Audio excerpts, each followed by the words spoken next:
A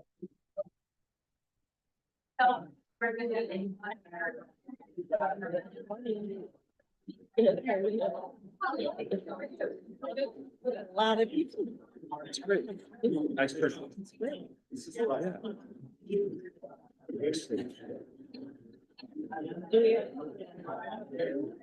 Right now we have. But yeah.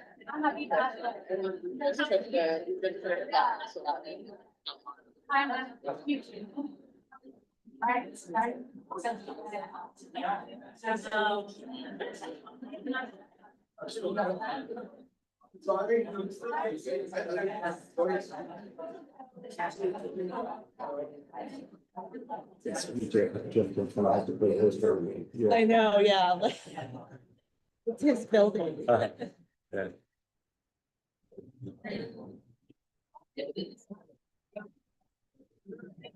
Morning, everyone. Waterfall, waterfall. There you go. Thank you, Ben.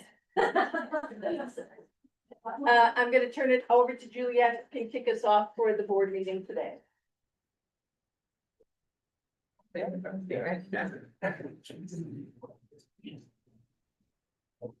morning, everybody. I'm going to call this meeting to order. This is a special meeting of the Board of Supervisors, January 30th, 2026. We're going to start with a roll call. Certainly, Chair. Supervisor DeSerpa, Present. Koenig, Here. Cummings, Here. and Martinez. Present. I'm sure we are expecting Supervisor Hernandez shortly. We're now going to move on to item number 2. Do any of my colleagues have anybody they'd like to recognize for our moment of silence? Seeing none, I'd like to ask the room to join me in a general moment of silence.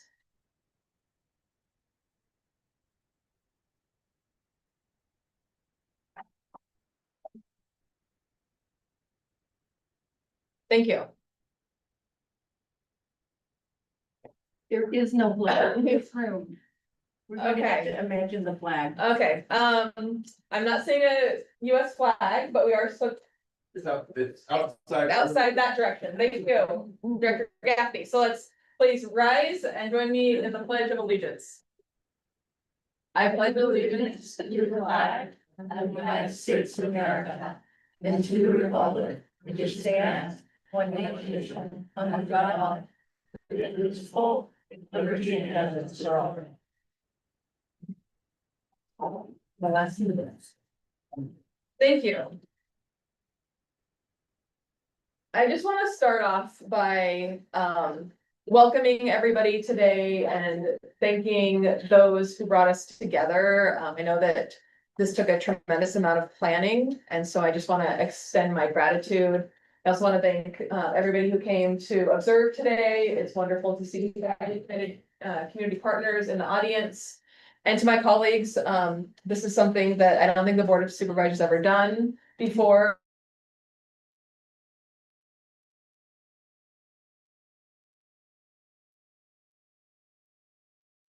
Meeting, there isn't a requirement through the Brown Act to have a general moment of public comment.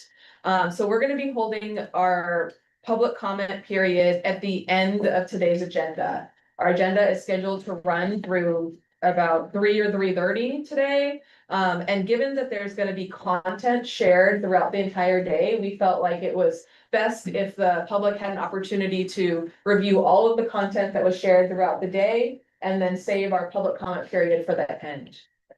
So with that, I'm going to turn it over to CEO Coburn. Okay, thank you so much.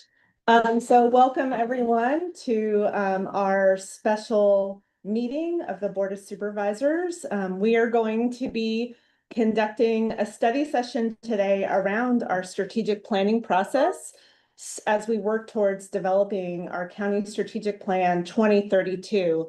So as we were thinking about how to organize this today, we really wanted to do something different where we brought together the board, county departments, and the community to have a conversation about what it is that is facing the county within the focus areas that the board had previously approved in November. And so we've done a great deal of engagement across various sectors, various groups throughout the county, various regions, and have gathered information within the 6 focus areas for things that are helping us or hurting us from achieving the outcomes that we see. So we will be delving into that today, but we wanted to start off this morning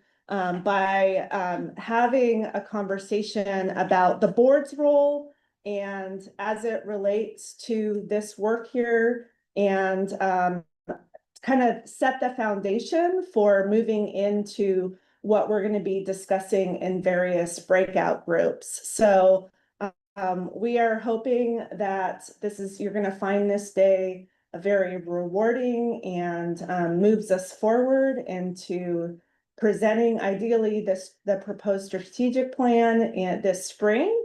We are hoping this looks slightly different from the last time in terms of what we're seeking out of the next 6-year strategic plan. And so with that, I want to turn it over to Melody, who's going to do some housekeeping items. And then she's also going to introduce our facilitator for the day. Good morning, everybody, and welcome. Thank you so much for coming this morning.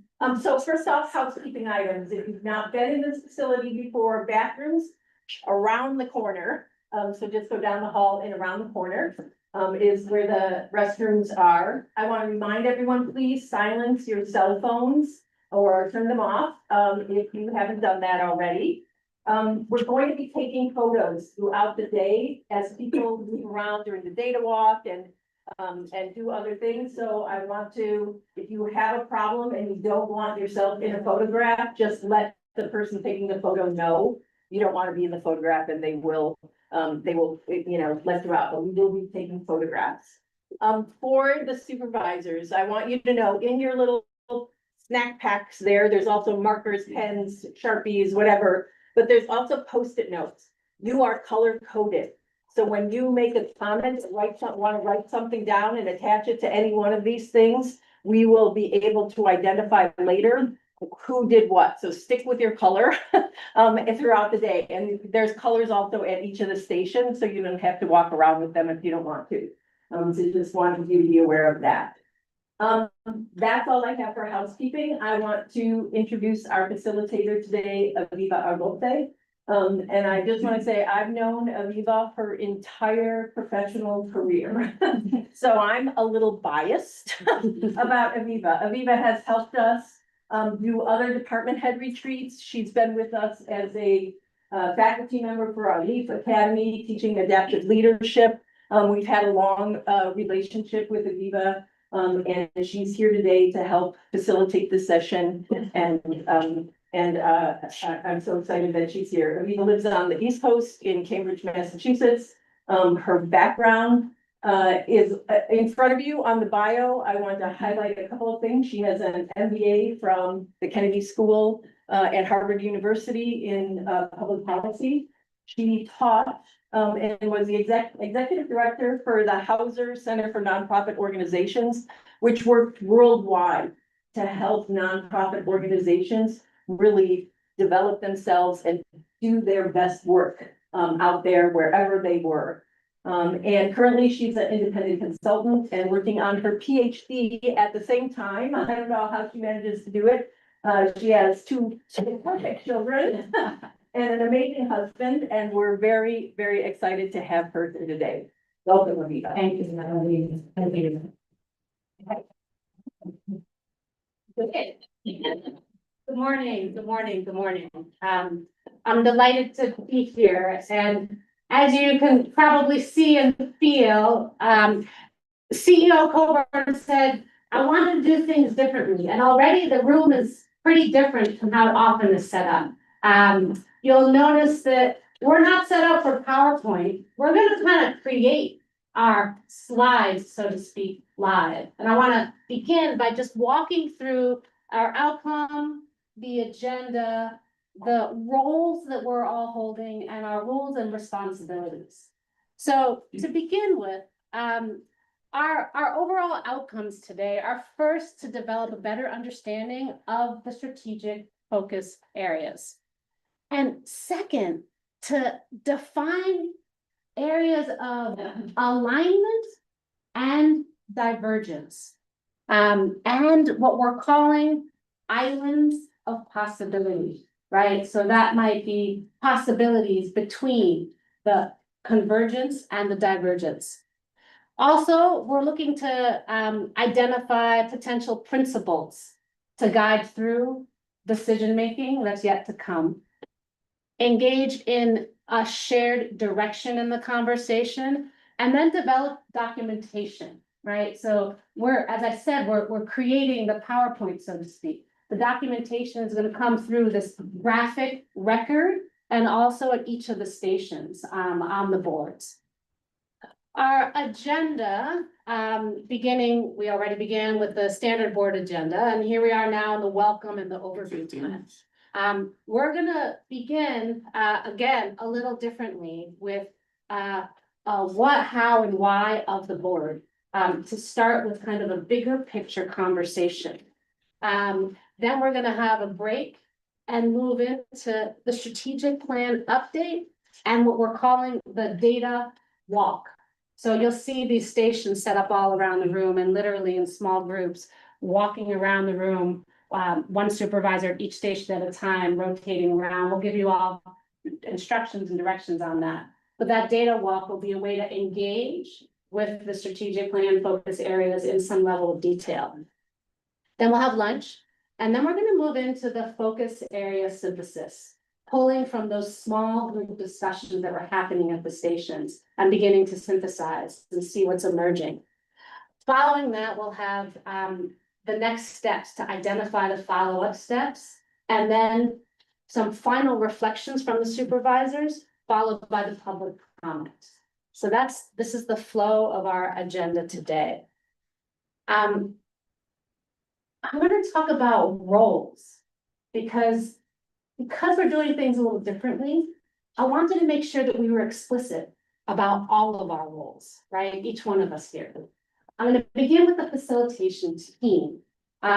Myself, Sven, and Tracy, who's our graphic recorder, are here to really hold the container.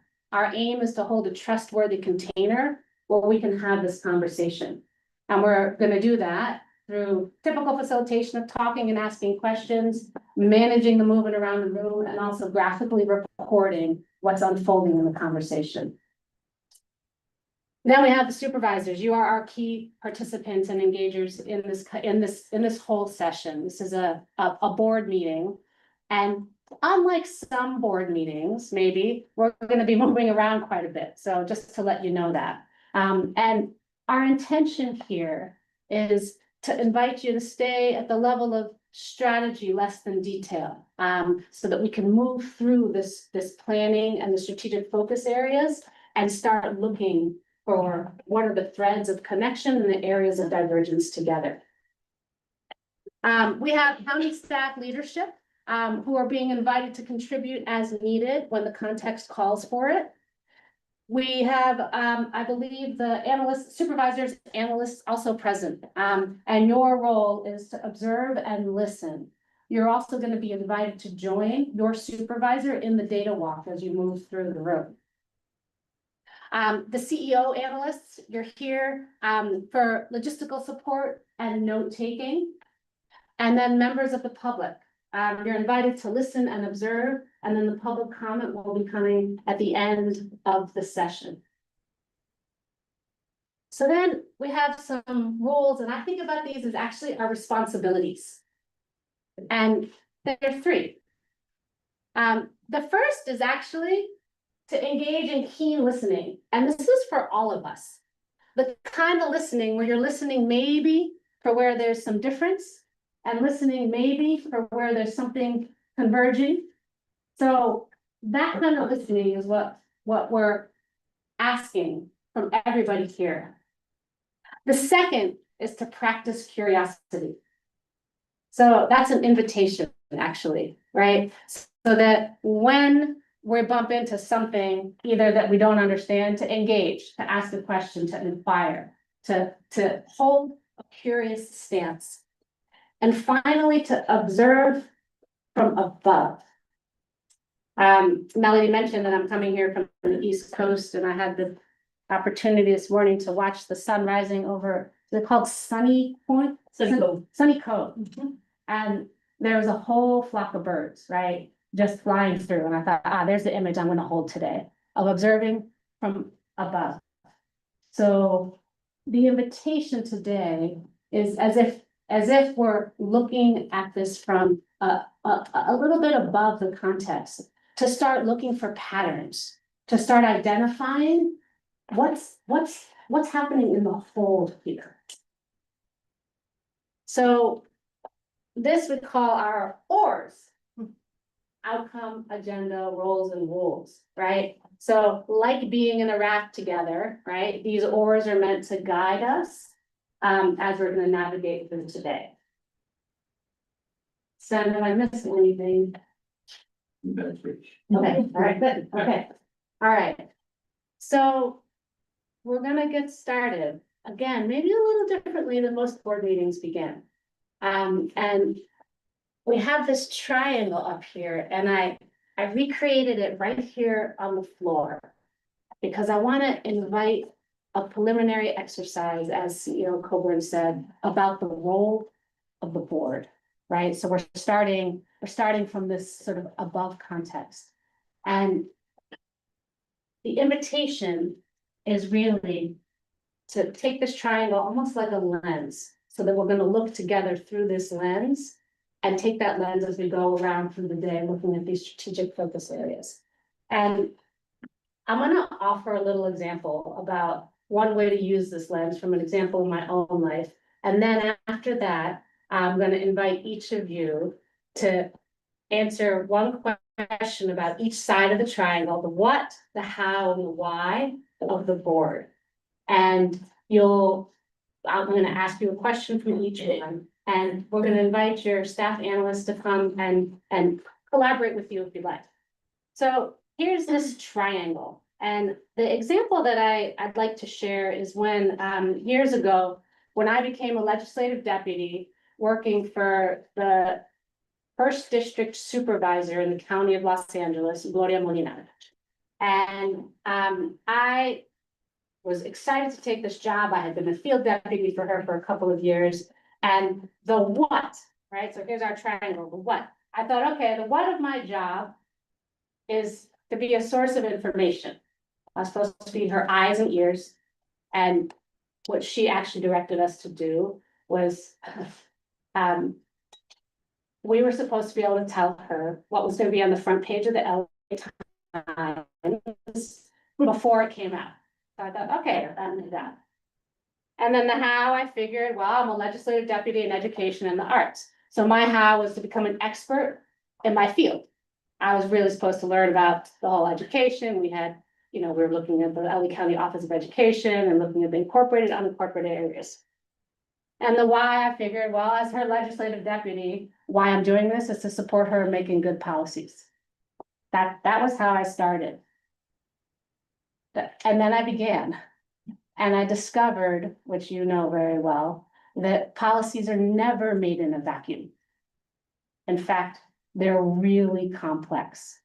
And so from that, I was like, well, wait a minute, that's not so simple then. Then my what isn't just about giving her information, because there's more to this. And so I decided to look at the legislative deputies who were really effective. And I started watching and observing what they did. And I returned to how. And what I discovered was, oh, they're not just experts in their area, housing, or public works, or education. Their how was about building relationships. Building trusting relationships across the board with constituents, with colleagues, with other expert areas in the field. And I thought, oh, okay, the how's a little different. And from that, I was like, okay, so if that's my how, and I'm trying to figure out how to be a trusted resource in this complex field, then I needed to understand it wasn't just about policy. My success was understanding what Gloria Molina's motivations were. And I began to understand that she had spent her life trying to break glass ceilings so that she could be a voice for her community. And then that meant, oh, the what of my job actually is to serve as a conduit for the flow of voice. And then I realized, and how I do that is by engaging in the mess. So my work was, the what was to be a flow for voice. How do I do that? I'm gonna have to engage in the messiness. Why am I doing that? Because I'm understanding that that's her role, right? Is to be this voice in a place where maybe the voice wasn't happening before.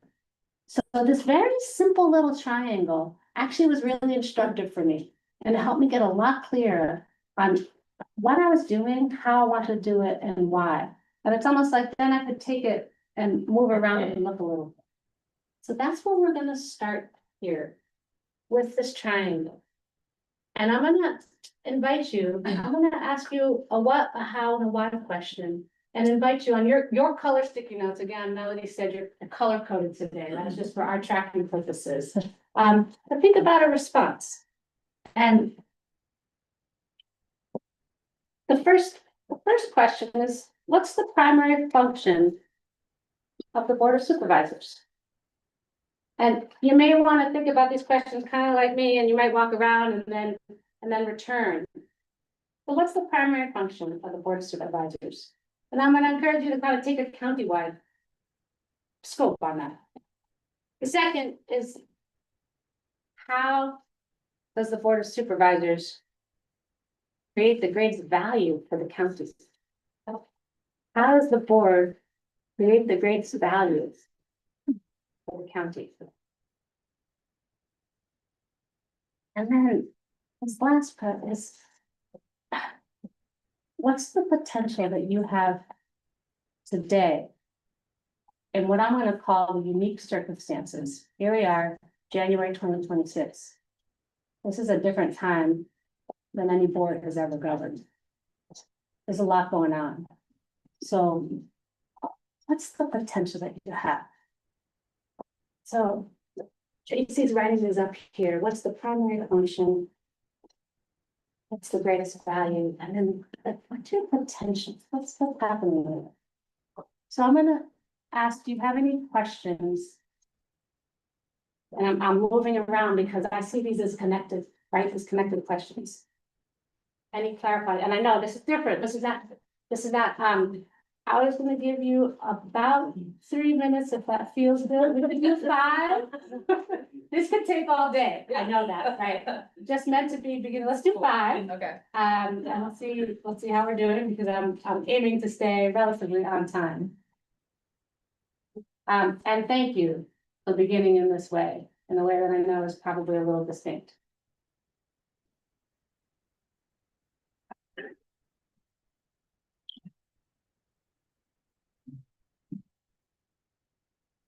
As opposed to personal. I just.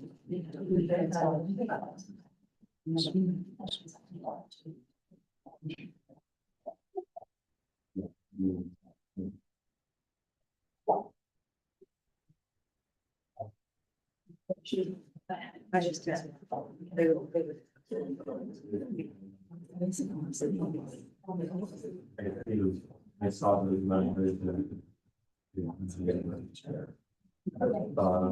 It's like, very much complicated, that looks like how we.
Yeah, perfect.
So, yeah. I'll do my best, sorry.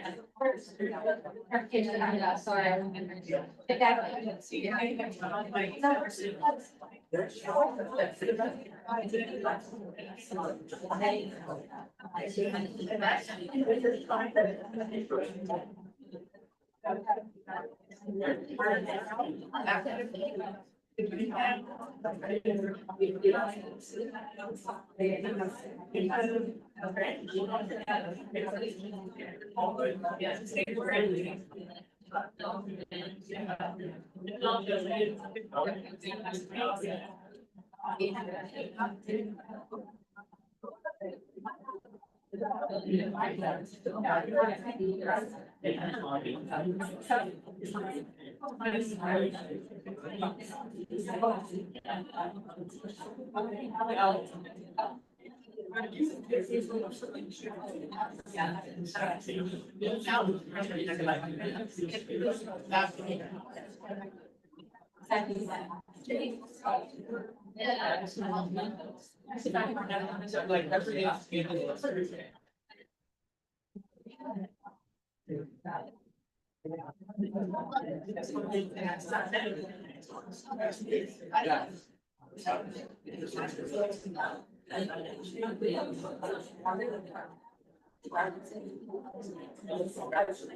Why don't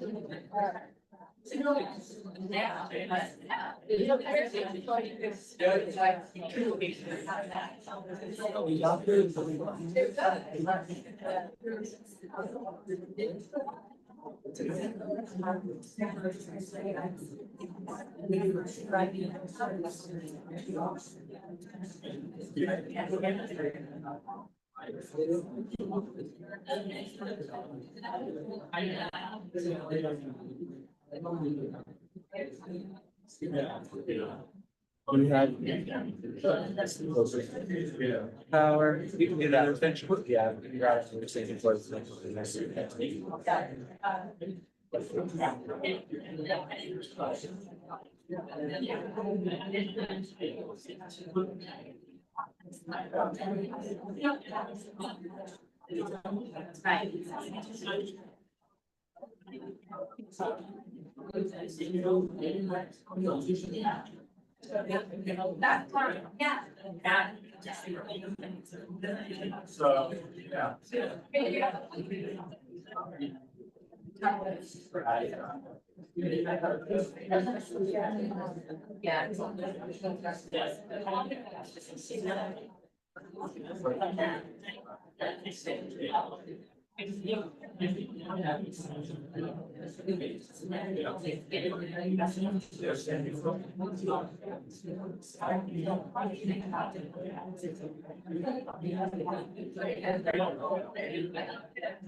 That one, just see what's happening. That and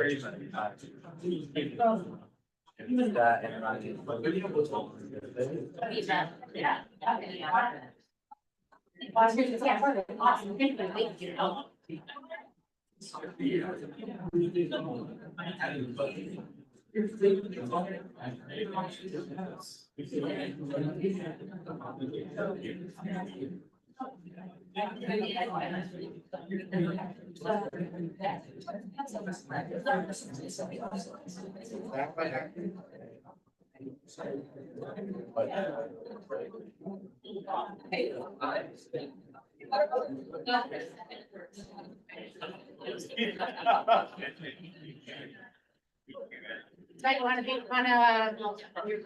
our phone in?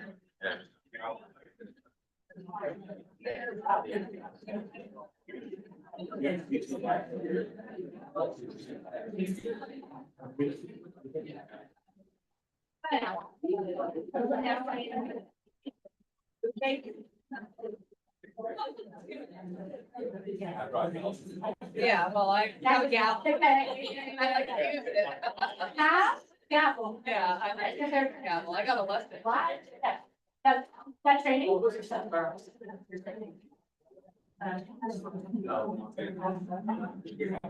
We're starting up again. I heard that maybe in the back, board is able to hear. I'm gonna try this. If that's better? Great, okay. And thank you, Dave. You do that again, if for some reason you still can't hear me. So thank you. Thank you for delving in and starting in a very different way with a very different perspective. So I'm gonna offer a summary of what I have discerned from each of your sticky notes, and then invite you to either reflect more deeply or add on or amend what maybe we're mapping out and seeing here. In terms of, well, what's the primary function of the Board of Supervisors? So first and foremost, engaging with the public on issues of concern. And also serving as translators from the people through the board to the county and organizations. So having this flow over here with engagement on public concerns at the center of the what. How? Creating a roadmap where none currently exists. And how? By identifying policies and spending solutions that will create that roadmap. And then why, in terms of the highest potential of you, this board in this moment, giving voice to those who aren't at the table. Why? In the effort to ensure that Santa Cruz is affordable and safe and building trust with community is part of the highest potential that this board has right now.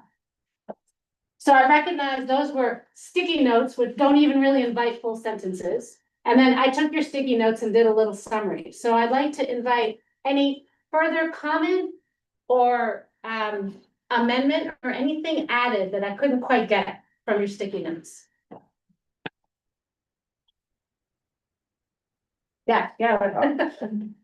Sure, so I like your translation of the people, board, county, org to the horizontal there, but there's also ways you can find this online as a vertical, right? I mean, if you look at the county org chart, it basically shows this. And so I've opened many a town hall meeting by reminding folks, I work for you, and help then translate what you're telling me to the rest, well, through the CEO to the rest of the county board.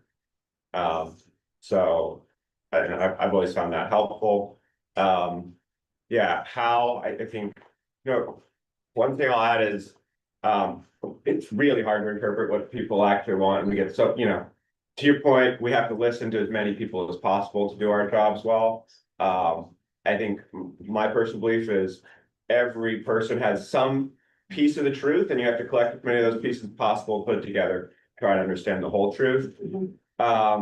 And then translate that to some kind of action that the county takes, whether that's a policy or spending money on something or not spending money on something. And the other way that we do that is we put our personal reputation on the line, right? Our names literally to be elected, and we say we are going to invest our whole identity into being interpreters and translators of what we understand the community will to be, and making that actually happen.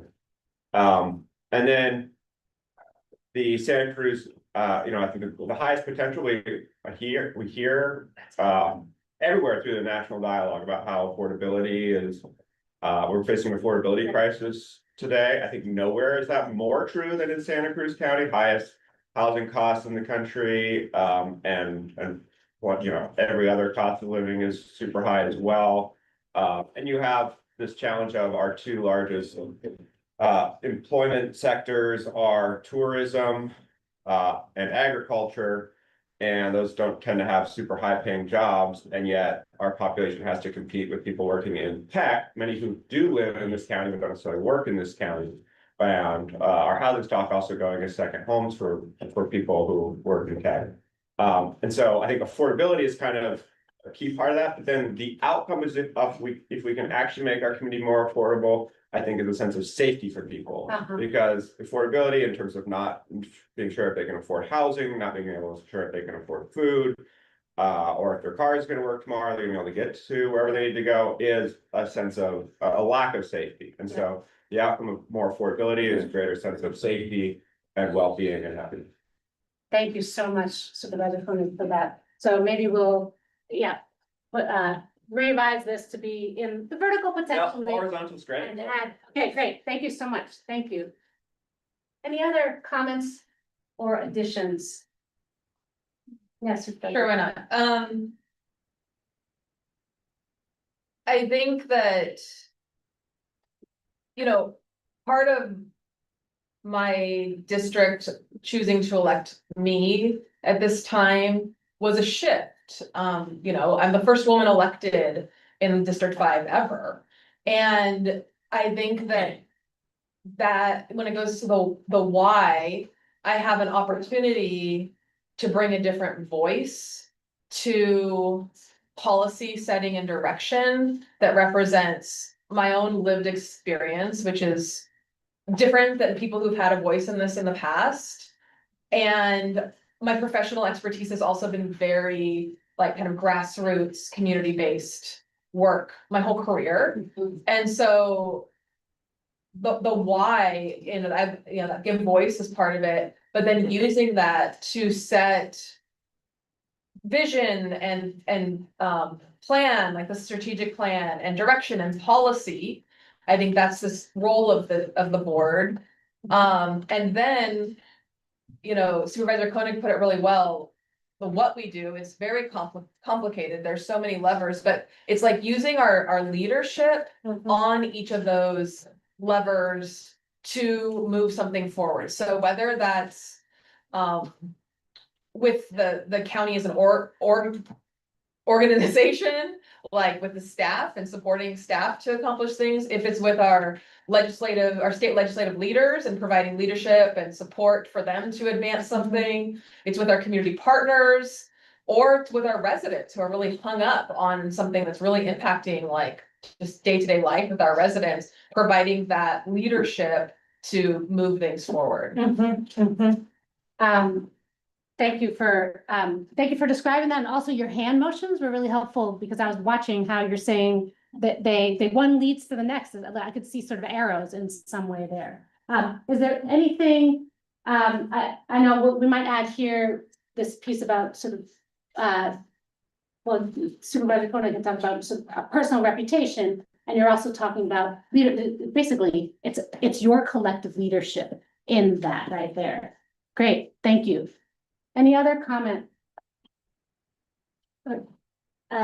Supervisor I've governed for a long time on a different board, and I think it feels like now we're entering into a time that is dangerous and scary in terms of our fiscal cliff that we face. It's just I think for many people, it's a very scary time right now with the way the federal administration is treating our citizens and people that might not have their documentation, et cetera. That's very, very scary. It feels to me like we're sort of heading in a very dangerous direction there. We look to the state, and the state doesn't seem to have any answers for us fiscally or in other ways too. And that feels sort of like, for me, like there's no bottom there. There's no safety net. We do have constituents, and like I'm first year on the board, and so they expect a lot out of me, and I have many people that I've met on the campaign trail who believe in me and want me to do the right thing. And we don't have enough money to do what we need to do. In every direction. And so it feels very uncertain. And I don't really know what the answers are, and I'm not sure anybody does, but I do know that we have to balance our budget and we have to make very difficult decisions upcoming. And so that is sort of primary for me in terms of figuring out what the basic needs are for this county and trying to meet those basic needs first. Right. And so.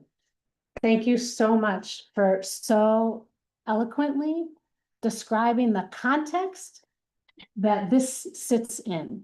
My words won't be as clear as yours. And that right there, the context of you describe the cliff, right? The reality of the cliff that you are governing in today.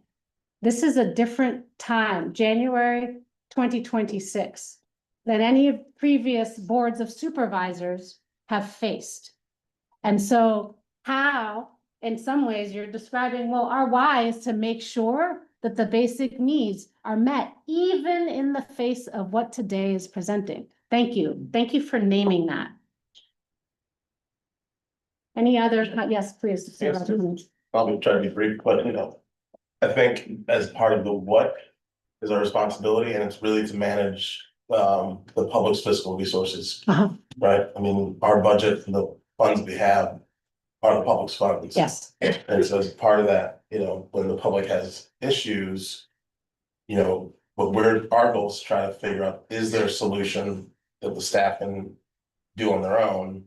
Or is there something the board's gonna need to do, in terms of taking action to resolve issues? And when it comes to how, a big part of that is listening, being transparent. And through listening and transparency, coming up with solutions and then taking those solutions and taking action on them. And another big part of that is empowering the community. Yes. So that the community feels like they have the ability to bring about the change and work with their representatives to make the change they want to see. Then getting into the why, that builds trust. And I do think, to some of the points that were brought up, around the issues within the community, it's really through using those and managing those fiscal resources, making sure we have a sustainable and stable, safe community. Because I think that over time, we lose sight of kind of what some of the issues are, and then that starts to destabilize. I think we see that here with the affordability crisis that we've been facing. And so now the challenge that we have inherited in January 2026 is, given all the challenges we face, how do we continue to maintain a stable community with the little resources that we have? Yeah. Yes. Thank you. Thank you for, I almost, as you were talking, I almost was imagining you actually walking through this in some way, right? And what there's something about this moment where there is the basic responsibility of managing the fiscal resources, and it's in this context, right? With the national and the state context that you're functioning in. And what actually each of you are pointing to is community voice, the building of trust, and the figuring out how that, I'm gonna do the horizontal flow, right? From people through, right, is gonna happen so that you can actually get to your what. Anything that's missing from here that hasn't been said? Yes. Well, I mean, yeah, just sort of on this idea of the context we find ourselves in. And yes, it's a scary time. I also think this is a huge opportunity for us. Someone who joined the board in 2021, the money was flowing. There's what I found is there's no opportunity to change things when there's money for the way things are, and more money for the way things are. And now that there's less money, this is our opportunity to rethink things, because there are gross inefficiencies in the way we do things today. I mean, I'm looking at percent of households exiting permanent housing. I mean, it costs somewhere between $700,000-$800,000 up towards $1 million to create a unit of permanent housing. Like, that is a huge opportunity to do things differently. I mean, the way we have a very comprehensive justice system today, but at the same time, it's extremely expensive. I mean, one person commits a crime and we're paying to arrest them, jail them, we're paying for the public defender, we're paying for the district attorney. I mean, we pay for these people 10 times over, right? I mean, again, huge expenditure of resources, and we're not getting very efficient outcomes. So this is the opportunity where we rethink how we deliver some of these services. And we are going to it is going to take a lot of coordination with the state to get it, because we are restricted in many ways on how we do things, but I think they'll probably be all ears since they're facing the same issue. Thank you, Supervisor. Yeah, and I would agree with that. Because we're in such a difficult fiscal situation, people are going to be very angry when services and things get cut that are important to them, right? And so, like, for Monica and I, who are brand new on the board, like, we don't know if we're going to get another term, depending on how things go. So there's a sense of urgency for me in particular. Like, I've always worked in healthcare. Things can't wait in healthcare. You need to figure out today how to get somebody safely out of the hospital or whatever. Like, there's no like, well, we're gonna have more meetings, and 6 months later, maybe we'll land on an answer. there's urgency today. So we've been in office for a year and what I've seen, and sorry, everybody, but things move very slowly in a bureaucracy. Like like, that's what I need to see changed, is that we need to have solutions and action quickly. Because we might not get another term, this might be it. And so some of the improvements, the solutions, the changes that we want to see, we can't wait at this point. So there's this almost, I'm gonna use my hand, so hopefully you can see, the, There's pressure. there are these forces, right? There's the whole set of what you're responsible for, right? Now there's a set of restraints, to your point, right? And so the work of this board in many ways is the reconciling action there. And you're describing the urgency around that and the potential, what I would put in the why, the potential of that. And it's clear from what I'm hearing here that this board has a lot of decision making to do ahead. And part of what we're aiming for today is this kind of shared direction, which starts from an understanding of where we're at. This is where we're starting. And then beginning to think about, well, what are the principles that are going to guide your decisions? This isn't the meeting where we're going to be making the decisions about each of these areas as much as, okay, this is the context that we're sitting in. So what collectively would be some principles that are going to be useful in the decision? You described the cliff, sort of in the cliff of decisions that lies ahead. Any other comment, anything that's missing or that's come up from your colleagues' comments? I mean, I think just listening to my colleagues, you know, I agree that there is opportunity in crisis. And I agree that there is a sense of urgency. But I feel a real calling to then make sure that we are serving those who are most at risk in this pressure.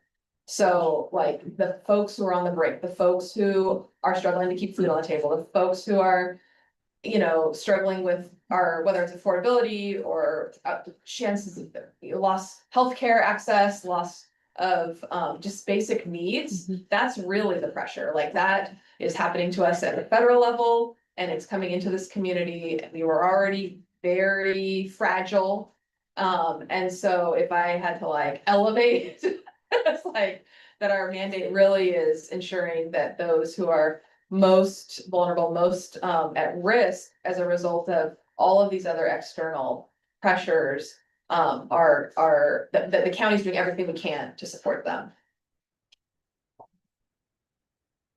There's one thing I'll add to all this.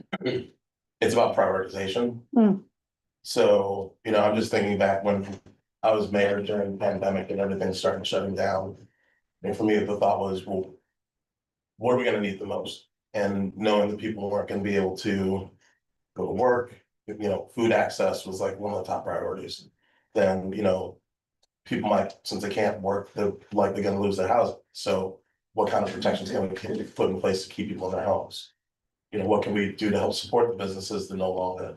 So, you know, really when it comes to being in challenging times, it's really thinking about what are the priorities and then what control do we have in order to make sure that those priorities are met? Because there's some of these things that are really outside of our control, right? Like building codes or what have you that make housing more expensive, the market that with the tariffs that may drive up the cost of materials. Those are things that are largely outside of our control. Yeah. But identifying where we do have control, and then because of the relationships we've built with our federal and state partners, communicating to them the issues that we're facing and how their decisions are impacting us is also a way that we can try to, you know, work within our means to help make the change we want to see, just knowing that some things we can control directly. And, you know, through policy or through funding priorities and other things that are outside of our control, we need to be able to communicate those issues to the people who can make those changes. So within, under our control, within our control. Supervisor DeSerpa, were you gonna comment before? Yeah, I mean, you know, I'm a social worker by training, right? That's been my whole, you know, career, and is public service, right? Helping people that are like, that need help urgently. But I will say, I also represent a greater constituency of people who just want their roads done. You know, they pay a lot in property tax, they just want their basic needs met. So while I understand the priority of helping very vulnerable people, of course, I would always stand with my colleagues on that issue. We also have to remember that we have a county full of other people who don't often express their views, except with us in town halls or through emails, et cetera, who just want their basic needs met, who want their culverts replaced and their roads replaced, the basic sort of functioning of our county, to remain intact. And I don't think we can forget that either.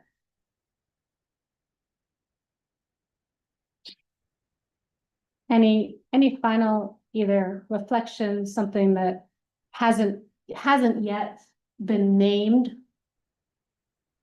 Yes. I guess the one thing that kind of leads to reflecting off what Supervisor Service said and some of what we've said is that, there are going to be competing priorities. And then the question is, what are we willing to sacrifice?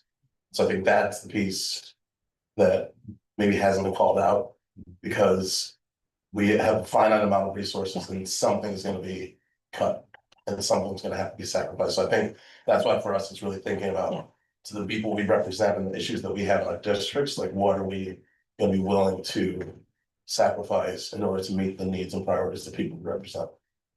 The choices, there'll be choice points. Yeah. And so, yeah. Yes, Supervisor Kidis. I'd say yes, there are difficult decisions before us and that's gonna be hard. And I feel like our job is to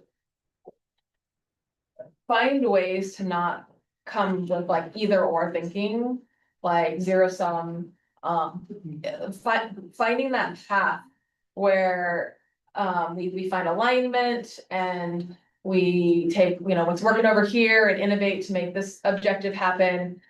Because once you get to like, there's gonna be a winner or a loser, we're really selling ourselves short. I think we could do better than that.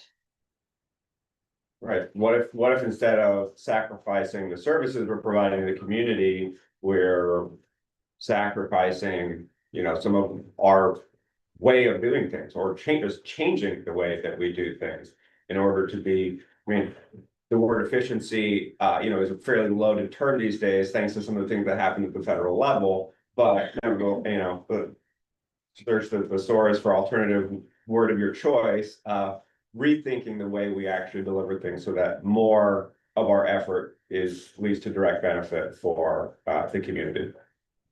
So there's decisions, and the how is part of what you're pointing to now. There's prioritization, there's something that there are different hows, right? And at these choice points. Anything else?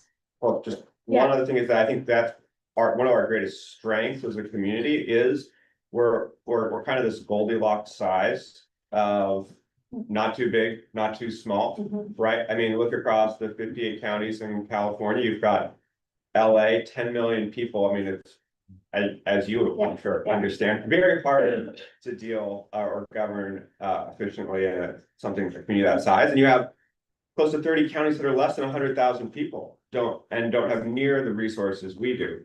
We're at 270 something and pretty well resourced for our size.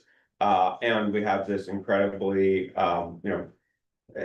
for everyone, at least in kind of our circle, everyone knows each other, whether it's the nonprofits and the government sector and all the various agencies trying to deliver these services. So we can be very collaborative, and we have even legislatively at this, we have this overlap of ultimately 3 different assembly people, including the speaker of the state assembly, who represent portions of our county. And so in many ways, we're able to, I think, we have an incredible amount of potential and outsized impact in terms of how we look at this.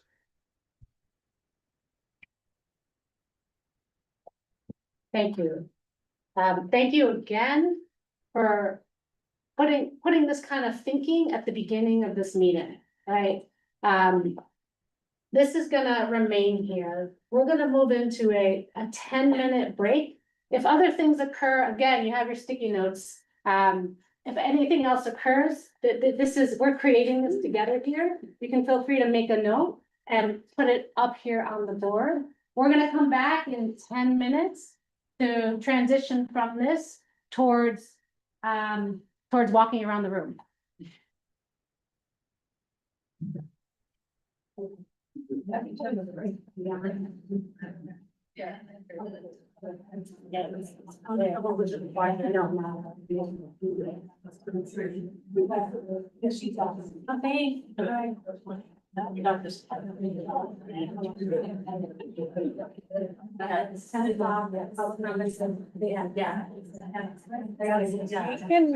We can move this. It would make more sense.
I can move it, not as fast as I can.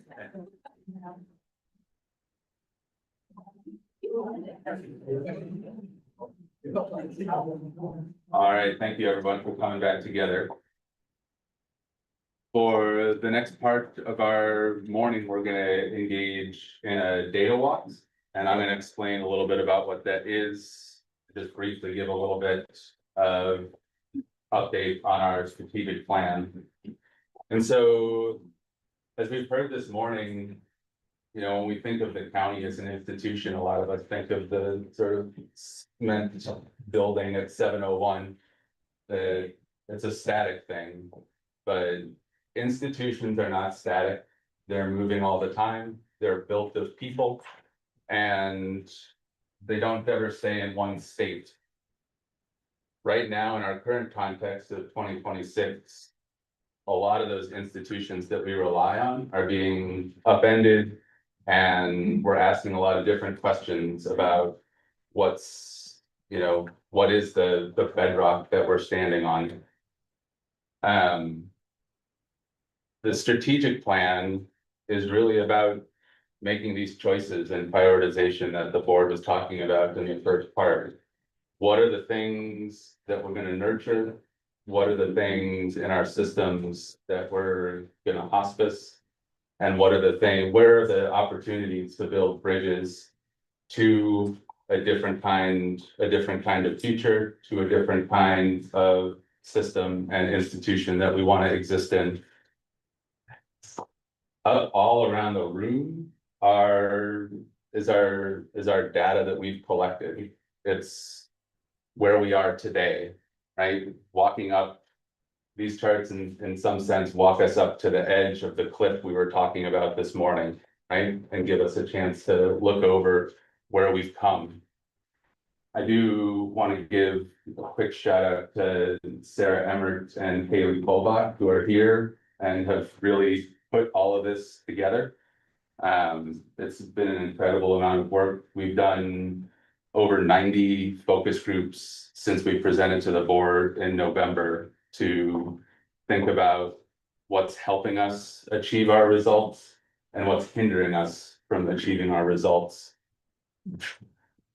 For the task of the data walk, we're gonna have 7 stations. And so we're gonna do housing as one station, infrastructure as one station, economy and jobs, health, well-being and connection, safety and justice, environment and resilience, and then access to basic needs and support. You're gonna have 10 to 12 minutes at each station. There's gonna be a host that's gonna orient you to the data. There's gonna be CEO analysts there to chart what you're saying. And really what we're asking are 3 fairly simple questions with a lot underneath them. So what are you seeing? What's popping out for you? What's missing? What maybe didn't we capture that you think is really helping or hindering? And then really getting into the question of prioritization, right? For you, is there something that's helping that can, if we were able to scale it, would have a huge impact on helping us get the result that we want? Or of the things that are hindering us, what are the 1 or 2 things that if we could change would also turn the curve and help us achieve our result? We're gonna ask you to write those priorities on sticky notes so that we can put them on the board. And as you all go around, we're gonna see where we have these islands of possibility emerge, where we might see divergence. And then where there's, again, where there are possibilities within both those things to think about the bridges that we might build together. Are there any questions that you all have on the task? Okay. I'm just gonna go through how we're gonna start real quick. I'm gonna keep the time and I'm gonna move us on with my fancy Christmas bells. So you'll hear those and be invited to move around. We're gonna have, District 1, we're gonna have Supervisor Koenig start at the housing, focus area. We are going to have Supervisor DeSerpa start at access and the basic needs and support. We'll have Supervisor Cummings start at health, well-being and connection. And then we'll have Supervisor Martinez start at environment, climate and resilience. We have all of our county hosts ready to go and our analysts ready to chart. And so I'll give everyone just 2 minutes to get to your stations, and I see a question here. Yeah, I do have a question. There are, a dozen bubbles. Are you hoping us to narrow it down to a certain number as far as our priorities? Especially on the hindering area, or like, they're all really good? They are all really good. We want to know what's a priority for you. And so try your best to choose your top 2 or 3. 2 or 3, okay. Yeah. Got it, thanks. And then we'll see, yeah, there are no easy choices on these, but yeah, choose your top 2 or 3. And there'll be, if you think of one later, you can always come back. It's a good reminder, if there are other ideas that come up or bubble up that we want to add that don't quite fit in any of the areas, we've created a bike rack here. So that we can have additional sticky notes and ideas that pop up and things like that. So there's an invitation there to always be adding to this throughout the day. And do you want supervisors, staff to join them, or do they want their staff to join them as they do the data walkthroughs? Yeah, no, that's a great opportunity for staff to join. And for members of the public, you can obviously go to any station and join the conversation. For our department heads, I've assigned you sort of supporting roles at the focus areas that are most relevant to your departments. And so I think, yeah. I think we're good. All right, so take Spend one more, Sam. for the board members and sticky notes, 1 concept per sticky note. They don't have to write an essay with all their thoughts on one. One idea per sticky note. We have the analyst can also help you if you have more ideas that are coming fast and be writing those for you.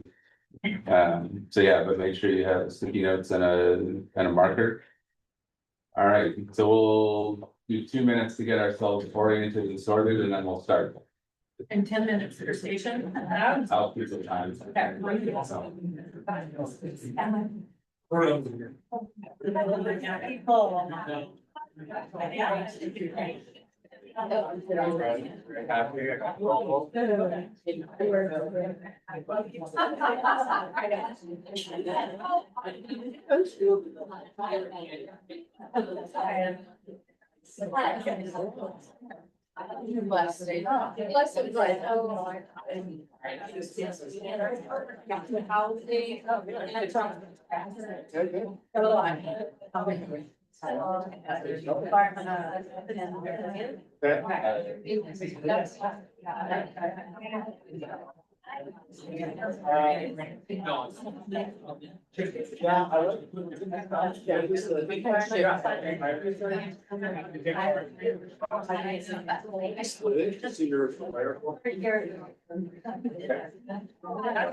Thanks over now. This is the, And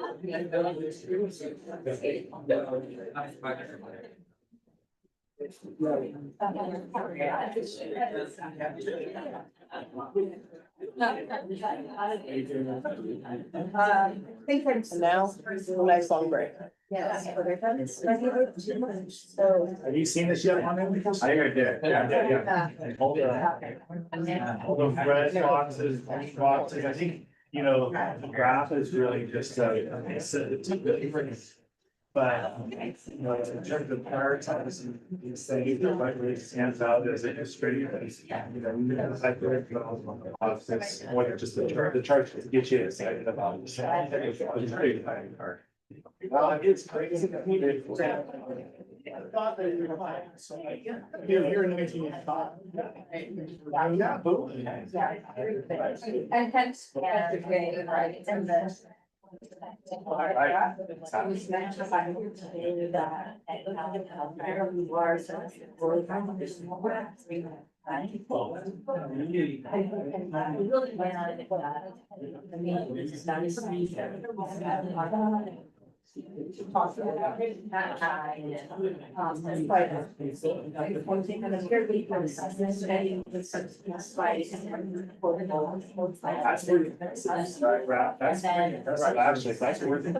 and the question is, why can't affordable housing, you know, like, how we can't, right? And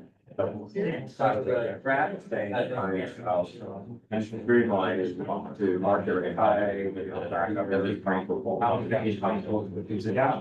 Could be that, or could be that there's some money for that. Could be that there's funds out there for it. I don't know. It's hard to say.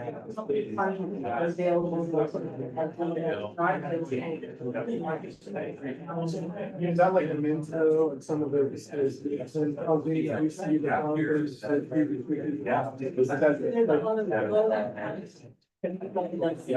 But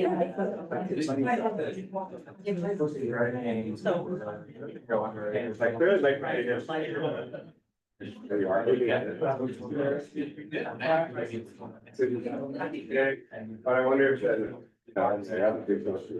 is this line like project? Okay. More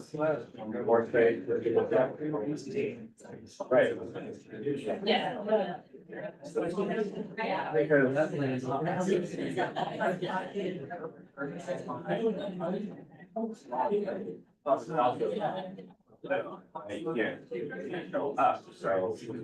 that was like.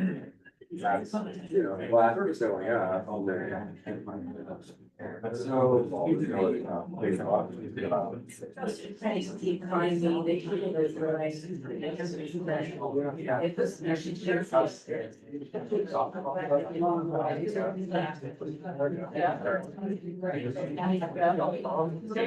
in the great session. 70 was the general plan. A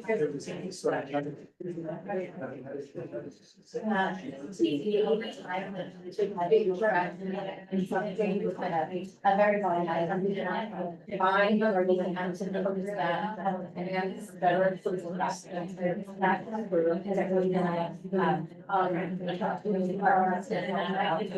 was next of the, there's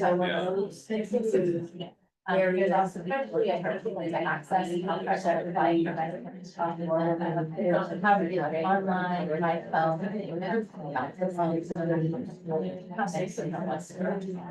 Some of these little sites. So this, here, That's where. That's like some other. So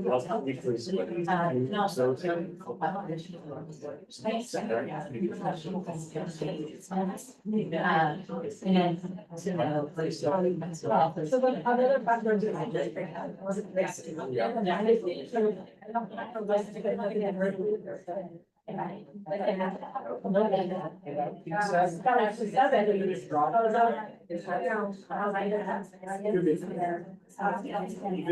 Even in this area, you're like 8-9%. Compared to where we were, but at the time it was made hard. Sure. Yeah, I am, there was a pretty good crossing. I agree. Tell me who is that. That's fine.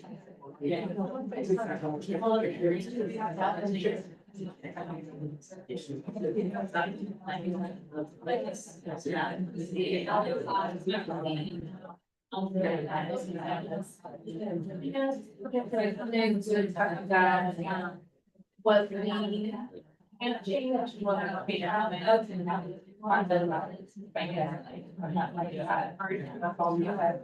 So again, that's it under.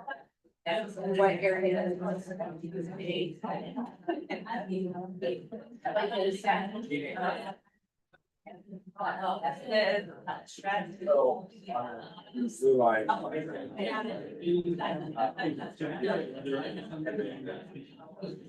Wow, it's my primary house. But I was 20% for part of it. I didn't like to use it.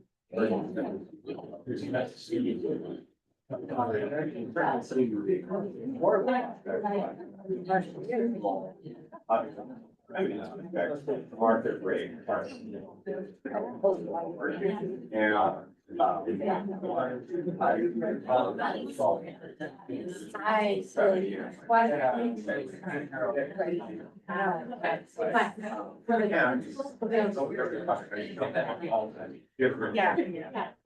We were growing up.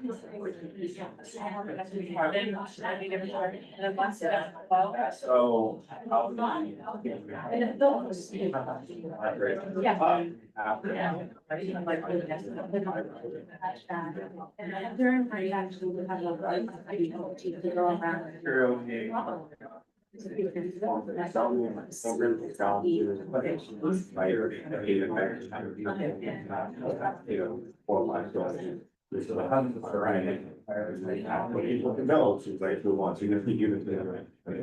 So like, you see, they keep these hats.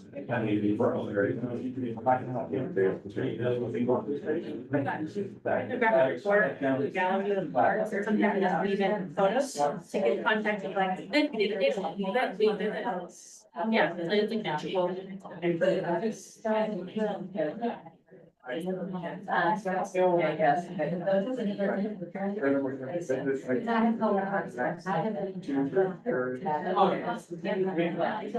Yeah.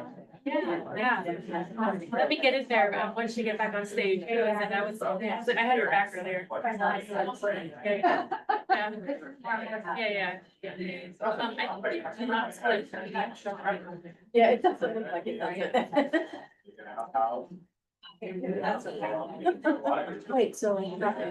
Was it one, the area that was explained to you? Right.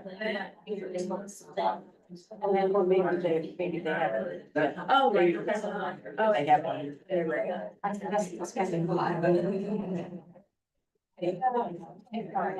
Sounds like.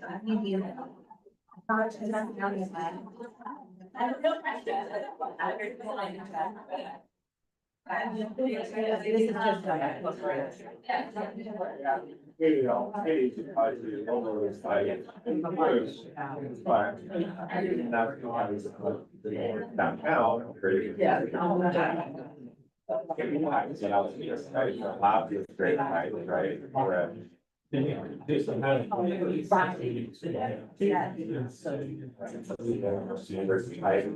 Downtown, they go, geez, that's your name, so.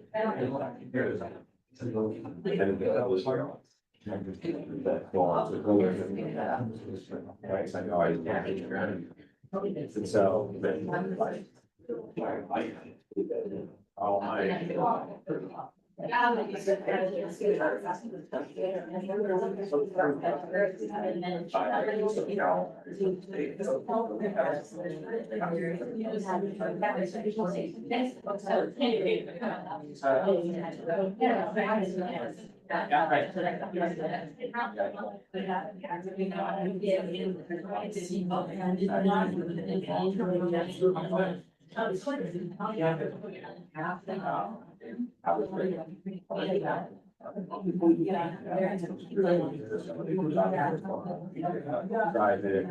Good shepherd.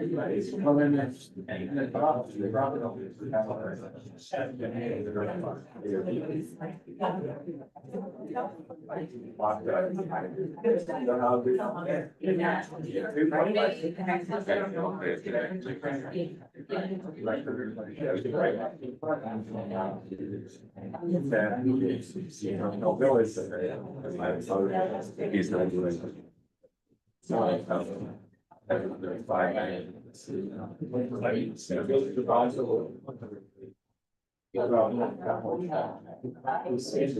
You could go all the way down, go practice on the house, you know, so just. Top floor. But I think it was, yeah, I've had all kinds of in that area, I mean,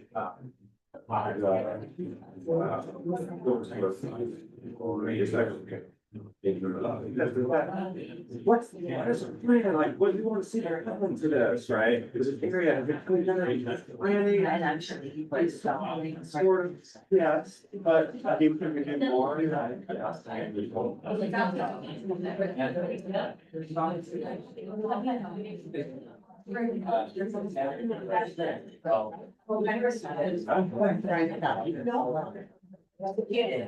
choose, if you know one or two factors, priorities to build on. These are the, oh, I'm sorry, oh, these are the ones that are very good to build out, these are the ones that are. Right, go ahead.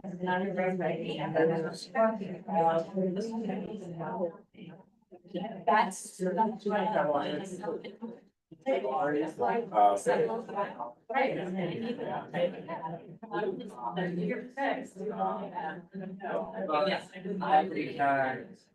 Yeah. Feels like people.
Oh, crap, I told you. I'm talking.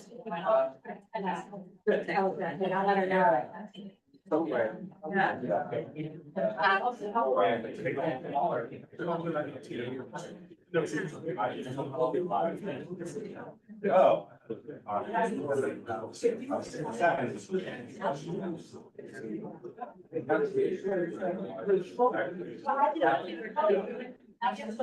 Did I have that? Yeah. Yeah.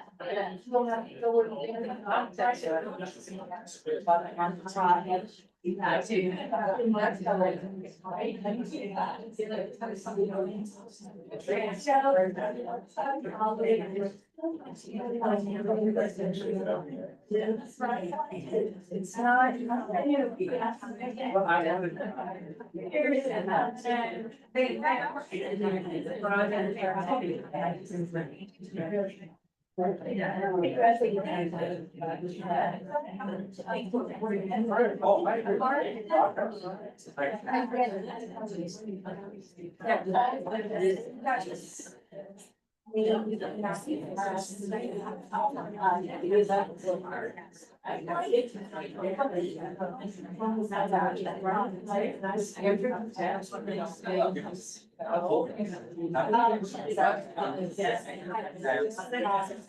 It'd be nice. First, it's like when I did my salary. The time.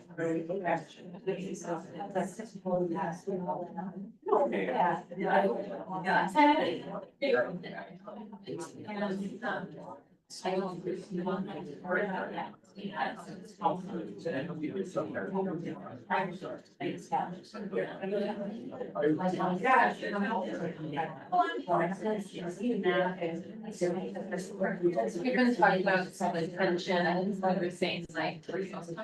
People out there and then we're not letting anybody bills out there. And so is there tension there between some of the increasing height and neighbors, like talking, but the specific way to get at that and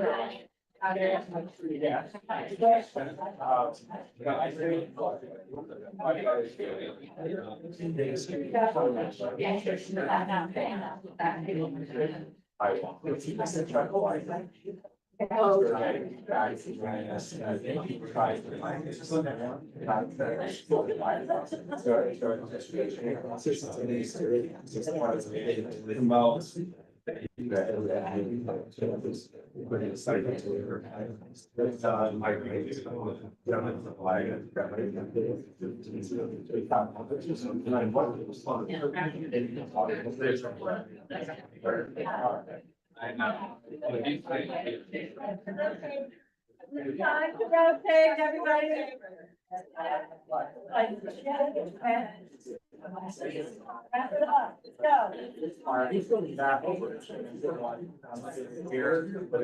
People start to get it, but it's also exciting. Well, I just. Get out.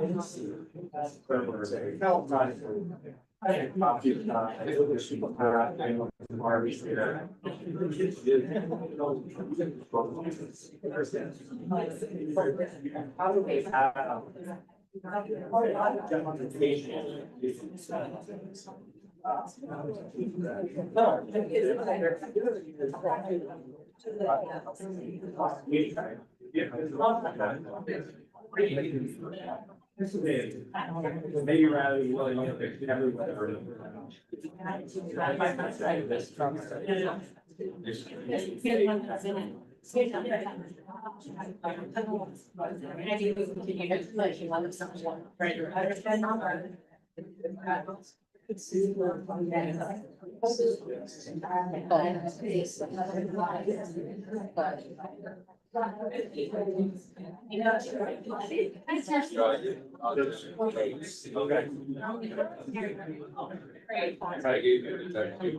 I appreciate that.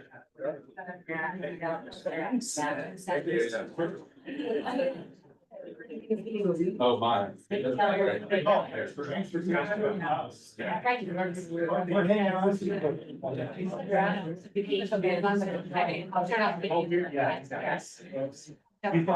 One topic is. Yeah. May I take that away? Thank you.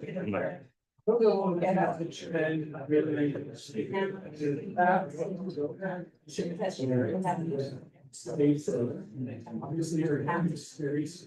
Reasons to that.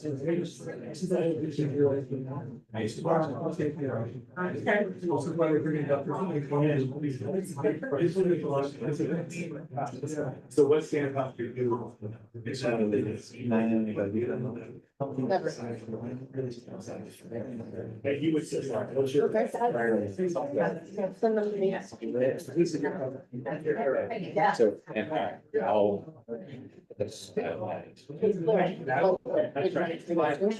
Oh, no, the exhibit one.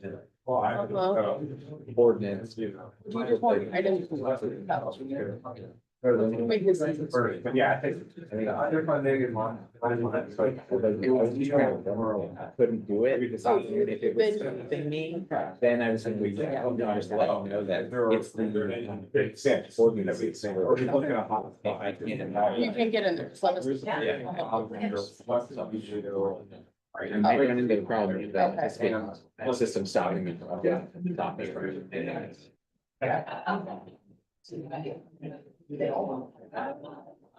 So that's.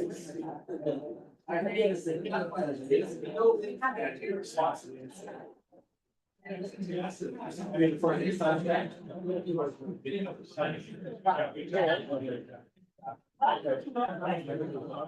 Yeah, this is a big.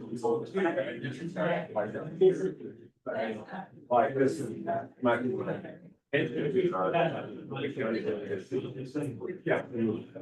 Right, and so you have all of the five votes that are effectively in the area without the. Finding for the service units and that's kind of. Anyway, you're but still.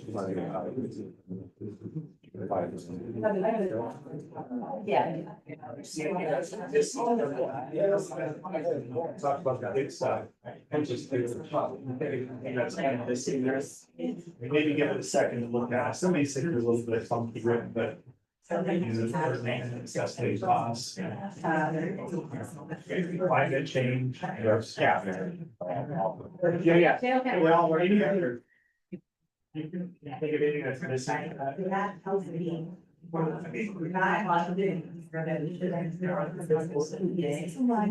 Yeah, then we can jump to the, let's celebrate this. This is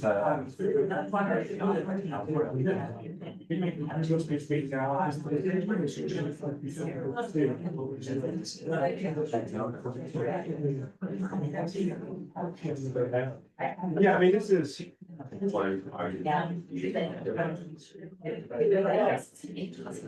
that important to you, or do you think that? I mean, it's because obviously.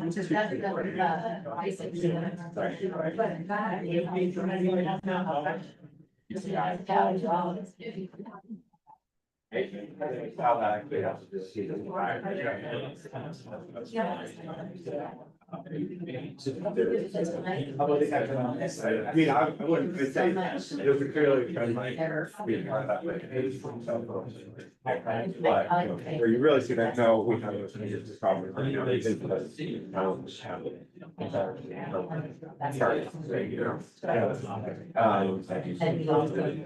oh, I was saying, so like, this is the same facility. Help the side, and exactly, I started out, you know, the growth. Outcome growth. Feel like, safe. Growth, comfort, quality of life. How do you rate it? In your mind? Disagreements. Addressing it's Just let it go. Money goes further. They're not actually. But I mean, at the end of the day, who's that road that for Hill area gets access to. Jobs. At a certain rate. With all these reasons and things. Everything. People like, don't go away until. So, yeah, but.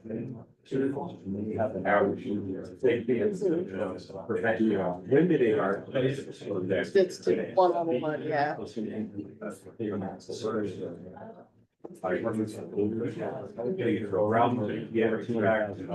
I see. I see. So they're just they're getting silent. Okay. So this is a bit of a.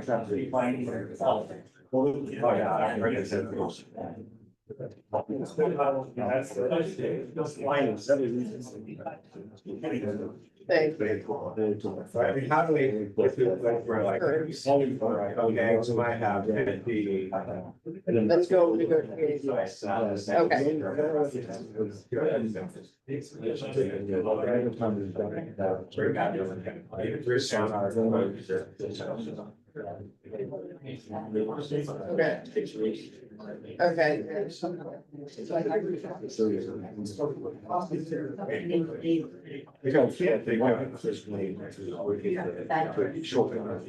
Programs like that.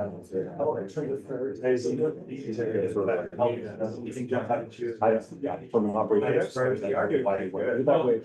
how they're doing. It's fine, just process things. Perfect. We just wanted to make sure because it seems Yeah. odd. Yeah, okay. Yeah, it is odd. We're not. It is odd. Just having an unsigned line from the we're like, that's not right. Right. Thank you. This is for. Yeah. About Sapola or. Okay, so I just want to say. We're so spoiled. Oh, no. Thank you. I appreciate that. You're making me blush. Come on now.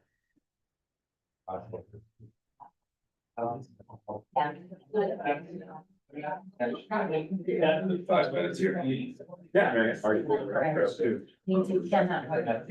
Certainly down.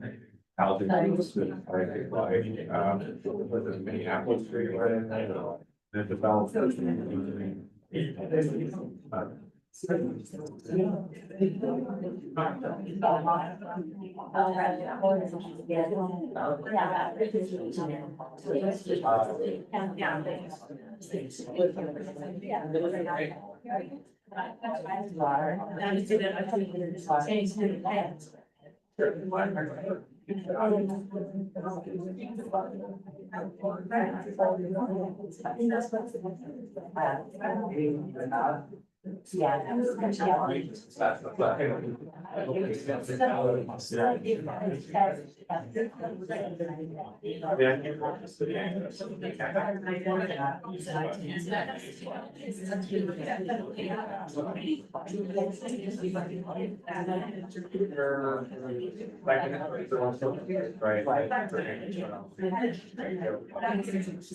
It's not a different way.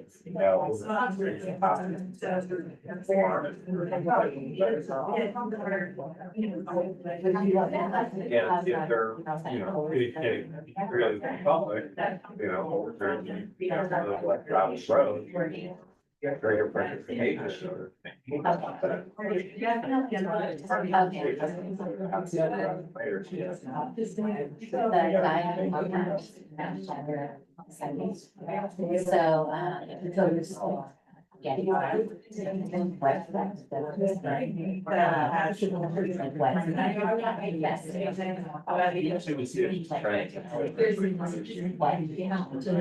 Yeah, you were just chatting, it's like, they're starting to make a point, what are they? Take yours, we're going, definitely less than 1%. So over 10 years, 5%, maybe 5%. So what's it, what years, you're at about don't know what that is, 100-ish. You guys think 103 or 40 So it's that 40.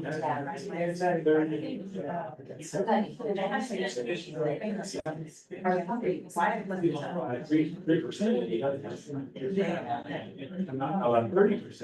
I have to do my. Yeah, and great, it's greater than the population. I think it probably is. You see, so speed. That's very.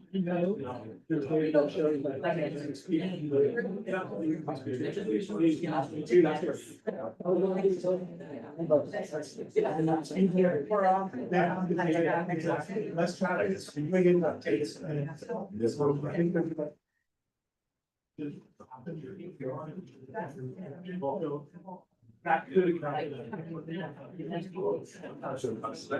We used to see how very different. We really get on and space to be the process of seats and more.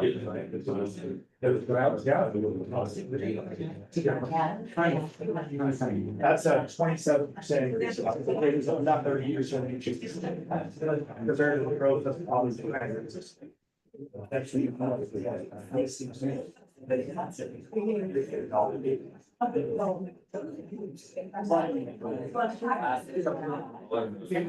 yeah. I don't see how it's.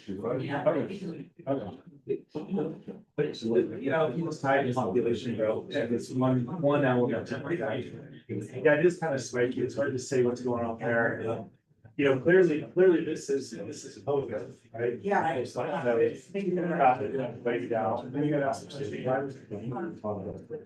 Well, no, I think it's just like, and then when you connect and then it creates that line, so it doesn't mean that everything between was, it's hard to say, but you know, it just be points up with connect. It's just trying to create an overall trend, but I think the local. I mean, it's kind of also like a reference to the roads that we do have, we do fast roads, like some, they have too many rural roads.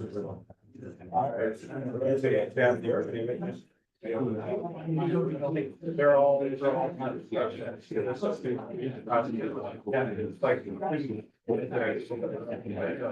You can design it or you can work like, okay, it's like all four of them.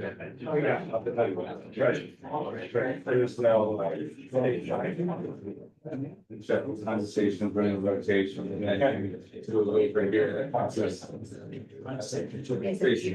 Yeah. I keep your input good.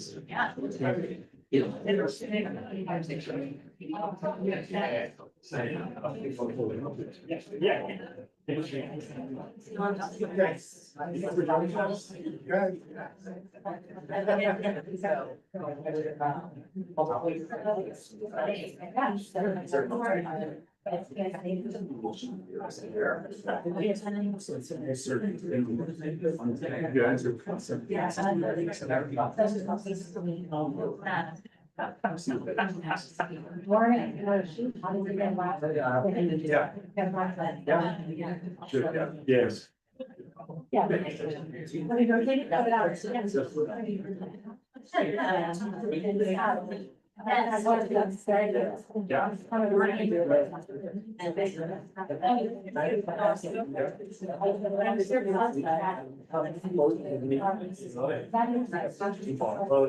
So we have these systems, and they're display readers, and they're tracking, you know, people that have reservoirs for them and everything, but that data is living out there, and those things are happening.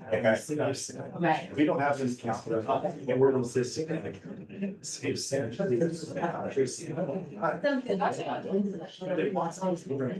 Well,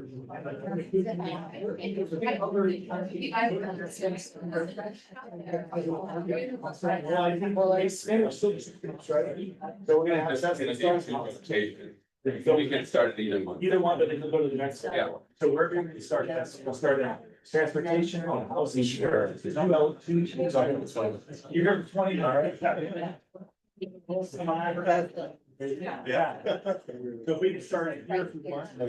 To take a look at the ignorance and see. So.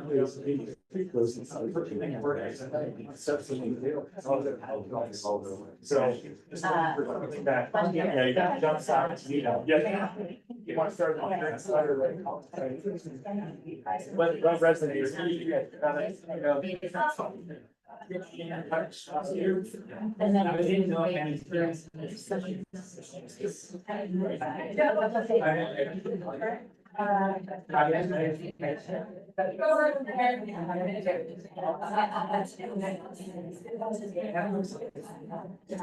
And now, so, yeah. It's, that's what. That's what I.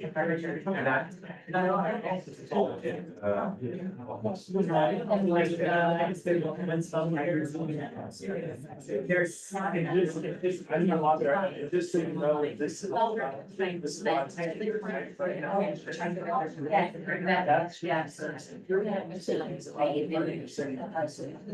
what. How's that?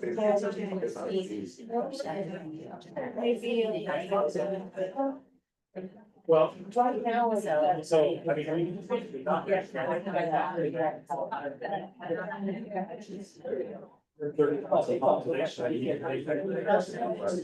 I was curious, like, how much that is. This population. So we get good questions, so we. Not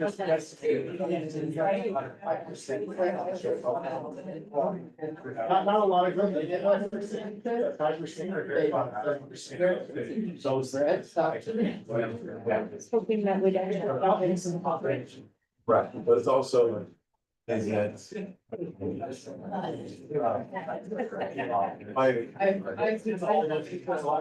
Yeah, there's a. I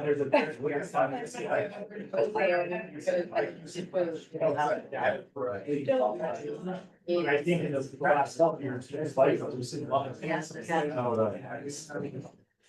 You're sure that, you know, we can set for COVID funds, that's right. Yeah. It's not good, but it's to try to get this thing. Yeah. It's like slowly trying to. Yes, yeah, well, yes. It's slow, it's not there. So. But that's a good deal. But it's also. With, like. Double digits, saying, trips through inside.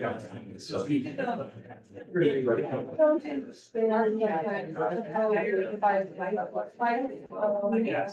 Yes.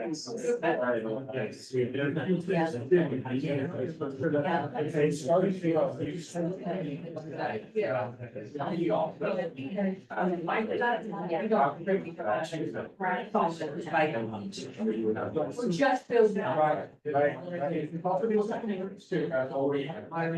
But I think that's really like what it all. Yeah.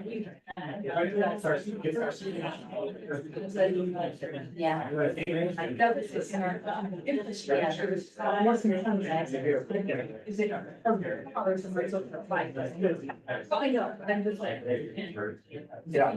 He's got those big. That would get formal scrap out of it. Yeah. But that's what he's kind of doing. Yeah. That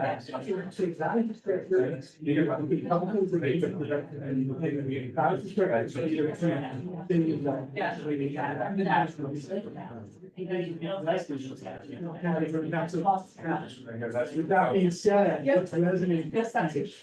Back to the fashion. It's like, doing it really well, there's not you based on now. Yeah.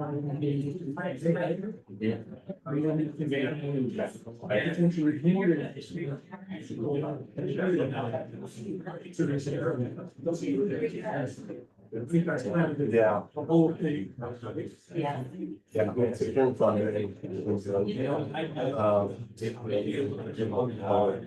elements of the project.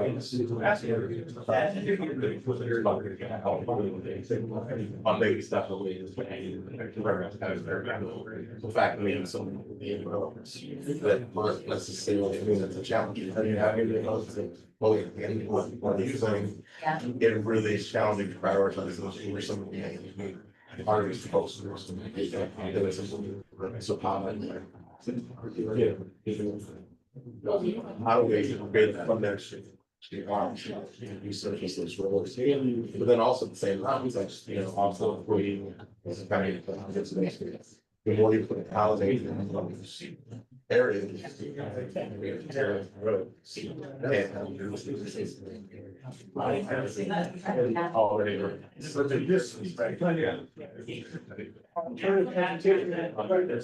So that's what you're gonna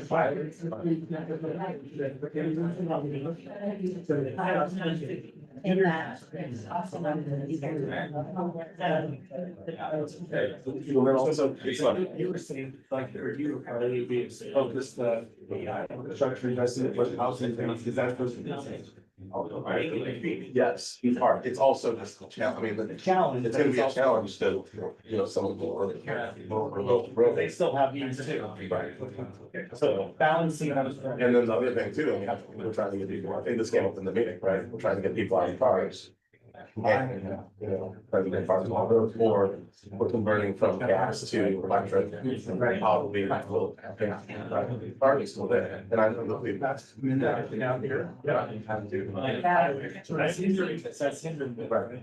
I mean, even if we do move towards rail, it's, within that single cars. And so that lost less gas tax. And that's a spin that we were talking about, it's not really here, but that's.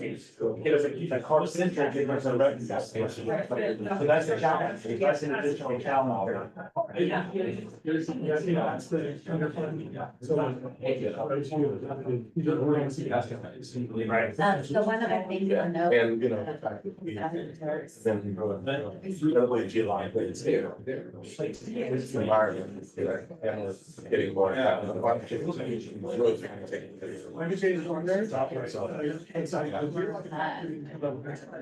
That's very.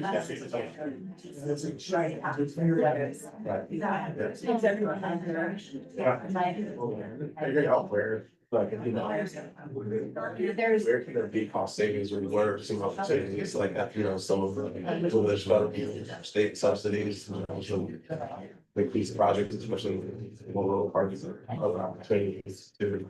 Go after more grants to leverage more grants. Right.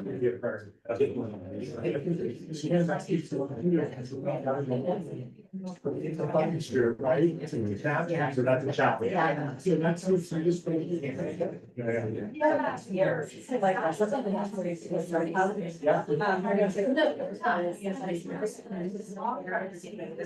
Really big one. We are 7% of in terms of our funding and our priorities. Yes, we're getting more support from the institution.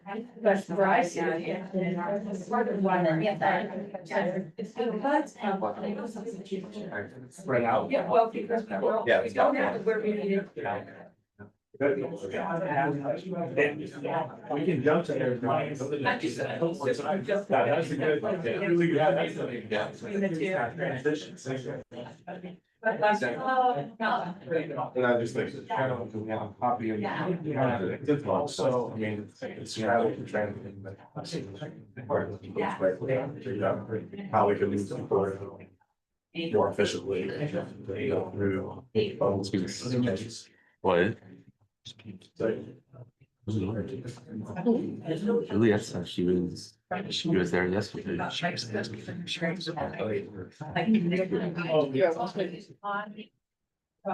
ability to manage. I don't have to. If I don't really like it. I was gonna tell.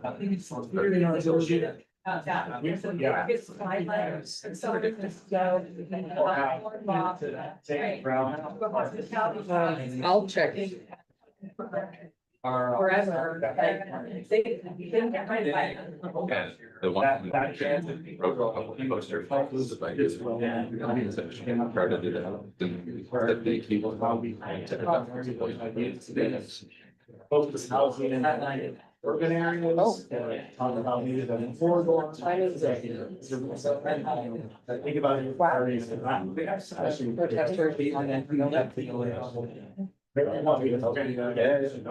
the same thing with the red and You know, this I have chart thought is. about, there's a tree right outside my window, and if it were an active shooter, that would be on the ledge, jumping to the tree and then shooting down. I'd probably break something. But, you know. I mean, holy question, all the fifth floor, it's not that far down, you probably would. I like that attitude. It doesn't really take in physics into account. Great attitude. Taller, right, so like your proportional distance, you have like less to fall, because you'll hit the ground fast, but you'll. It's not the fall. It's everything else, yeah, it's everything afterwards, and then the person that like leans off and is not, there's. They might fall. But it's a creative solution to a horrible problem. It's so funny that you say that because I used to have, I used to say two, three rooms, that's all I used to have. It was- I can't say, and there's people that say anything back there, there's, you know, I feel like other people, I was a great control. Let's see how. Yeah. They should mind tree. They just, the trees now. Just to be.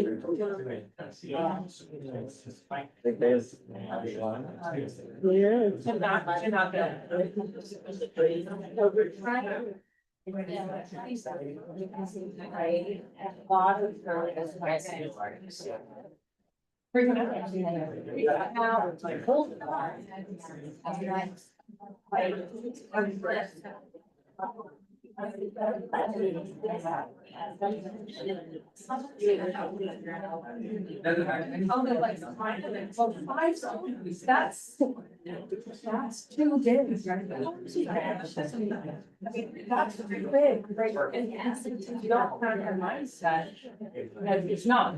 That's not. Right, yeah, you don't have the experience. Is it actually gonna be okay? And now there's a, like, trying to bridge that. I'm fine.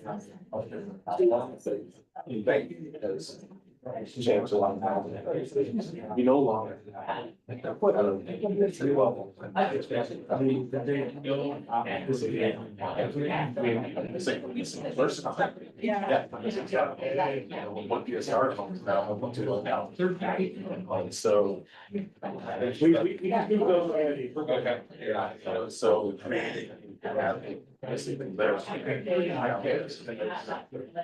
One was first of all.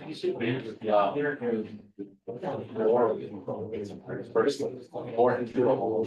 I love to see because everything is getting built right. And rental housing doesn't impact. Can't say.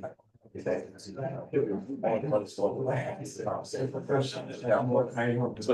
say, cost of housing. Since this rappers never catch up to actually look at safety. So the challenge for rental and ownership.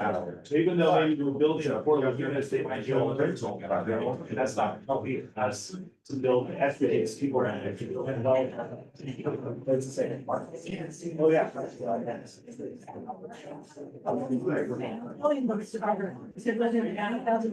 to maximize, right? Right. Well, yeah, you know, market rate.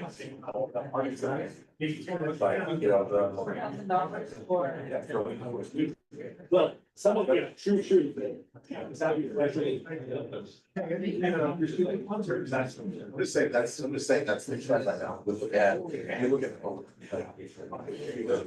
Like, so for the affordable housing, sure, like, biggest budget in that. That's what he's trying. That there is not the next. Right. There's the stuff like that. Now I'm just gonna stay. So then what market is like. Going to Florida, so it's like we're building stuff for now it's a certain kind of population. So what's missing is the housing will help solve problem with that.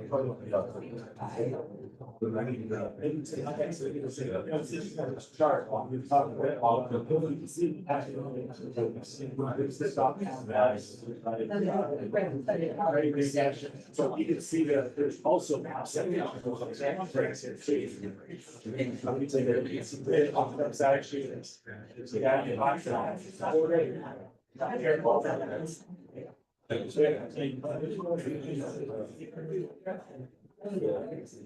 Urban service fire.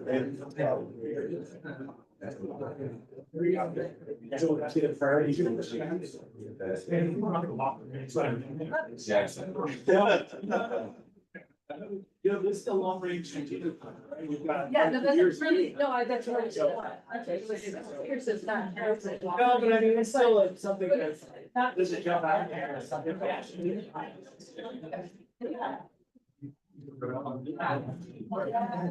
in the, it's excellent, but it's a very. You pointed out some of this. Okay.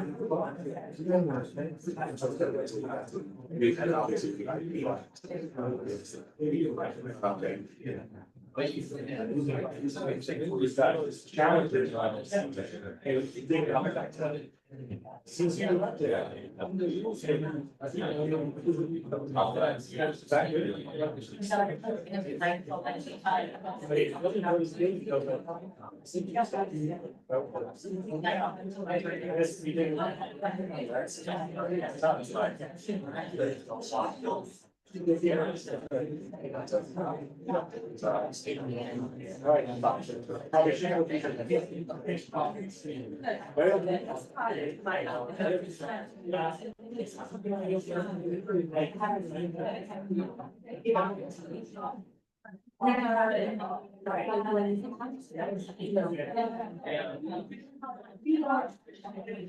Sometimes that already appreciates the like more all the time. So. And I would not. That's the thing. Are.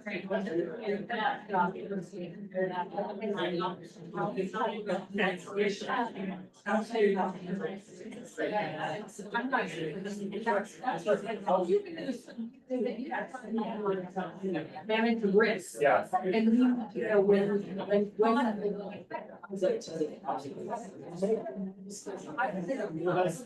How do we see that? It's just me. And look at the risk. So, yeah, I go to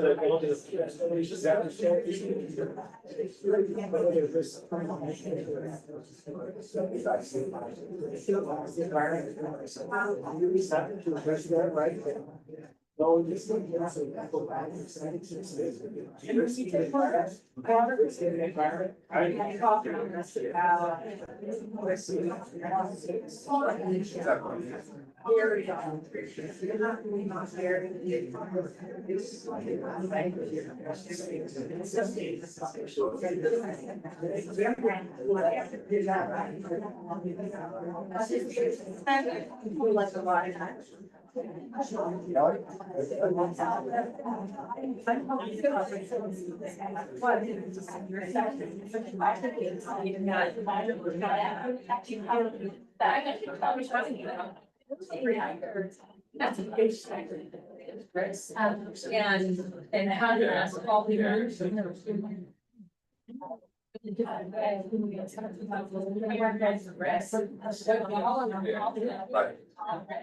It's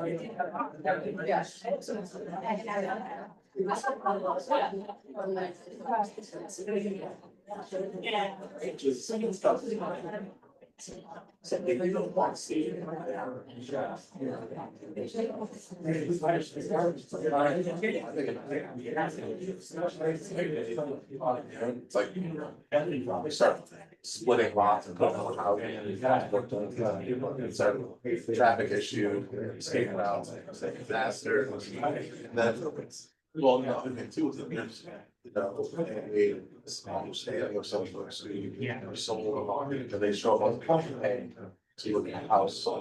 And somebody sells a service, and then next thing you know, it's like 5 seasons, they don't have power, they don't have city service. And then they're like, you know, why do they have meetings in the city? They live like that. So I think some of that also falls on, you know, maybe like real estate. Thing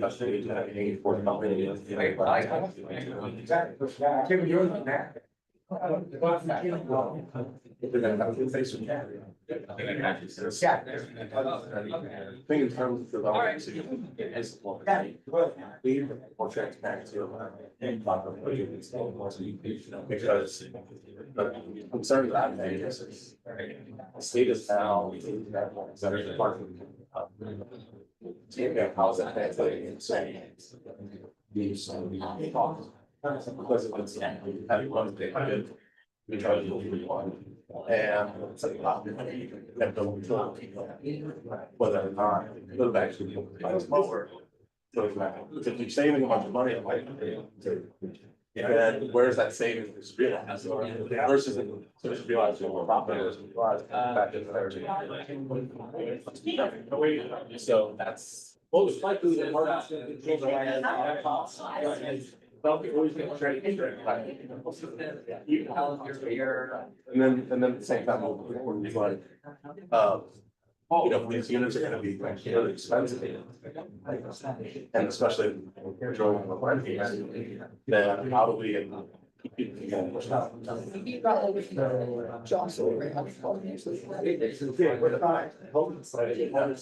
Over here that. Yeah, that's good.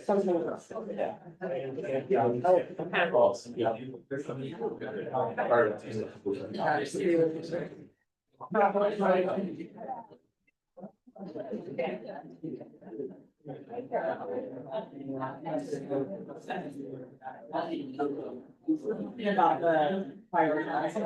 Yeah, the things that are helping us.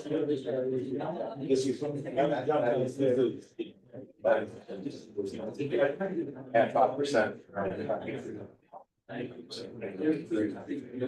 You're subsidizing. Low person go down in. Right. I mean, I agree with it. Because it's about that. How this because you can build as much.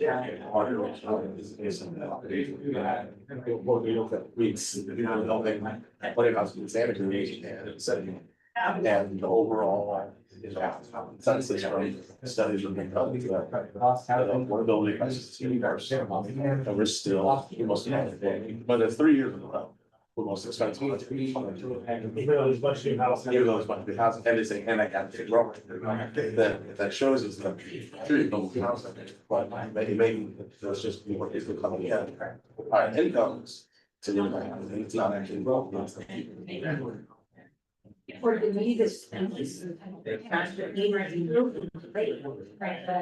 Yeah, it's saturated. in market. Maybe. But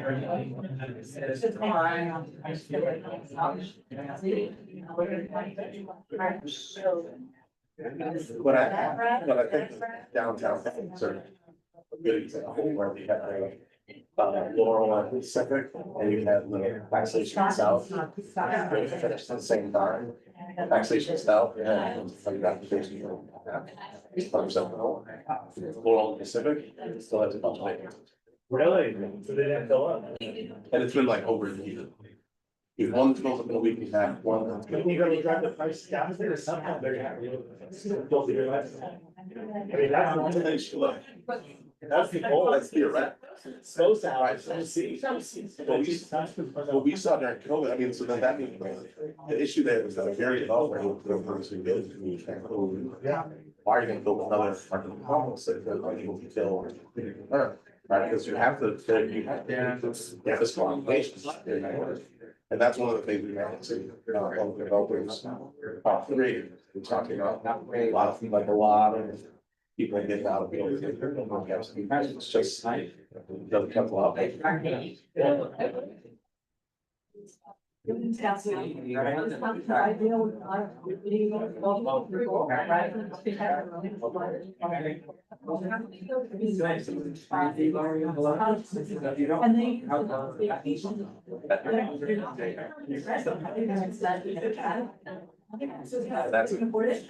a great question. Maybe the next year, it's gonna be we tried implementing it until housing data collection program, in Santa Cruz, and there's pushback on that, but that would help you understand. Yep. Who's renting and where they're coming from. Right, but the real estate industry didn't want that, because we're tracking, like, and then there was an assumption that people who were empty nesters would move out of their bigger homes and move into these apartments. So it's like, why would you do that if you're taking property tax off? You pay the house off, one thing, that's about property tax. Abandon that to do a good place to find it. Yeah. $4,500. I would, I don't think that's what we would do. Drive to move. I saw more. Yeah, I agree. About units above it. Another 3-4 minutes.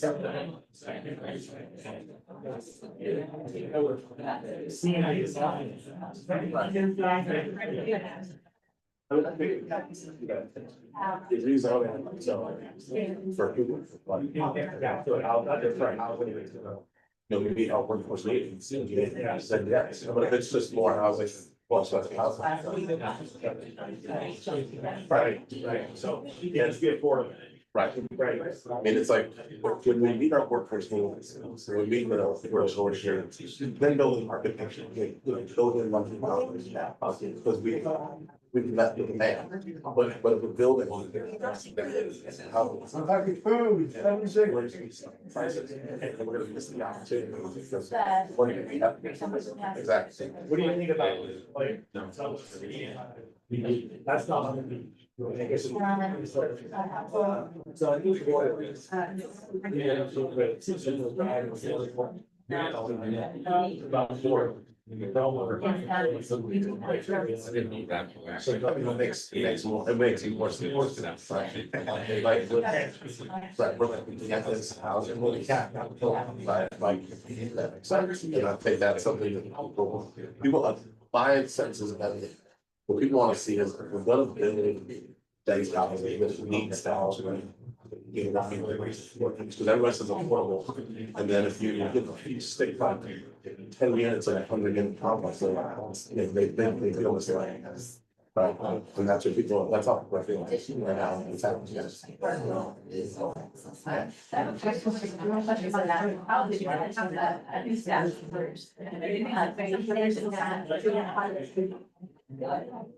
And we're going to support your housing.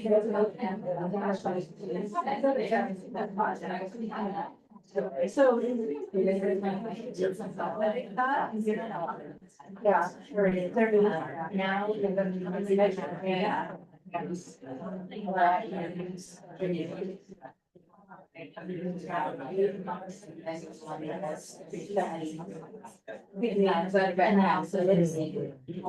That's just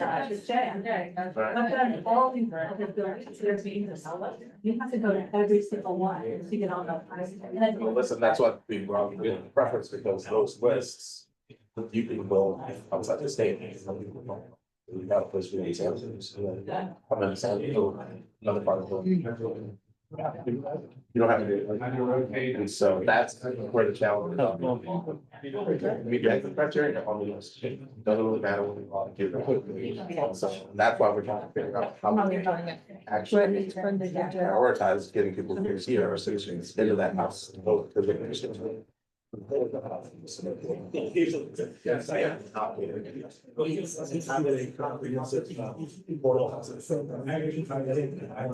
Because one is 100% market rate. Sometimes, so it's what I think.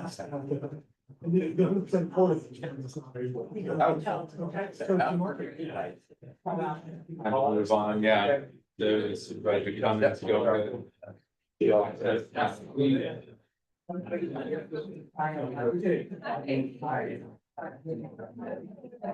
you doing?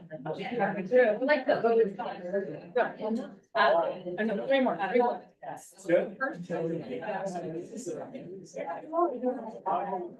You're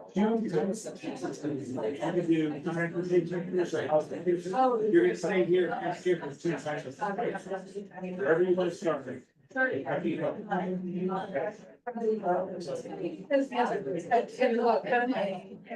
you know. A little this and a little that. You start to tell good conversations happening. That's the serious. Some of that sort of such a opposite part. Right. Yeah, and to get some insight, you know, from the horse's mouth, so to speak. Yeah. Yeah. Right. Definitely. Right. Okay, good.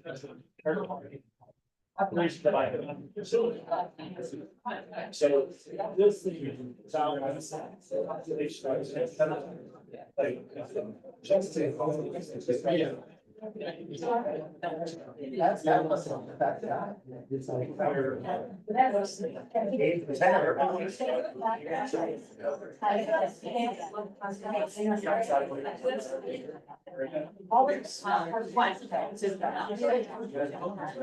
I felt like there was like a cycle that just keeps happening where it just really doesn't happen.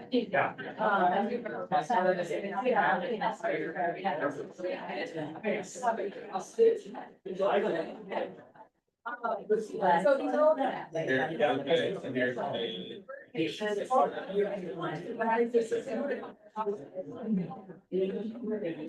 The bird. Because they cost, like, we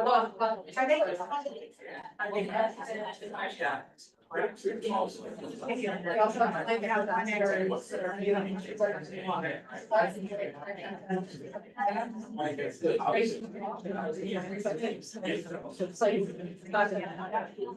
definitely.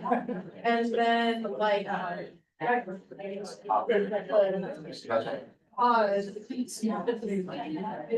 under budget for. So like.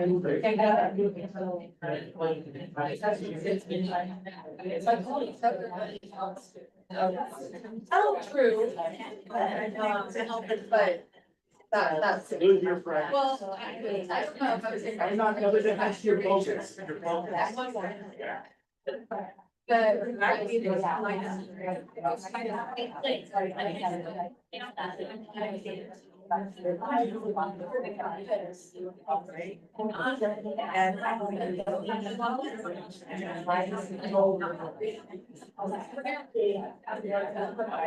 So.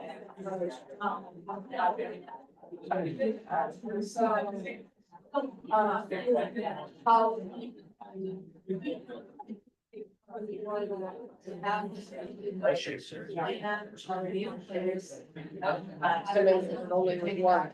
Yeah. Season like 3, 5, Yeah. 7, yeah.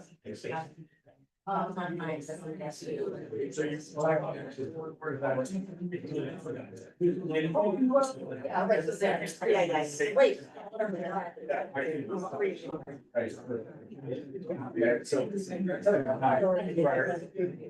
Save which maybe. You like to hear about this? Condition, maybe shoulder, pain from the side. Put in the core and the foot down. Yeah. And then it's like a different standard, you know? We're not trying to have a bike down here. On the but. Right, so for that, you say like. There's not. Oh,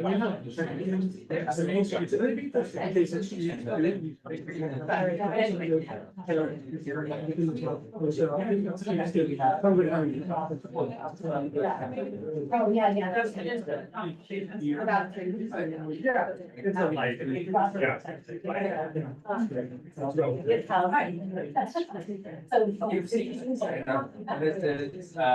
HMIS data. I mean, go back to that, we started on. Fire calendar. And one of the always reasons why. So. Mine is listed. Problem.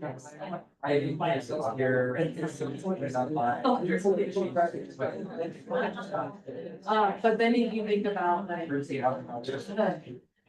Increase of usable. There are.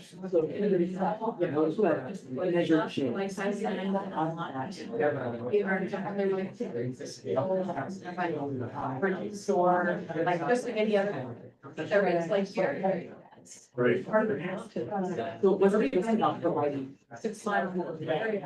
Like. Our road are getting natural gas, so. I have to agree with that. People recognize everything, it's only.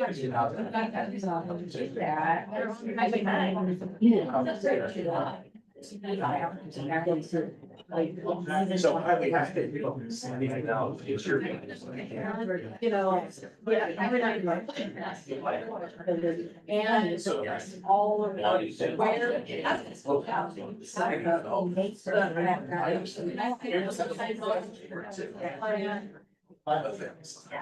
There's that, yeah.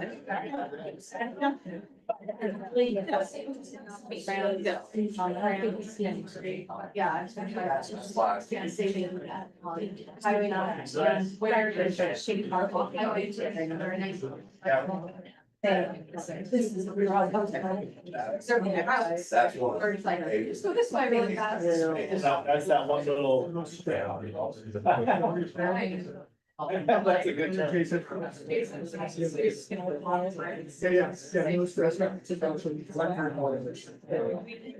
what I'm getting.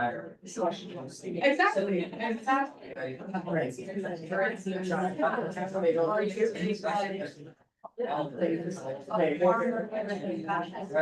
Yeah. And I was heard also discussion. Realize. Through those. Yeah. Anything about fires, I think storm damage. That's all. That's fine, but I mean, that's, you know, for the, you need to start that, you know, so you do. I mean,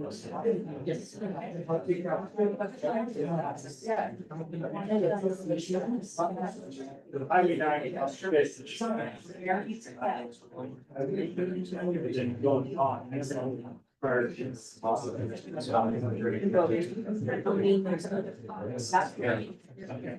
there. Okay, yes, and where it's.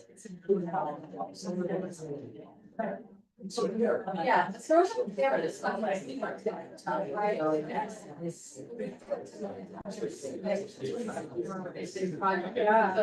that's right.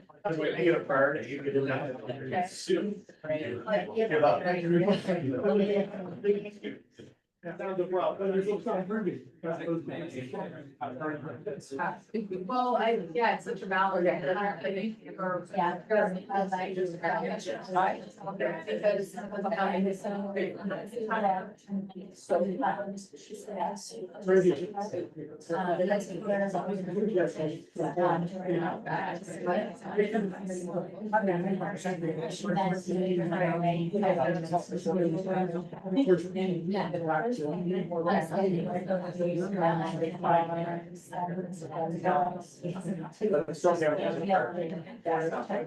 have to prioritize it. Itself is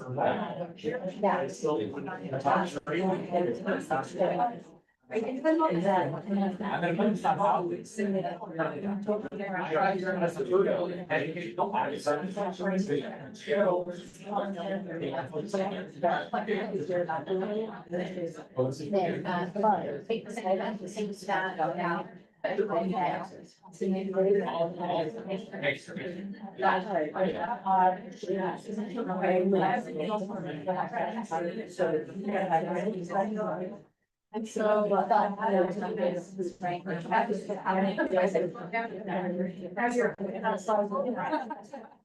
We're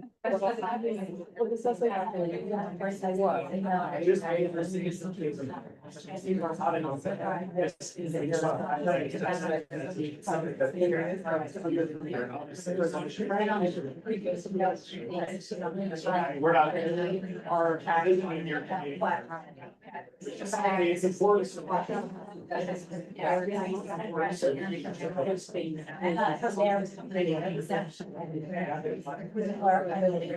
Yes.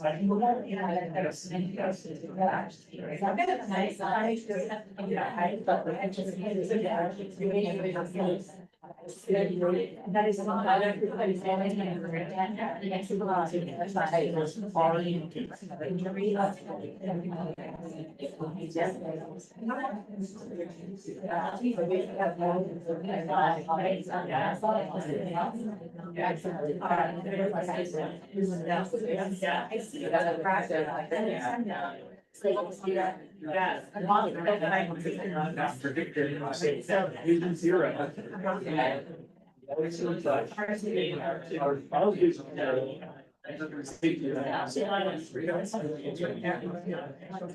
Stop Sally, so that's, that, I did that again, so. The other two crops that I have. Since then.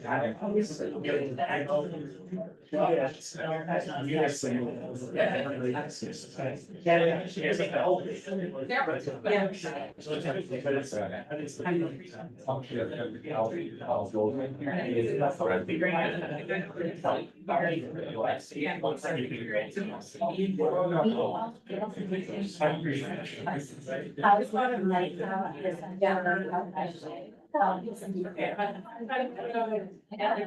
can't see her. It's not visible enough. Like.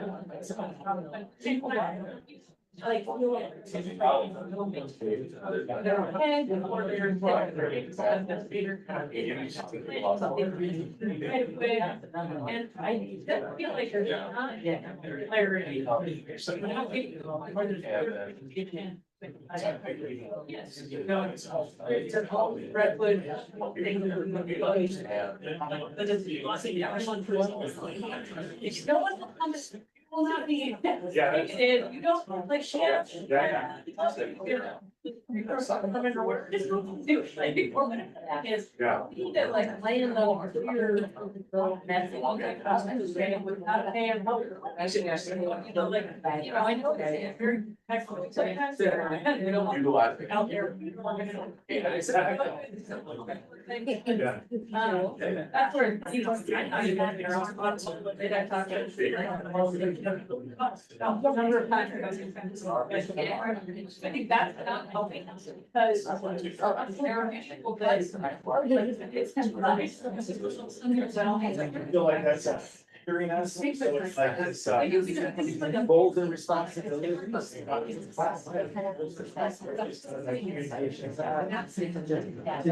That's a design feature. We're helping.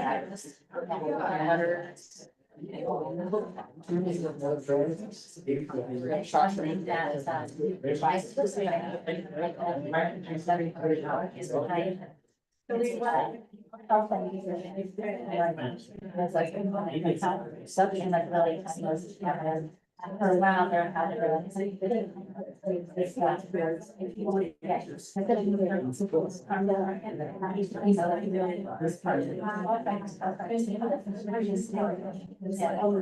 How do you like that?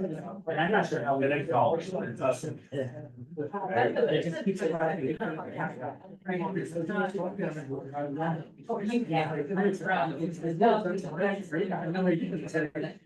I bring it up because of this. I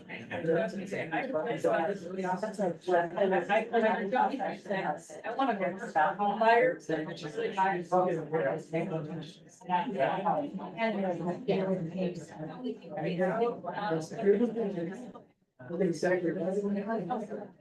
But that's, you know, what that Chinese.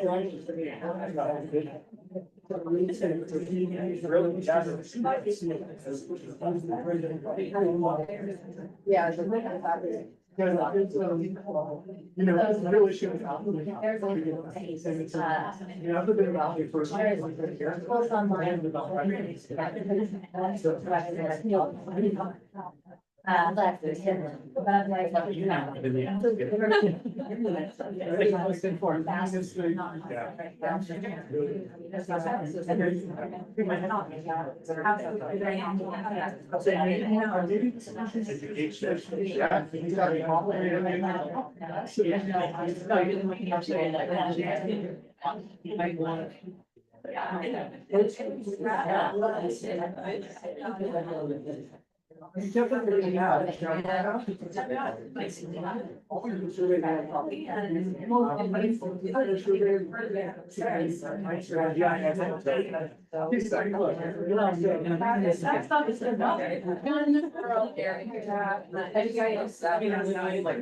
No, but in terms of it's your hand or not, that's one.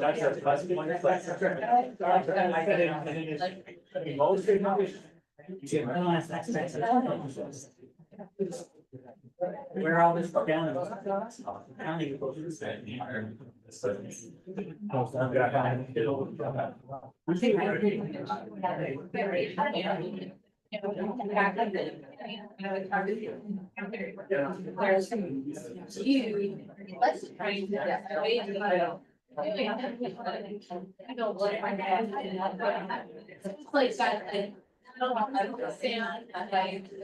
You know, and I know it's scary that I can be way, okay. I'm still for development, you do education. Yeah.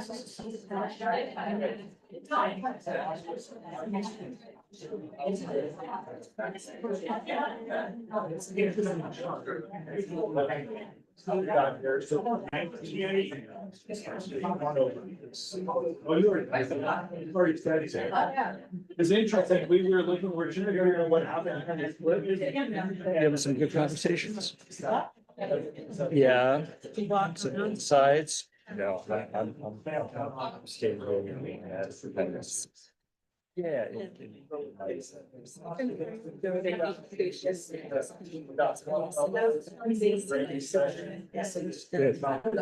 And also, trying to identify.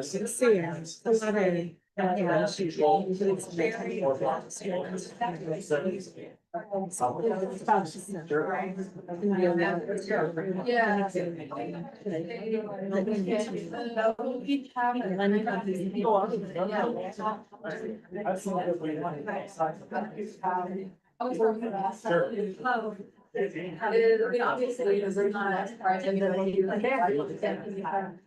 What have we 36 months? One thing, you know, something that you have to have there. Anyone. That's kind of and it's very disappointing. I think also the city. I'm chasing more progress and it's like, go.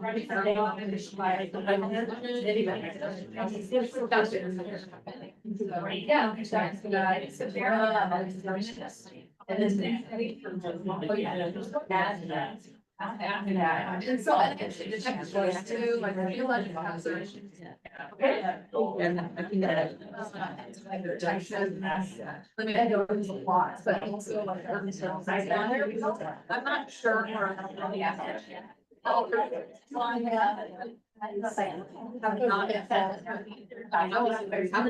Yeah, thank you for like, glad you're doing it back up. Just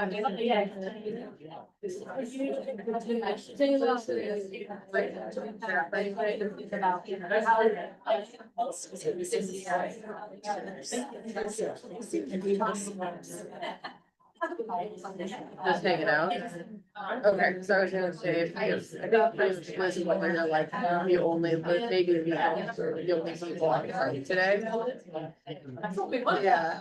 Should be fine, yeah. Like, maybe one, yeah. you know, maybe I am a lot. Or that's allowed or ADU type option down the line. I like it just. I haven't seen that much work about how to promote that.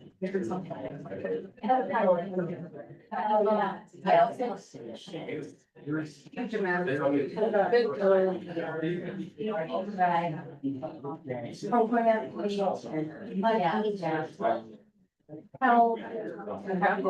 Well, I remember that. Yeah. Yes. So I do know that some, I was like, damn, whatever. Yeah.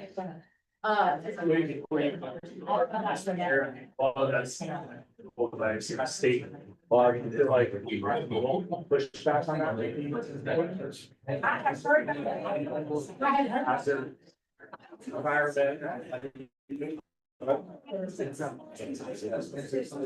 Well, it's, yeah, true, based on state building codes and state legislation. For us to delve into that and figure out if there's. one way to- Like, I don't know, like, I'm not even today. So I don't know what, how to really present. Protecting somebody from dying type situation, or if it's just over the top regulatory. And who's the greatest? Yeah, right. Growth in the first place or whatever, and now.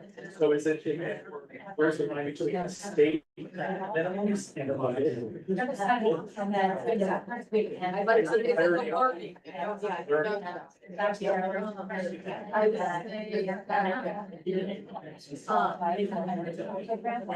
and then it comes to say, for example, really think about my house. Opportunity. Oh my God. People like that, subject is, so that's a.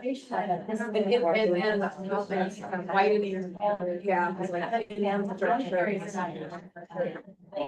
Or well. And they can.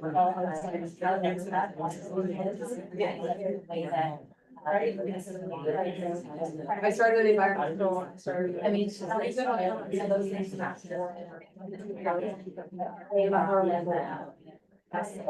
So that I don't, that's not a place in our.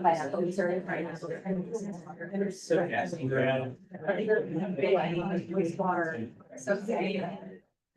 And repeat my staff conversation with my. Structure response to that. Right?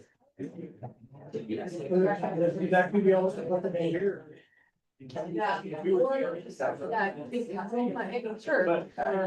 But to your point, you know, like, okay, electrical grid is more hard for us to manage. So that was a priority. You should list that as a priority. Try to find solutions. You know, whether it's in these small districts or staying with, but we don't know that we're gonna get this conversation about to get solutions. Try to highlight what's your priority so that you can figure out what the metrics are for such a solution. Sounds like that case must be sanitation, septic, all that. It's a priority.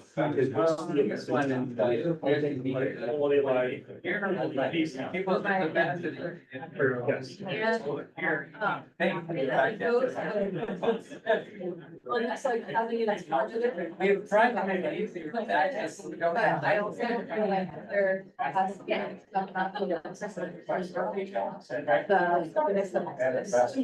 and so subject is one of those things that we're not saying it's based on that. It's really bad, so it might not be. Yeah, I get ready now. Yeah, exactly. That's an example, and there, it also kind of hits over at hazard mitigation side of things as well, but some of our hazard, yeah, safety. Percentage of. Franny wants to like. It's also like healthy stuff. And if we lose that in health and fire, that's all our health portability challenges go up that much. And so I feel like we have to be thinking about ways of. So. Then it's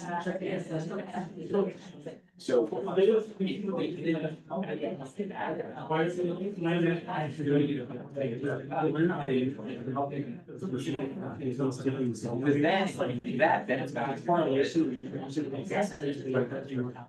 Factory.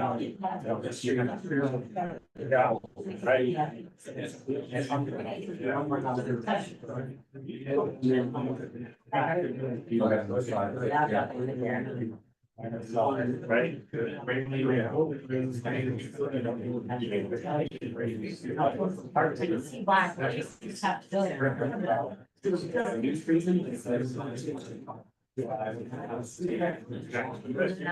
Yeah, so that would be a priority, making sure. We talk about sanitation, but how. Inside, like for safety of the roads, so they have to make that infrastructure so that.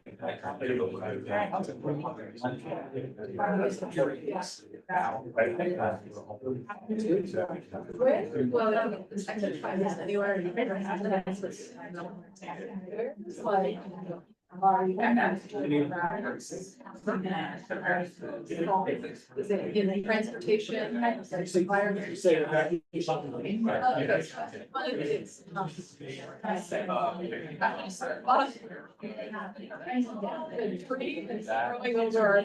Oh. Like, if you go to Santa County. Yeah, right. So. Yeah. The comp plans over here, just like, you know, whether it's a grant or a shaded concrete that. Or it's just. Funding side. And that's what they're saying.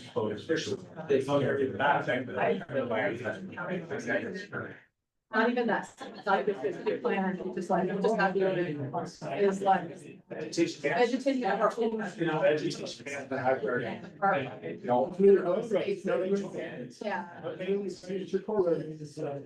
it almost falls into some of the work stuff, but it's education and maintenance is a high variety. But we say it's very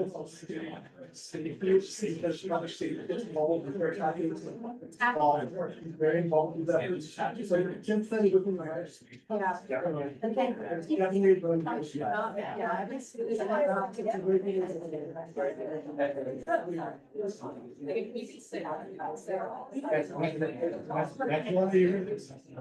Yeah. That would be such. That. Yeah, do you feel like there can be resistance? I don't see a lot of things. You think this is on the. Resistance. Housing.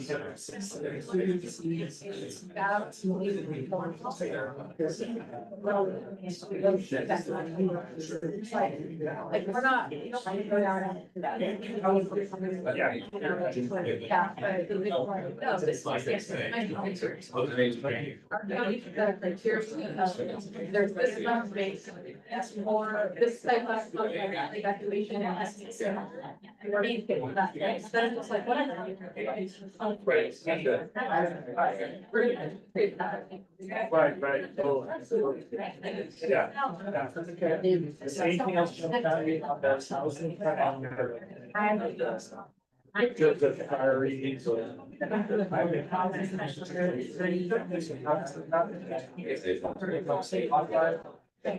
Yeah, so you are, I hear you,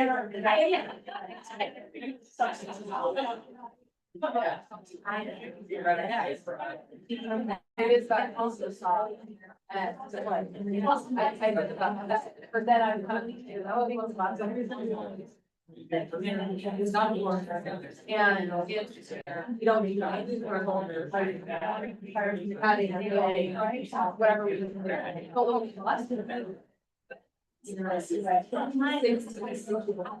I'm like this. I'm like, obviously.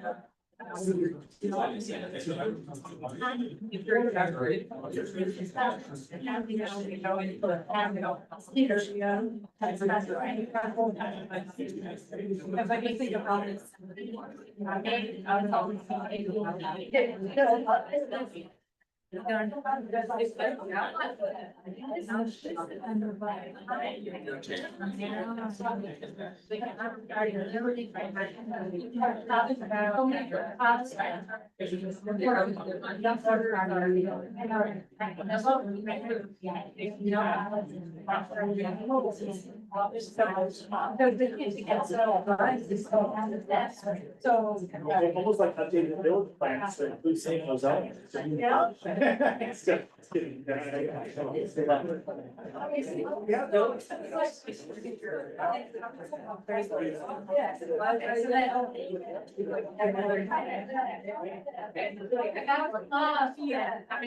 you're not in that, so can't like that.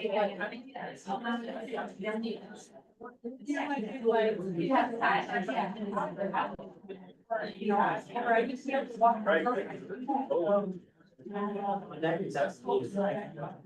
Are there more?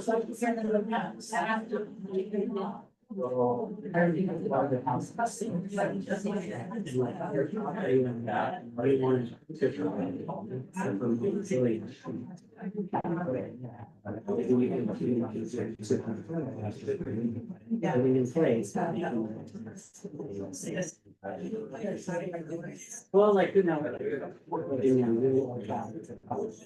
As we. I mean, Are you thinking like code?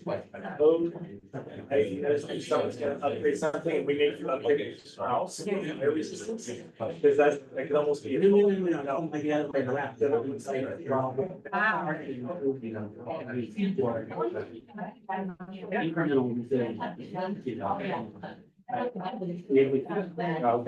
You know, all right. Patient. Access. Yeah. It's dangerous to live so much.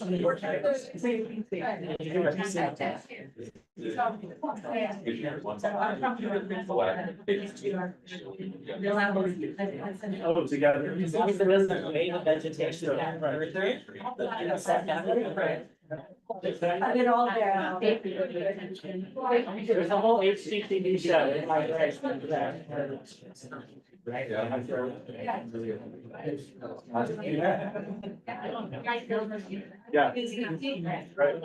Hello. How are you? So. We've been splitting. And I see for you guys. Yeah, that's good, so,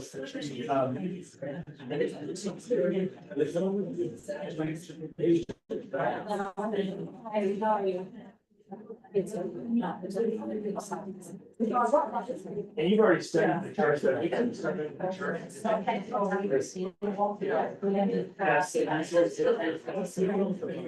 About 30%, this is not yours. It's about 3%. Which is about how you say. Injuries are only safe.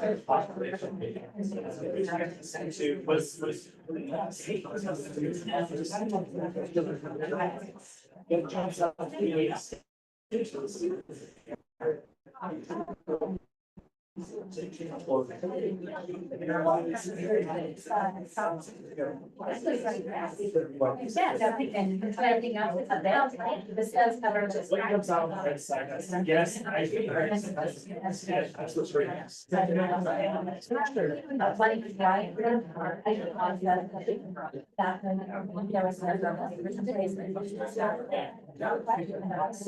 So you can. The deferred maintenance. Deferred maintenance. And then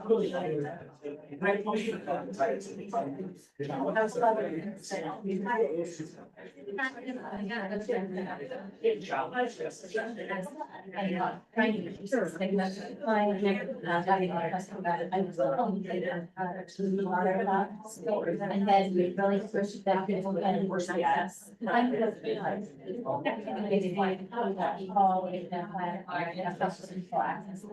Someone that has.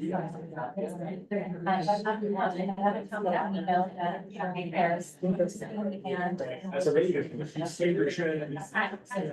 Yeah, that's.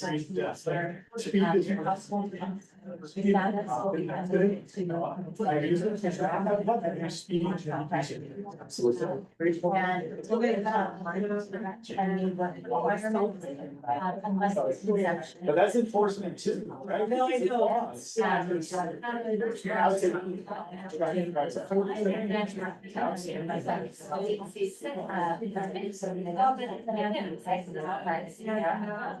They're always. But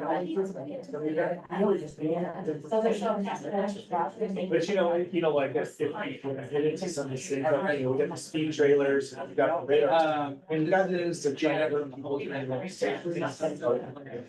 Yeah, that's a good one.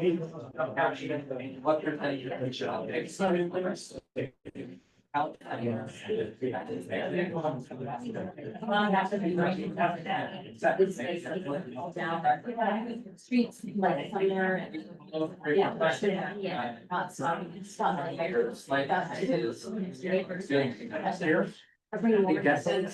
like somewhere. Down the street. Yeah, so mostly housing, right, either subsidizing or voucher, and then now it's It's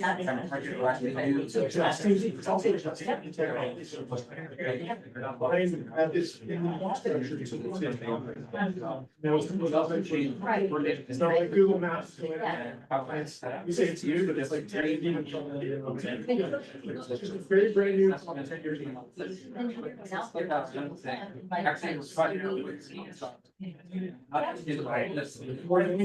that's how I think that's the sidewalks, where it's the, you know, maybe too car centric, so we can create different structure. So that's that big concept, structure.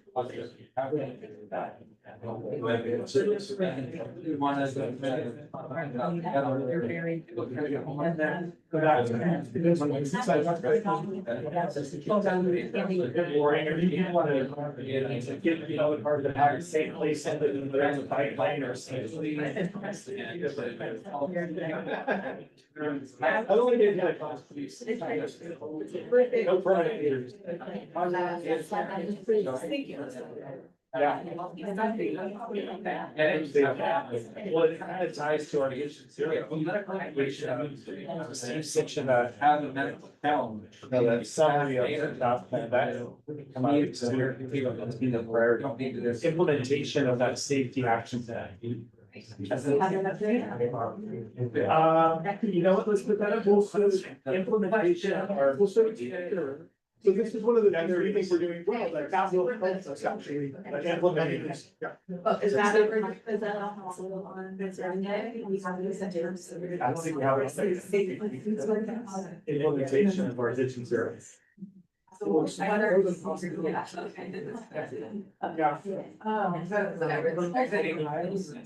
That's pretty perfect. That's for. Yeah, you know, So that's that's. making it hard to choose the things so that we can implement it with our federal grants. As you're thinking about high level strategic initiative, right? Yeah, so implementing our. Yeah, I think that's a good one to have on. Yeah, anything on the. Okay, so. Inside of just, it's like, and then we just talked about. And we always. Limited supply. Anything stands out of.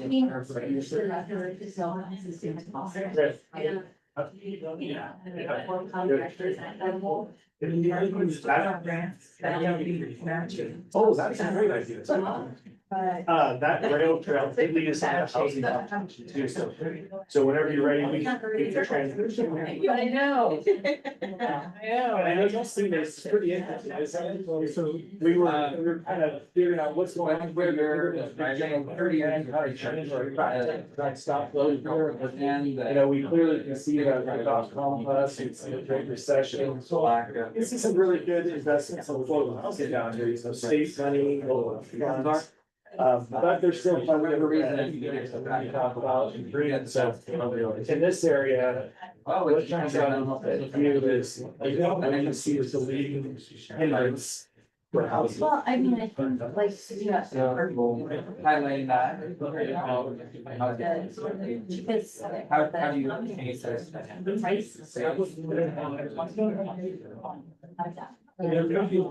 So if there was a way to pass it on. I'm going to do that.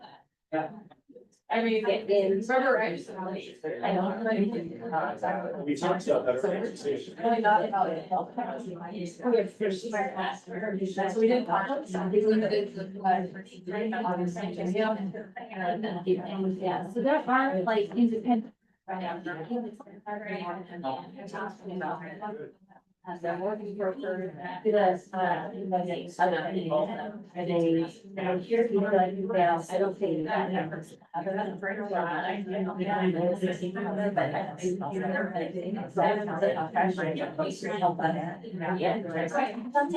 Yeah. Yeah, so that would be. Maybe I'll start running over here. We did, you know, we kind of got infrastructure. Okay,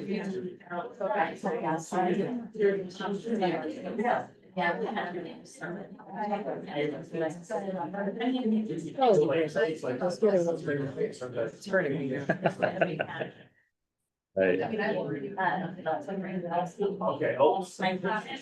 Here, so they can just.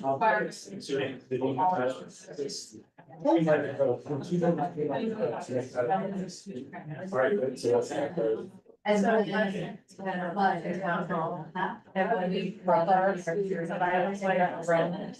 There's gonna be a 7 story. But when I.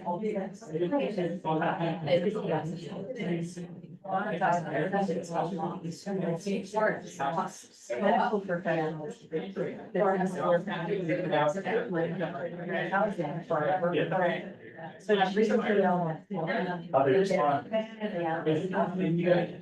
Yeah, how you come that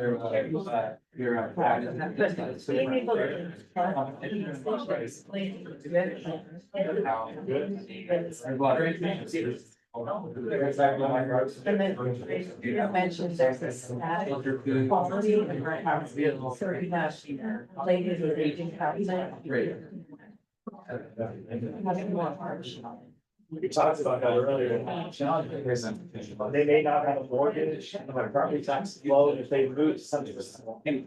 Yeah. You know, their property tax may go up, or, you know, now they have rent. Last 10 minutes here. But you still have to be able to provide if you're Right. so confident. Well, like we had it. We have that out and the company, yes, and it's sort of like for what we bought our system are, it's not. But it's for that. I would like to say that. But I think that. But it's a challenge of because. Like, they go to a rent center, now they've got. So there isn't always been a lot. And so.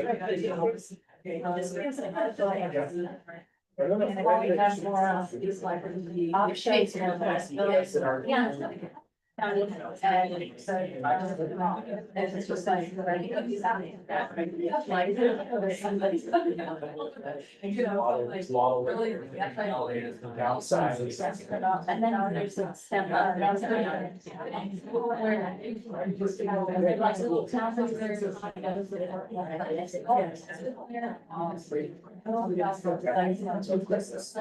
Maybe jump out here on the. Like it's like. Two or. We kind of talked about that. Well, like we see.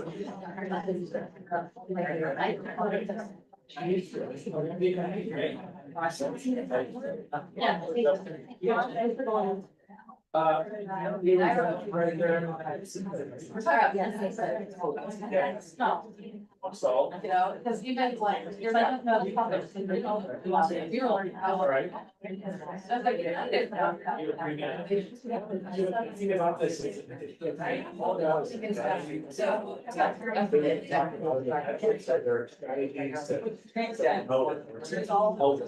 That's something that's, you have a solution, you just wanna. I don't know. Where you're. Yeah.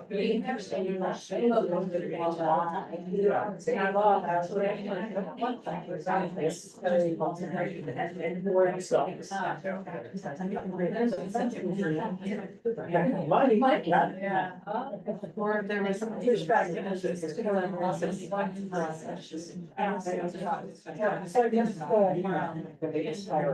So it was this, they communities.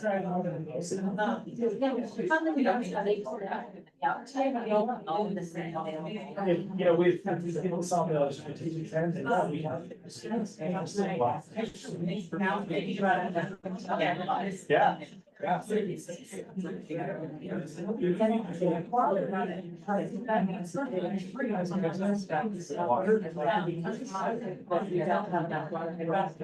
Yeah. We don't have enough. That's not accurate. That's not. So that. Okay.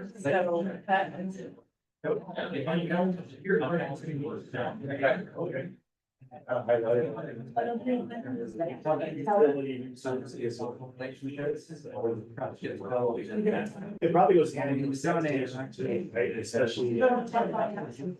How can you make And it's always water. Yeah, because the sewer is all hidden, so they get filled, like, what's that? Yeah. If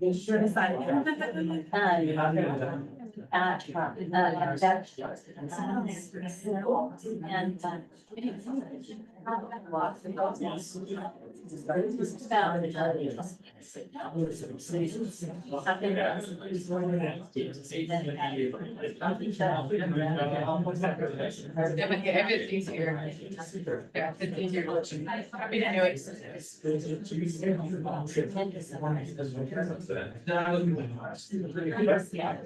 Yes, it is. County is to be. They're really. I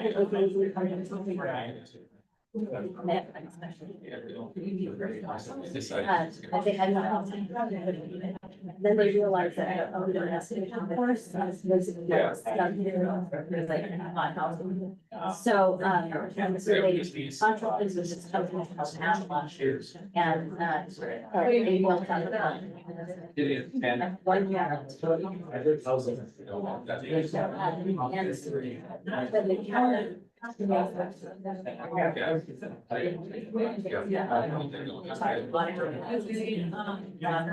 Migrant housing is. No, it's the.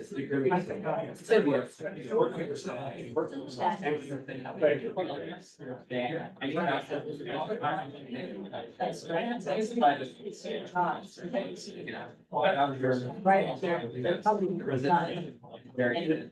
I think that they're selling like that. Urban area.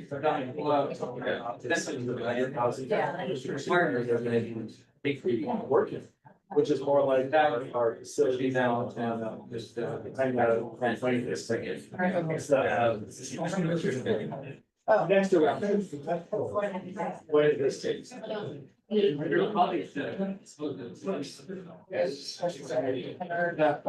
know if that's actually. I play how they should have. Very good. If you ask the developer. And student is helping. Yeah. 20% of my budget diameter is $2,000. 20% of project, want you to big section.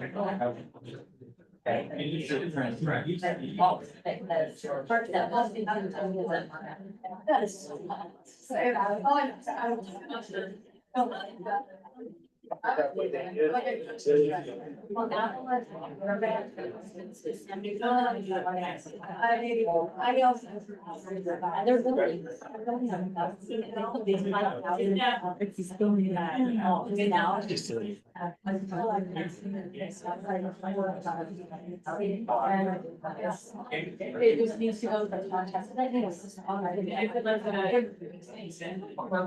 crazy.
I think so too.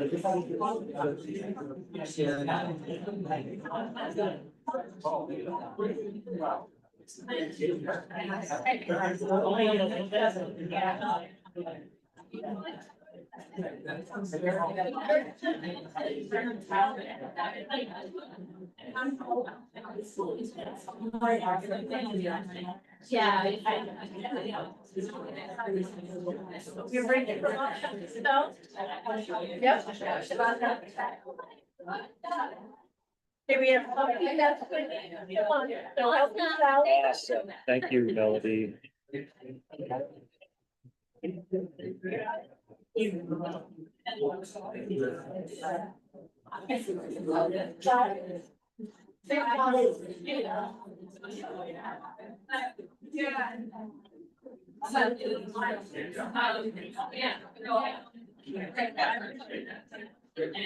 Yeah.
It's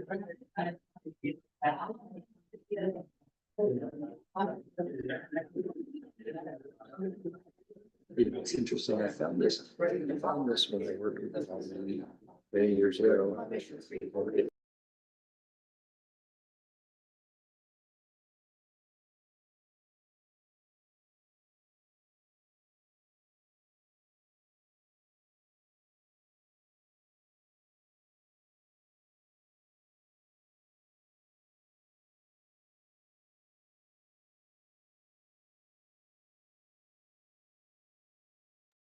There will be. And they're not.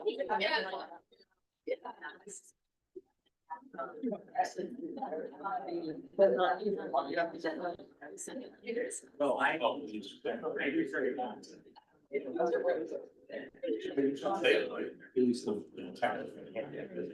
It just is.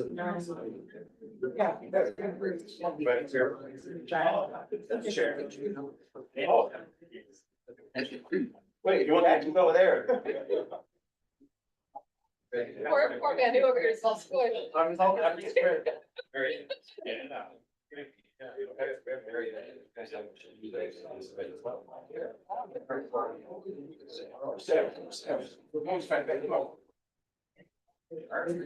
Guys, for a part.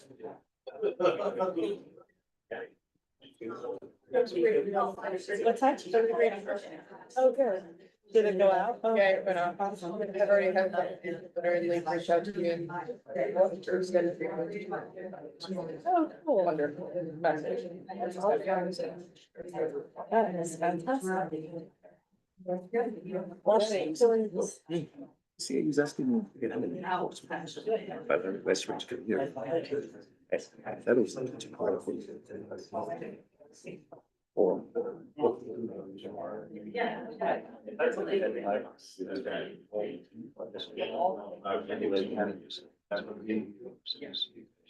what I thought. Yeah. Right.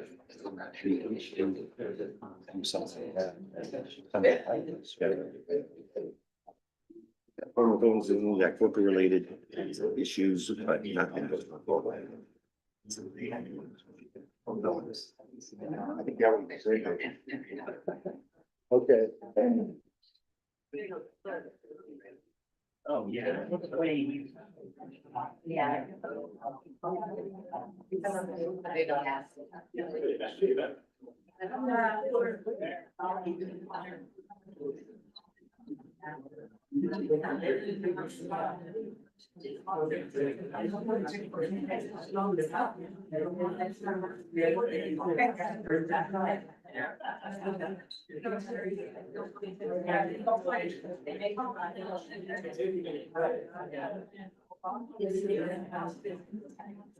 Oh, my God.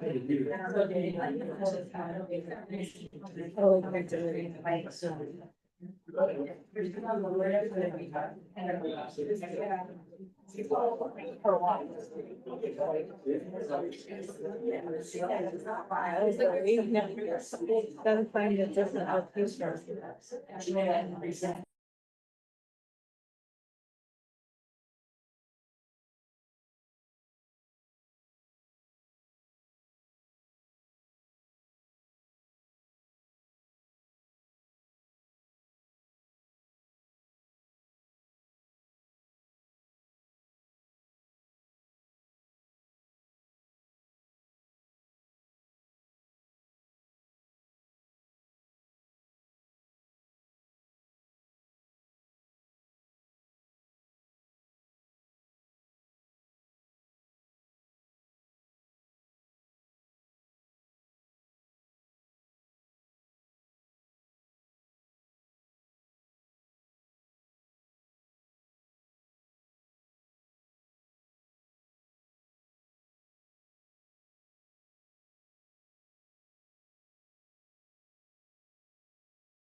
Either one. Welcome back. I hope you're all feeling well nourished. We acknowledge that this data walk was a massive amount of information to take in and process and be asked to come up with ideas about. And over lunch, what we were doing was taking your collective comments and looking for patterns, identifying places of convergence and identifying places of difference or divergence. And we learned some things. Overall, there was a large amount of convergence. There was an incredible amount of overarching, like a big archway agreement on directions for how to move in each of these 7 areas. The places where divergence comes in are in underneath that big archway, the nuances, right? There's some underneath an overarching agreement, places of needing to have choice points about what to, let's say, fund, where the priority might land. And so what we're going to do this afternoon, begin to look at through 3 areas where there was overarching agreement at how to work through those nuances. So like we were talking about in terms of our outcomes, right? This is where we're going to start to think about principles for making some of those what will be hard choices. And we're going to go through 3 areas.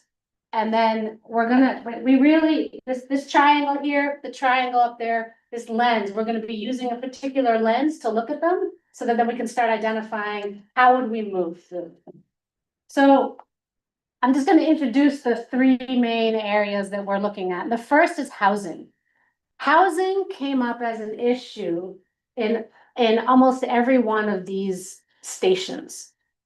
And the question then becomes not just that there's agreement that housing is important and needs to be addressed, but in the next level of that, of where, who gets access, when, and how.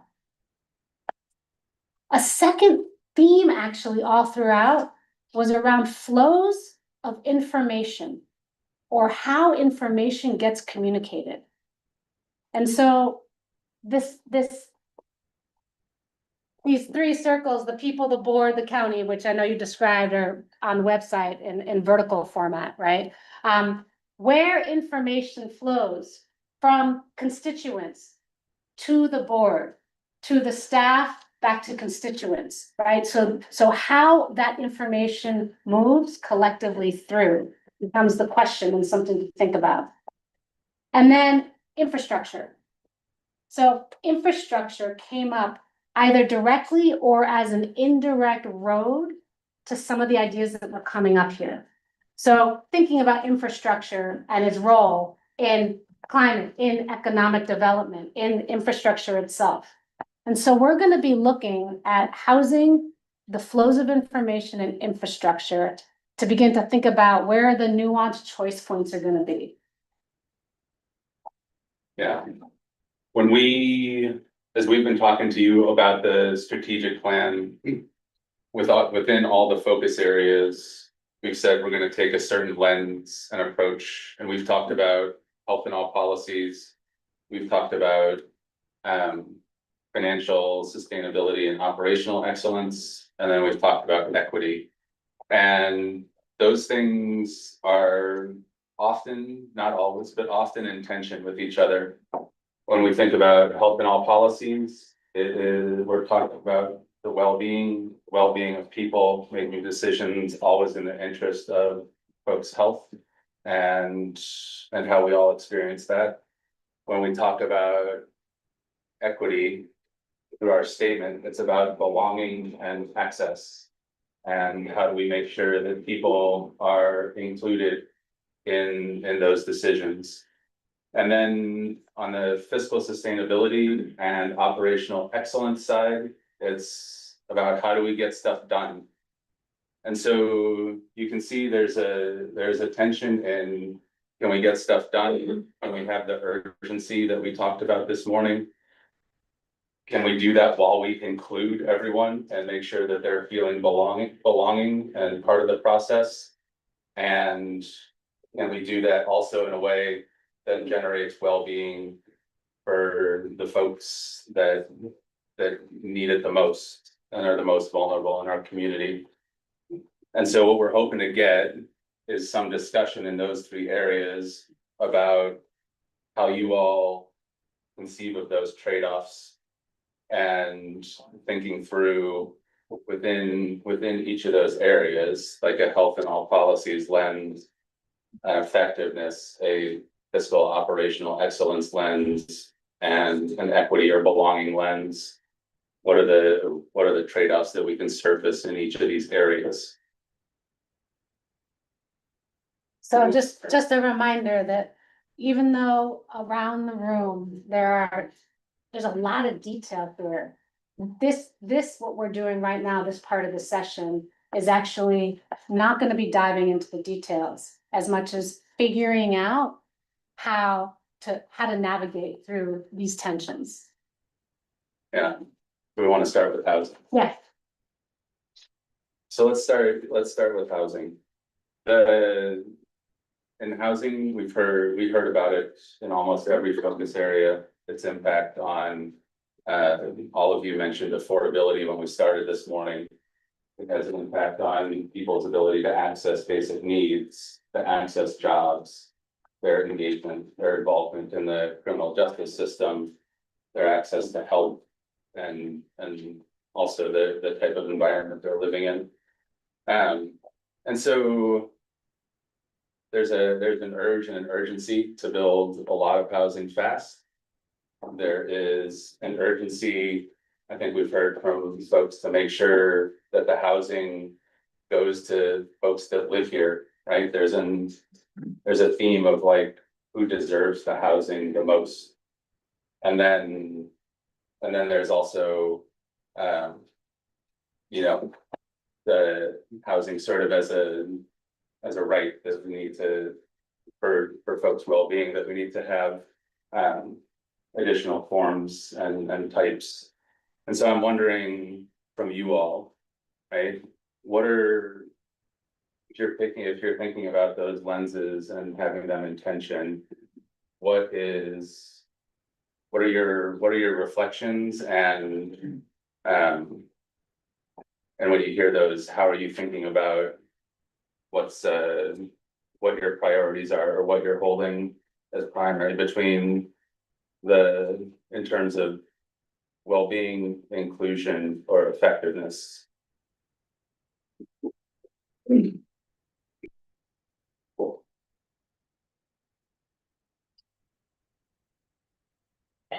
Justice. One thing I think that's important, kind of, because this kind of longer term, like, 6-year process that we're thinking about. I think that one of the things that's a little bit missing that ties into this is like, how do we see ourselves as a community over the course of the next 6 years? So, for example, like, what is gonna be our biggest economic driver, and what are our needs? Because I think if we get to that point, it can start informing, what kind of housing we're gonna need for who. So, right now, I think it was mentioned earlier, and historically, we've had, or in recent times, tourism has been a big economic driver, which is very different from the past. Like, for example, the city of Santa Cruz, back when we had like the Wrigley factory, the Lipton factory, right? You need housing to support those industries. And today, it's really unclear what our major, driving industry is. And so I think as we're thinking through this, like, what do we see is gonna be that major economic driver, and how do we create the housing for that? I think a piece of this too is like, we do know that, our school systems are struggling in terms of housing for teachers. Counties struggling in terms of housing its workers. We have the university system that's here, and so I think that, looking at what are the incomes of those, types of industries really gonna help us understand the kind of housing we need. Especially, and then in addition to that, we know we're one of the quickest aging counties in the state of California. So around those healthcare needs, what's the type of housing that we're gonna need? And I think that I'll start to identify what our economic drivers are gonna be. We can start answering that, because the question for me always is the housing that we're building actually gonna meet the current needs? And when I look at the city of Santa Cruz and I see how expensive the new housing is, the answer is no. Like, we're building housing, but we're not meeting the needs of the community.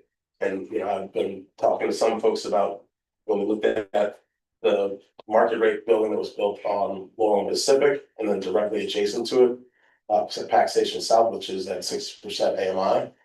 1,400 applications for the affordable housing within about a week and a half, and it's completely full. And the market rate one, which went online at the exact same time, has still not been full. It's been about a year out for both of them having completed construction. So I think when we're trying to reconcile these questions about housing, it really has to look at, what's the need, the income, and how we best produce that housing so that people who are here who need that housing can get into it as quickly as possible. I guess I'm reflecting back, what I'm hearing is it's really that inclusion piece that rises above for you. The inclusion piece of, like, we have a group of folks that are here now, and we have a community that's gonna exist in 6 years. How do we make sure that these folks are included in that picture? Yes, and it's like, as we develop, how are we ensuring we're gonna meet, so we have the current need, right? We have a housing crisis. And I think, it's pretty clear that the need is for kind of the lower income housing to actually be able to meet. Because I think now to qualify for low income housing, it's like you can make $111,000 a year to qualify, right? And so that's almost our salaries, right, in terms of needing that housing. And for many of the folks in our community, that's the type of housing that we need. And so really trying to match up, and I get the state demands, but I think it's really, it's really important that as we're trying to, build housing in the community, that we're really focused on what's the greatest need. Because if you don't build what's needed and you build just whatever you can, are you actually solving the crisis, right? And so I guess it's what's our objective? And then as we're thinking through that, we have to start advancing and thinking about how we're gonna generate revenue for our community and what types of impact jobs do we want here, how to support that whole strata of, what are the support jobs, who are the people gonna be working the higher end jobs, but making sure that we're thinking about what's gonna be our economic driver moving forward. So it's very complex, obviously. But I think that that's the multifaceted. And so for me, the priority really is trying to meet needs of our current workforce, and then trying to think about the future and what that looks like. Piggybacking on that, I would say that, Santa Cruz is I guess right now it's tourism and hospitality industries that kind of push it. South County and some of the far north is agriculture, but as a whole, I think agriculture is the leader for the county, is countywide. And farm worker housing, it's difficult to get, there's demand, there's even a fight between, like, let's say, nonprofit developers and someone that would try to get a affordable housing project in. There's that battle for that land that's landlocked in South County, and it's got an urban barrier. And I think that one of the things that we could focus on is, like, the city of Watsonville did their pilot project to put local people up on the list for affordable housing. But I think we should do that also with normal housing. I think that when Justin talks about these big buildings that are going for, what's the rent, the market rate ones? 3,100 for 425 square foot studio. So that little tiny square over there would go for that much. And so, those buildings, I don't think they're fulfilling the needs from our population. It's bringing in people that are getting priced out of Los Gatos, Campbell, San Jose, Santa Clara, Los Altos. They're getting priced out. They work in the tech industry. they're able to work at home, they get a nice condo right by the beach, you know? And that's, you know, filling those places. And I see it at the big country homes. I see two families that are coming from Silicon Valley and buying a house in like Amesti or Corralitos or Castleton. They're buying these ranch homes over there and they work in the tech industry. And it's like, you know, we have to find programs that like first time home buyers programs for people that only live in the county, right? I mean, the city has that. They give, I don't know how much they give, like 20,000 for first time home buyers. I don't know, a program that they run over there, but giving access to our local residents. I think programs like that, both for rentals and for purchase. You know, that for that first time home buyers, for the affordable housing, for the even for the market rate. I think that if we provide some sort of housing assistance and focus on local people, I think that would help out. It's getting people into the houses, right? Because we hear a lot of stories that even like with affordable rentals is that they go to people from out of town. Because that list, you know? And so we have to find a way that we can prioritize local folks. So we can house our local folks. You had your hand. Yeah, I mean, I think this is sort of one of the places where there's some divergence, right? As we've already explored a little bit in former board meetings, but I mean, my understanding, for example, to start with, it's downtown market rate housing. My understanding is Laurel and Pacific is 92% full. And that it's already having an impact on the affordability of the existing housing stock. You know, previously a single family home on the west side commanding $7,000 a month, now it can only command $5,000. The new housing is not going to be cheap, it's new, just like a new car is expensive. But if there's more new cars, then there's more used cars, and those become cheaper, it's the same in housing. So I do think, like, I'm very curious, and I don't know if Andy's still here from the Workforce Development Board, but like we were talking a little bit, looking at the jobs board, like we sort of see this, 20% of high quality jobs overall in our market. But there is the question of, the tech worker. First of all, I think they have to work 3 days a week over the hill for the most part now, rather than 2. So that there is, this back to the office movement, not to mention the increasing pressure on the tech sector and all these layoffs. People, I think probably want to show up a little bit more. It would be good though to measure, if it's possible, the number of people who live in our community that are not directly employed in our communities, particularly with some of these good paying jobs. So we can assess whether that's a real risk.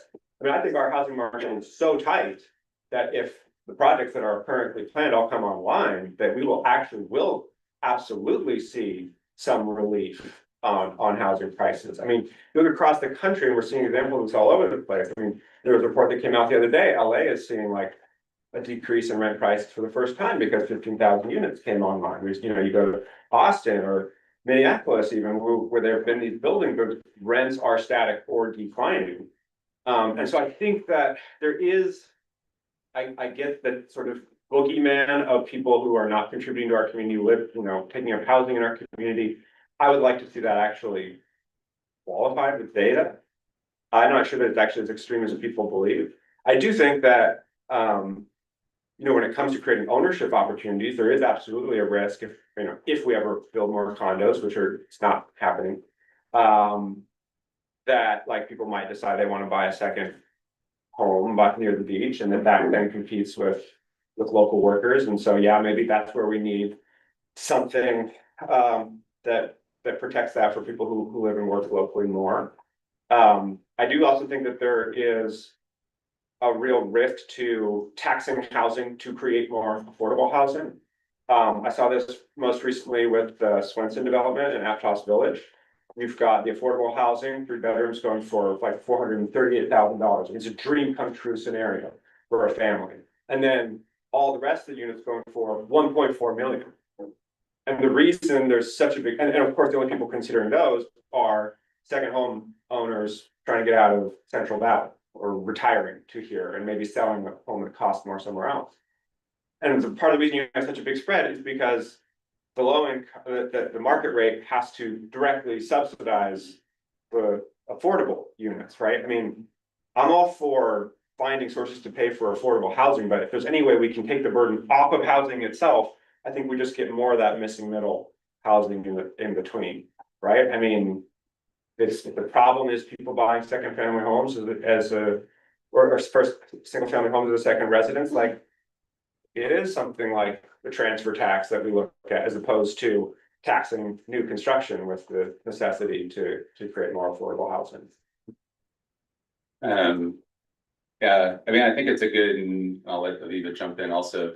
It's a really strong example of, again, how we have a value of belonging, inclusion, and the value that you're bringing up of effectiveness, like let's build more, and how those are in tension. And so I think what we're hoping to get some thoughts out of you on are, as those come into tension, what are some potential principles that help us as staff bring you solutions that, you know, that balance some of these trade-offs we're hearing? I don't know if you put that in a different way. Maybe one step, one before that is, what's the trade-off? If housing is actually a lever for well-being in this county overall, right? This is the overall question.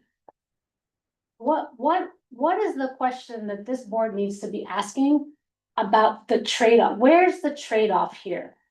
What's the question that you need to be holding around this, instead of doing this with the tension, right? What's the question around this tension? Earlier today, we had this image of maybe how do we move beyond either or, Supervisor Martinez said, right? Where's that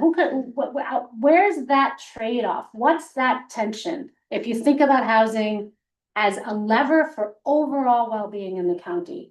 Well, I mean, just looking at this graph here, it's like, how do we bring the orange or the blue line and the orange line both up? Like, And we can argue more about the policy. Right. Percentages. What's the question of the trade-off there? Like, great, let's start with that. What does it take to lift those lines? Like Okay. double, triple, quadruple. Okay, so that's were you gonna add something? Well, I think, yeah, so you're right, I am kind of, you know, it's not black or white. And I think what happens in this community is there becomes like, well, this is the right way to address. I think we all agree that we need housing, and we all agree that it's workforce housing. It's like people, it's housing that like we can afford, you know, it's like us. So we're all in alignment in our values. And then there's like different camps on like how to do it. Do you do it with a certain percentage of affordability? Do you do it with this type of inclusionary? Do you just mass housing and it's gonna bring down the whole? And that I think that's the tension. And I think what I have seen, it goes back to that efficiency, like we get paralyzed, we end up not doing anything. And that's what we need to break down. So how much, how fast, when, who goes It first? becomes like how do we do it, or what type and for who, and then that becomes a debate that then slows progress. And I don't think there's a tension point actually, because I agree with Manu that we do have to build, right? And all market rates. I mean, not all market rates, all different, like affordable workforce market rates. We need to build all of it. But getting local people inside those houses, that's what I'm kind of focusing on. Getting our local residents, constituents in these apartments, in these condos, And in South County, it's difficult because it's farm workers, right? And it's the workforce for Santa Cruz for the hospitality industry. It's not the highest paid, so it's like they do need these kind of programs that get them into a house, into an apartment. But I agree that we do gotta build. I mean, I'm not saying that we don't gotta build. We're gonna build all sorts of housing. There's Latino families that live in the nicest neighborhoods in Wattsville, and so I know that all housing is needed, but I think to get our local people inside these houses, programs for that is what's important too. And so what is it that you need to, so there is agreement, right? There really is. And then getting stuck in in the, what your question of, well, how, for whom, what type, when, how much, right? What is it that's gonna guide you in answering those questions? We're not gonna answer the questions today, right?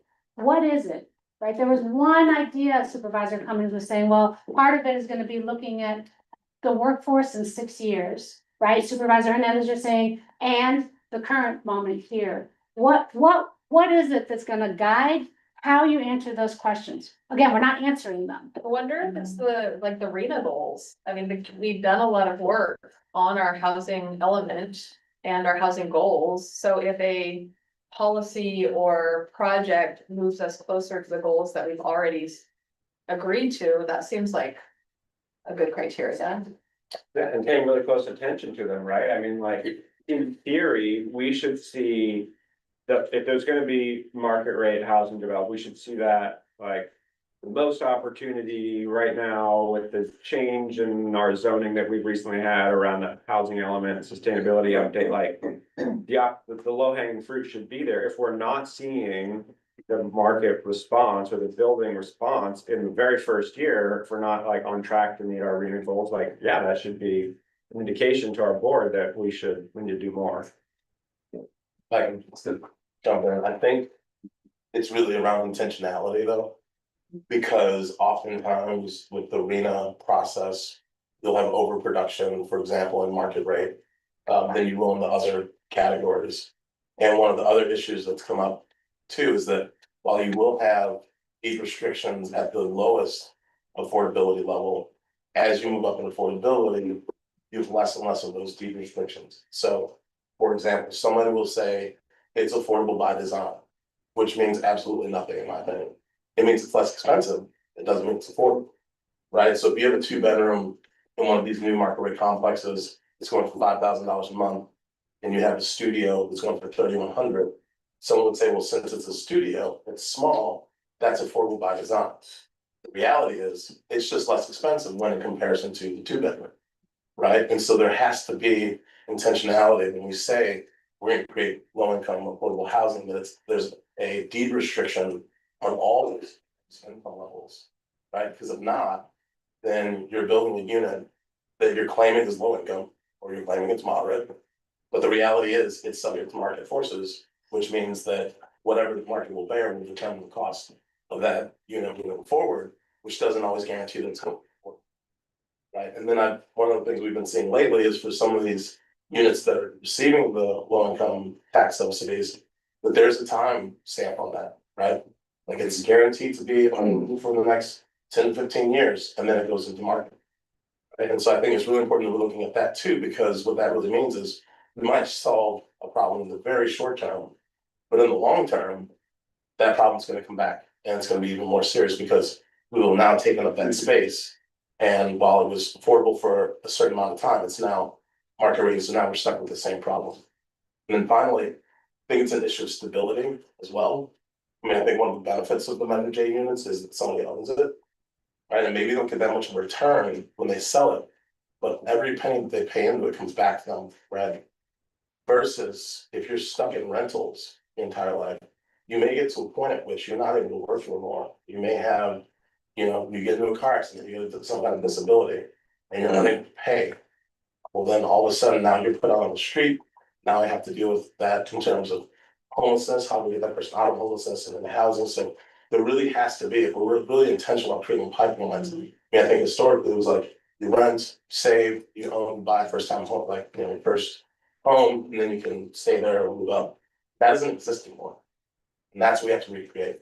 And how we do that, I think it's gonna take a lot of intention, not just with the board, but working with our state partners, working with developers, but really trying to create that stability for people so that they can move from kind of lower income into some stable form of housing so they can stay in the community.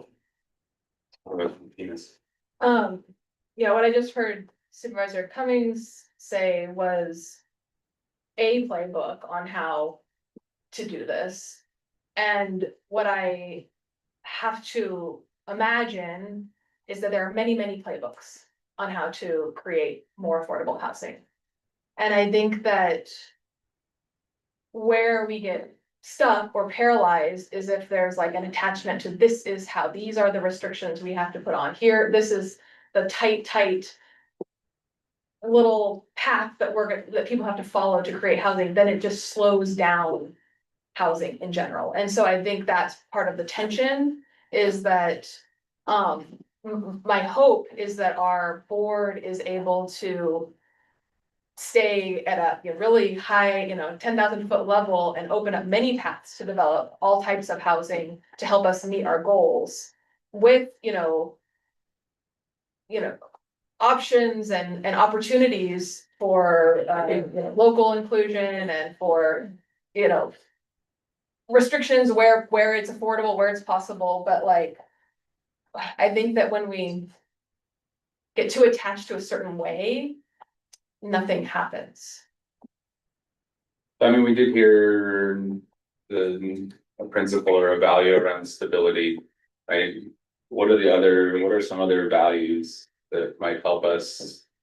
Again, that you're thinking of, what's a value around creating other pathways that comes to mind? Well, I mean, I don't know if this is how, but like, I think you've kind of heard us all say that the housing for our local residents is our priority. I think that's kind of something we've all. I think building, other people have already said it, but helping people build wealth for their families is very, very important. And so to the extent that we can have another program like Measure J or expand that program, I think is really, really important. The other thing is, we've all had experiences talking with builders who, some of them have sworn off working with this county just because it's so difficult there's just a lot of barriers in the way. And so really, and I know we're trying to streamline that whole process, but it's not as good as it could be yet. And I think in order to help us meet these goals and achieve these improvements for our population, we need to be able to do these things more quickly. Yeah, I mean, I guess I am really hearing more that you all are really aligned in that well-being section. So thinking about stability, thinking about how you help people build wealth, that if we're thinking about that well-being, that sort of health and all policies lens, that we're aligned there.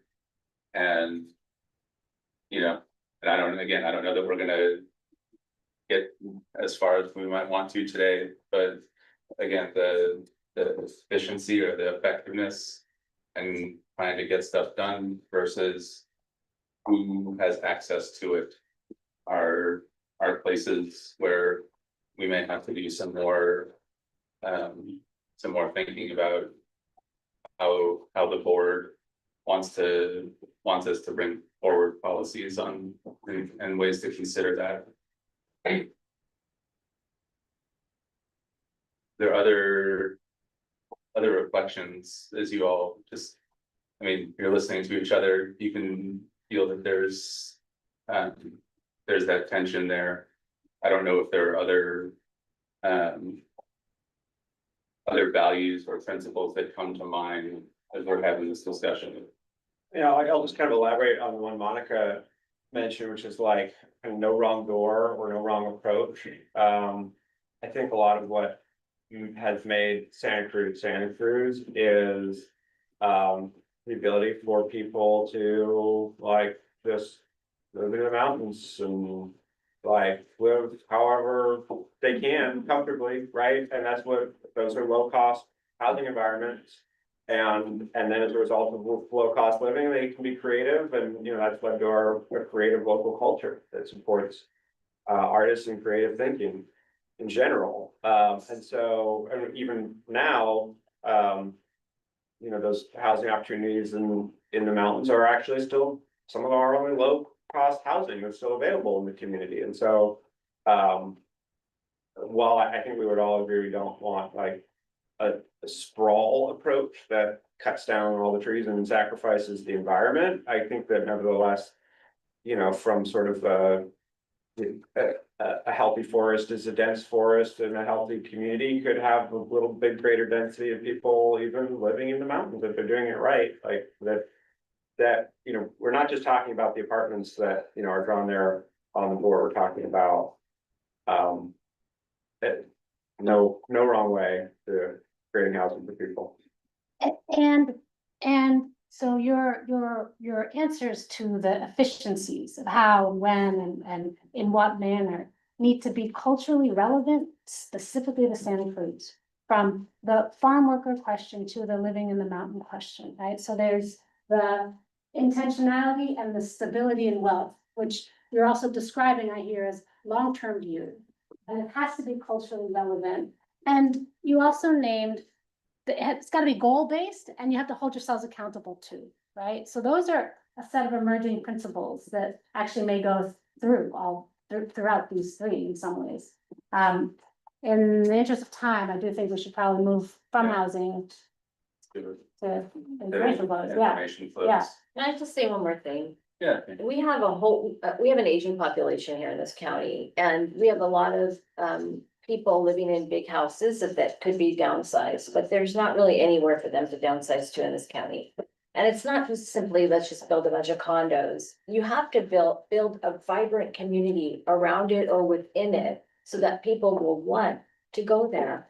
So I think we have, opportunity for something like that as well. The other thing that I worry about is, you know, we've got two congregate living, apartment buildings. One is La Posada, the other one is Valley Heights in Watsonville.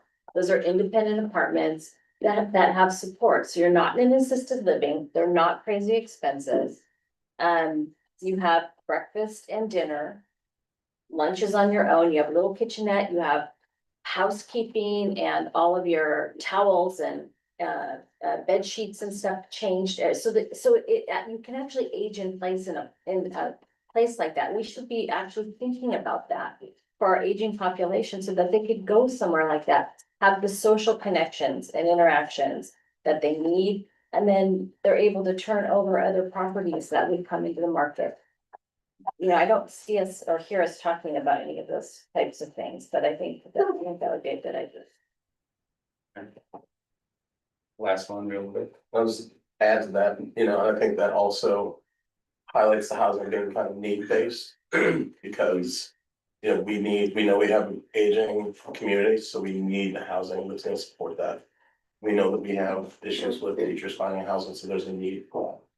You know, we have housing that we know we struggle to keep county employees here, so there's a need, so thinking about housing based on need.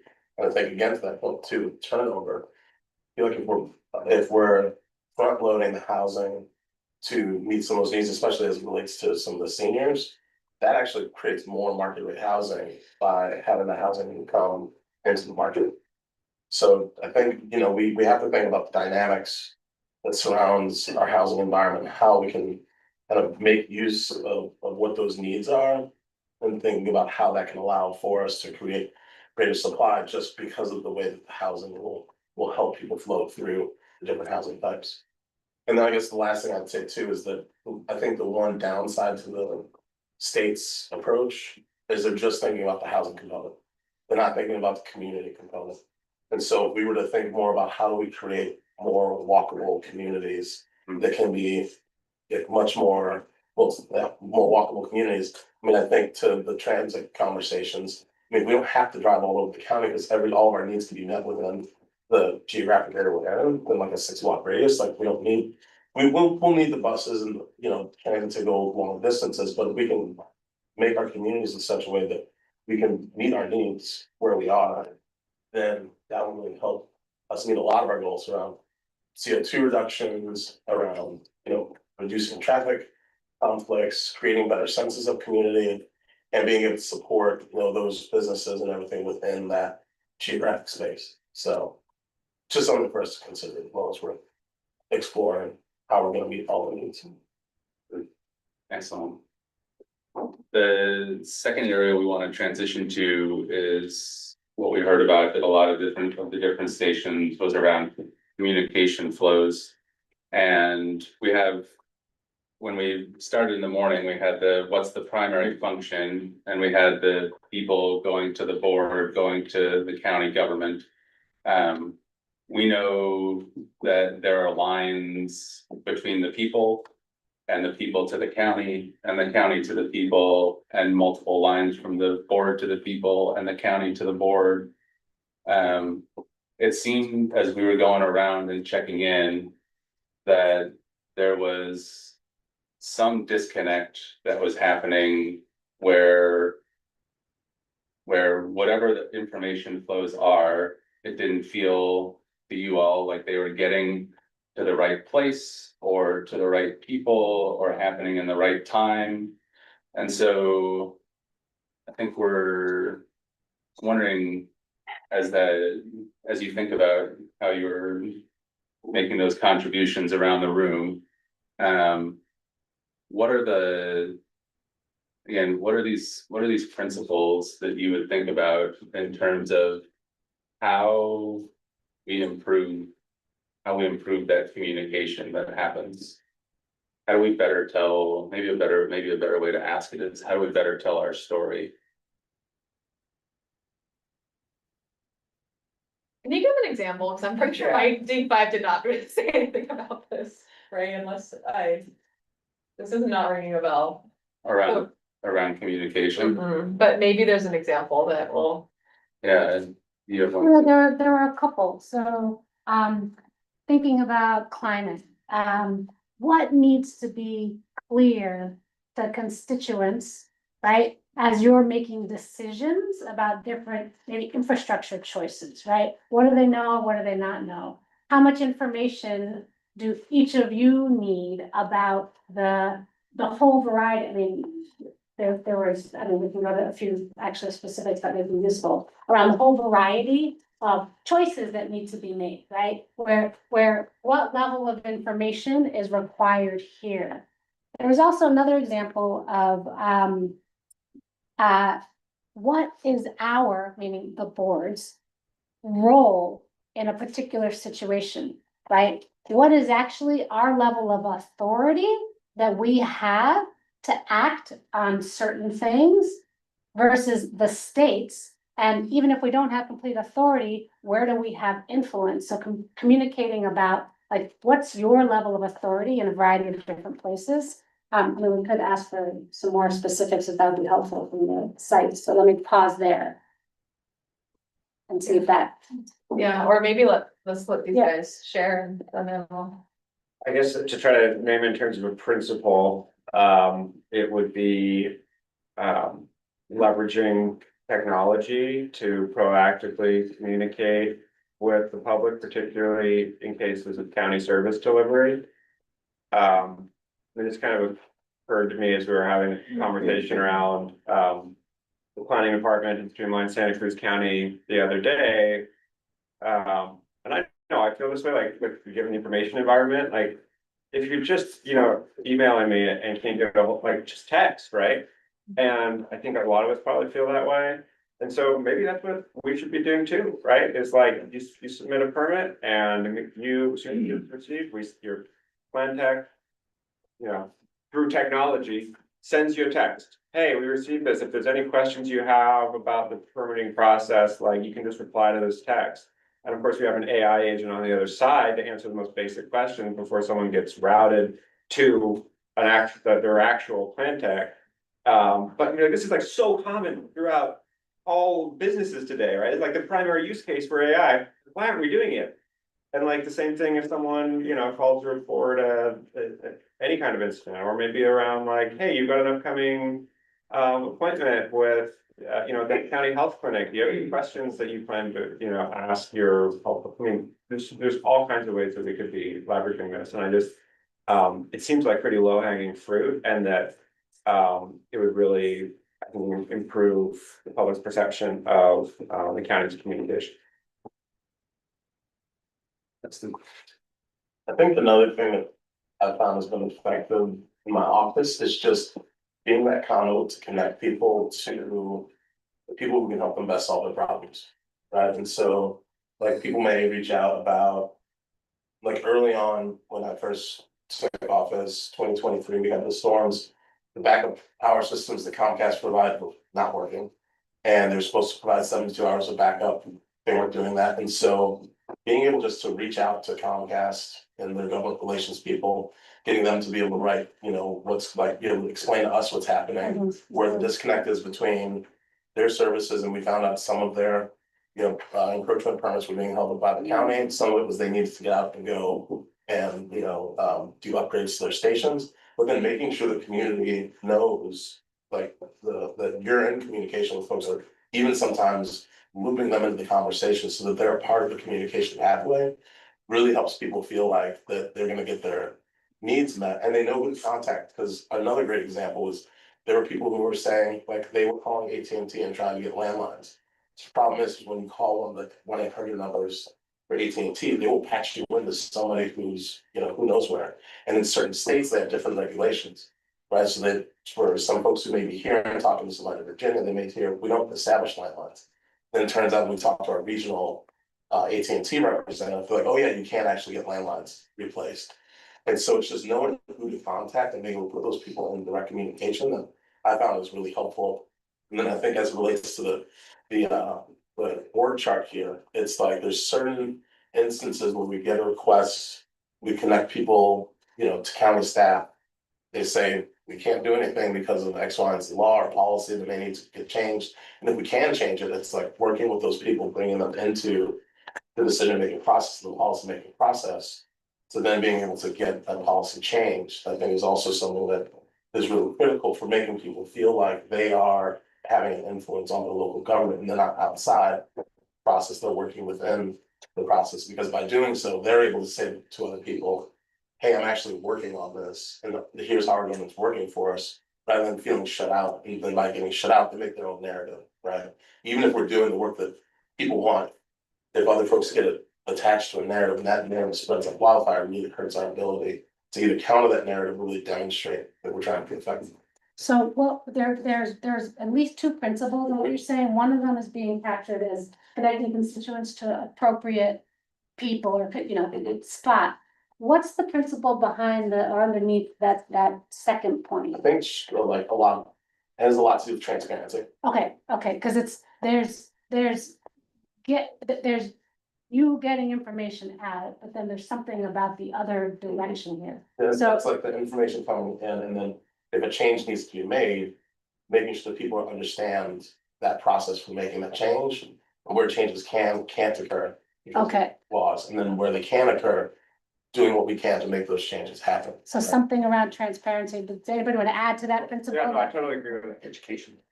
Yes. With everything Justin's saying, like a lot of time, our offices act as switchboard operators just to connect people with the right part of the county to help them or help them understand the process. I mean, and it's true. I mean, like maybe all of our offices would be a great place to start with, some kind of AI tool. I remember when you were still at the city, Justin, like sending you an email and it's like, I'm overloaded, I can't answer your email. But there was just a list of all the city departments, right? If you need this, you're talking to the and it's like, yeah, that's exactly what we do a lot of the time. And then what he's saying about like, what we need, in most cases, like 75%, we connect someone with the department, they get their needs met, all good. But then in like the other 25, maybe it's less percent of cases, something doesn't work, right? Mhm. There's a law that stops them, or like, we can't provide the service right away. And actually, those are the cases that we do want to know about, because that's where our job is to step in and create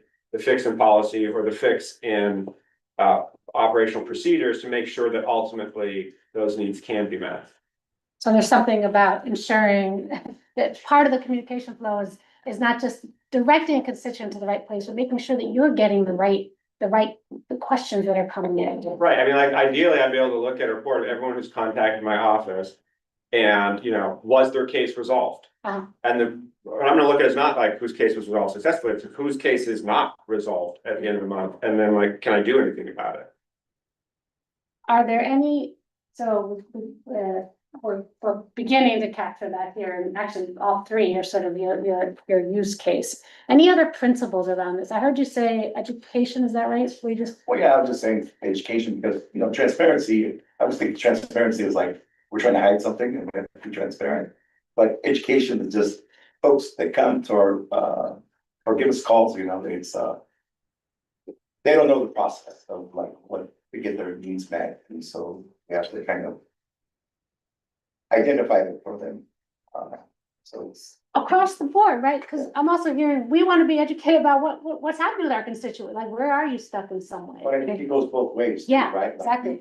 what I'm saying is that we gotta also communicate. Yeah. What Monica was talking about, when things we do gotta hear out and help them out, that's kind of out of their purview of the county. We gotta communicate with our leadership, state leadership, of things like the unfunded mandates that they do. How bills affect us at the ground level, at the city level, county level, those kind of things, that we have to have those discussions above us too. To make those changes, because people come up with some issues and we say, well, the state does this and this is why you can't do it. We gotta have a discussion with our legislators.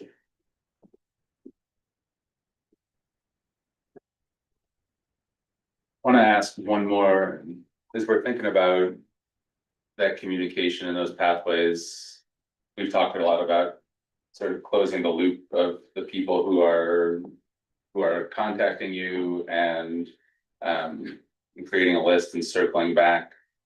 As we think about that principle of belonging and the folks that are in your districts that you talked about also that don't necessarily know to reach out to you or haven't traditionally been included. How do you think, like, what comes to mind when you think about those folks and that you might just see once in a while, or that don't necessarily have the ear of the board, and how their perspectives are included or not included? Yeah, I think, well, I think about a couple of values on this one. I mean, one, I think a lot of what we're talking about is customer service, and so that is how I'm kind of defining this flows of information. But like, I think that also underneath is just the idea of like access and trust. So like one, I mean, being like finding ways to make the complex information that we hold, like complex government, complex systems, as simple and accessible to the public. That feels like our job. And that if we do that well, it will instill public trust in us and in our competency and our ability to get things done. Because I do feel like public trust is very fragile when it comes to government right now. And doing this well can support that. And I think it also, I'm kind of thinking about it, how it kind of flows from both directions, because, you know, I talk to constituents and help problem solve and case manage that 25% that's difficult. But on the other hand, sometimes it's like the constituent has an understanding that's like really, like once I come back and talk to whether it's Nicole and her teams and like what's happening here, my job is also to like communicate back to the constituent and help them understand like either the realities or what we're doing. And you know, it's just, it really is both directional. And so I think that can help develop trust in both directions. Yeah, I was just reminded of, I think in the past, we used to have, meetings like with a legislative agenda, you know, and some of our legislative partners would come and we would all meet together. And I'm wondering, like, I'm just thinking of opportunities, and maybe this is a little premature or something. In terms of being able to do some problem solving together on a higher level on some of the things that we are finding ourselves having a difficult time achieving or moving forward. So I just want to put that out there in terms of communication. I think that is an improvement that could be brought.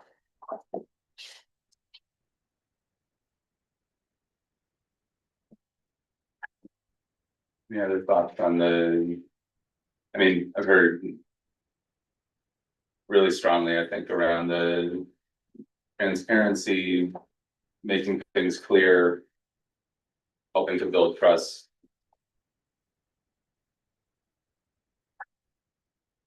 Well, thank you. I'm just gonna say the frequency, communication as well, like trying to keep people engaged, whether that's through, I mean, unfortunately, we get to send out newsletters, I mean, and I think that having strong connections too with other departments and community partners, they're also trying to share information, because I think that's something we can help do, is like increase that flow of information.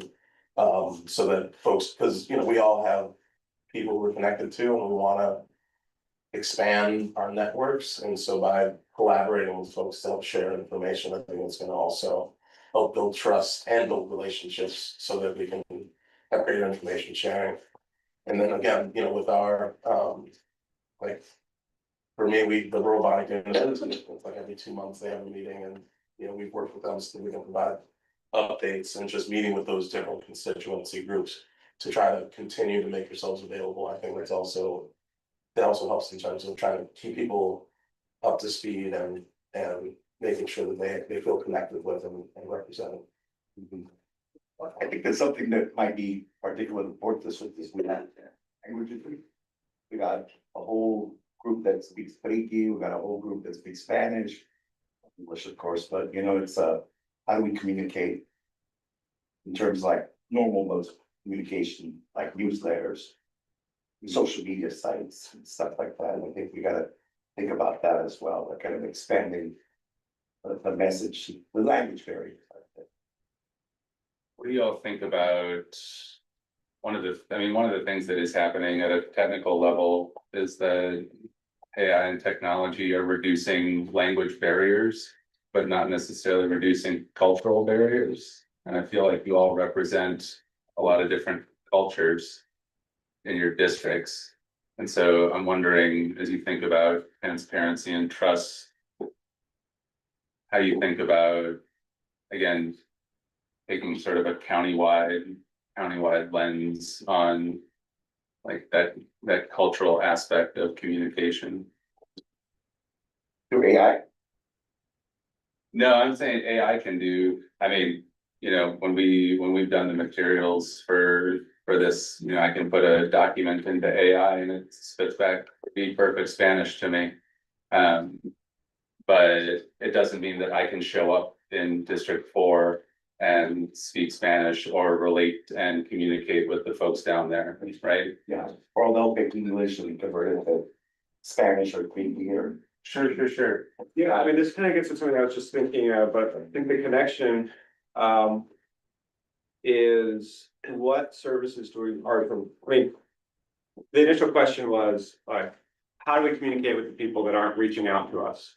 And there's also, we've seen culturally that there's a difference in cultural groups for who feels like privileged enough or empowered enough to reach out to us, right? Put it simply, like we hear a lot more from old white folks than we do from young Latino folks, right? Various reasons. And so as we think about how we increase communication with the public, let's think about all the services we provide, right? That's why in the past I asked for like, okay, well, what's like the raw number of people receiving food assistance that is some way helped by the county, or housing assistance, or how about like how many people are using our parks every day, or how many people are using our roads every day? And my intuition is that parks and roads are going to be pretty darn high compared to some of our more, direct service offerings. And so we better make sure we actually have a communication channel for those people as well, right? Maybe it's a sign at parks available in both English and Spanish that allows people to, scan a QR code, maybe have a discussion of like with the chatbot that can often get recorded and shared with staff, like, what? There's not a door on that park bathroom, right? What are you doing about it? When is this going to be fixed? Or like, I would love to see whatever improvement to this slide, or like there's a dangerous condition on this slide. And I think that maybe that folks who have not felt like part of the privileged communication class might feel like those are more approachable ways to communicate with us, and that actually may help kind of cross some of these cultural barriers as well. Thanks. Agree with that? Yeah, I would say, I mean, I think we need to think about, you know, how can we reach people better, what modes of communication we can utilize now. I mean, with, you know, so much opportunity to create videos, they can go on YouTube, they can go on, I mean, on different websites, it's an opportunity for us to educate people on, you know, what our role is as county government and what people should know in terms of our responsibilities and how we help them solve the problems. Because, I mean, there's so many people who ask me like, so you're a county supervisor? Yeah, so what do you do? You know, there's so many people who don't understand what we do and the services that we provide. And so like I do, you know, I just gave a talk last week at a class at UCSC. Oftentimes we go to high schools and talk to high school students. You know, there is, you know, on some level, a lack of understanding of what local government does. And so to the extent that we can create materials that help people have greater access and a better understanding of what we do, I think it's something we should explore that would help feed into engaging with more people who historically have engaged with us. Right, yeah, that's great. Yeah, I told my son the other night that I had to do some work on the computer, and he said, "Dad, your finances are fine."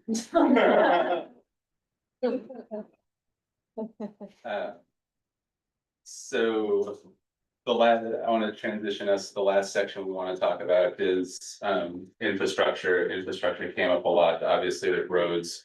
It came up also in the environment section, talking about our resilience and thinking about how we're, you know, building for the future. That came up as we talked about access to basic needs and support. It came up as we talked about jobs and our job pipeline. Came up as we talked about safety and the resources and beds that are available for people for diversion and things like that. As we think about those sort of health and all policies, belonging and effectiveness, we want to think about, again, effectiveness to some degree is thinking about the infrastructure that exists and making it work. The the well-being is, I think, making sure that it's accessible to most people. And then that belonging piece is really about some of the things you've been talking about around building communities and these places that are going to exist, maybe not in the next 6 years, but in the next generation. Like what are the investments that and we see this now. I think the housing is a good example of that, right? There was significant investment, and that's come down, and now we're at the tail. We're living with the tail of that decision. So what decisions can we make now that 40 years from now, folks are going to be saying, oh, now we're living with the tail of that decision that was made here in 2026.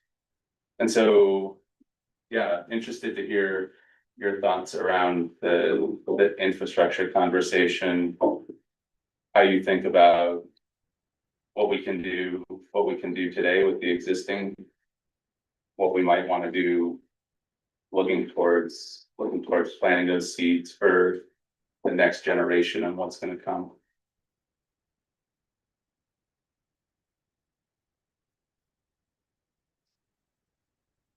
If I can jump in, I think one of the biggest priorities here is thinking about how much we're gonna be impacted by climate change over the next 10, 20, 30 years. And what does that mean for region? Because in certain areas, you know, we're seeing saltwater intrusion happening. And so how we're preparing, and I think the city of Santa Cruz working with Soco Creek Water District, did a really good job of thinking about that and projecting forward. So they were able to create, Pure Water SoCal, the Pure Water SoCal project, which a lot of other communities are now thinking about trying to do. And it's just completely cost prohibitive just because of how much cost is gonna go out and, materials for building out the infrastructure, right? But by being proactive in that regard, we've created, potential freshwater source that can help us, as we grow as a community, will allow us to grow as a community. So I think that we have to be very proactive in thinking about where are the areas of high risk. And based on that risk, how do we want to build out our communities? And then by thinking about that risk potential, it allows us to think about where we want to invest the most in terms of our infrastructure. Right, so I know that we were talking about the urban services line, and we're looking at that. Great, I mean, I think it's something worth considering, but in what context and where do we want to, if we're gonna redraw those lines, where do we want to see those lines go? What does that mean in terms of water delivery, wastewater, all those different things? And do we want to move, do we want to move further inland? And what does that mean? Because we know that our cliffs are eroding and sea level rise is happening. And so do we want to plan for managed retreat?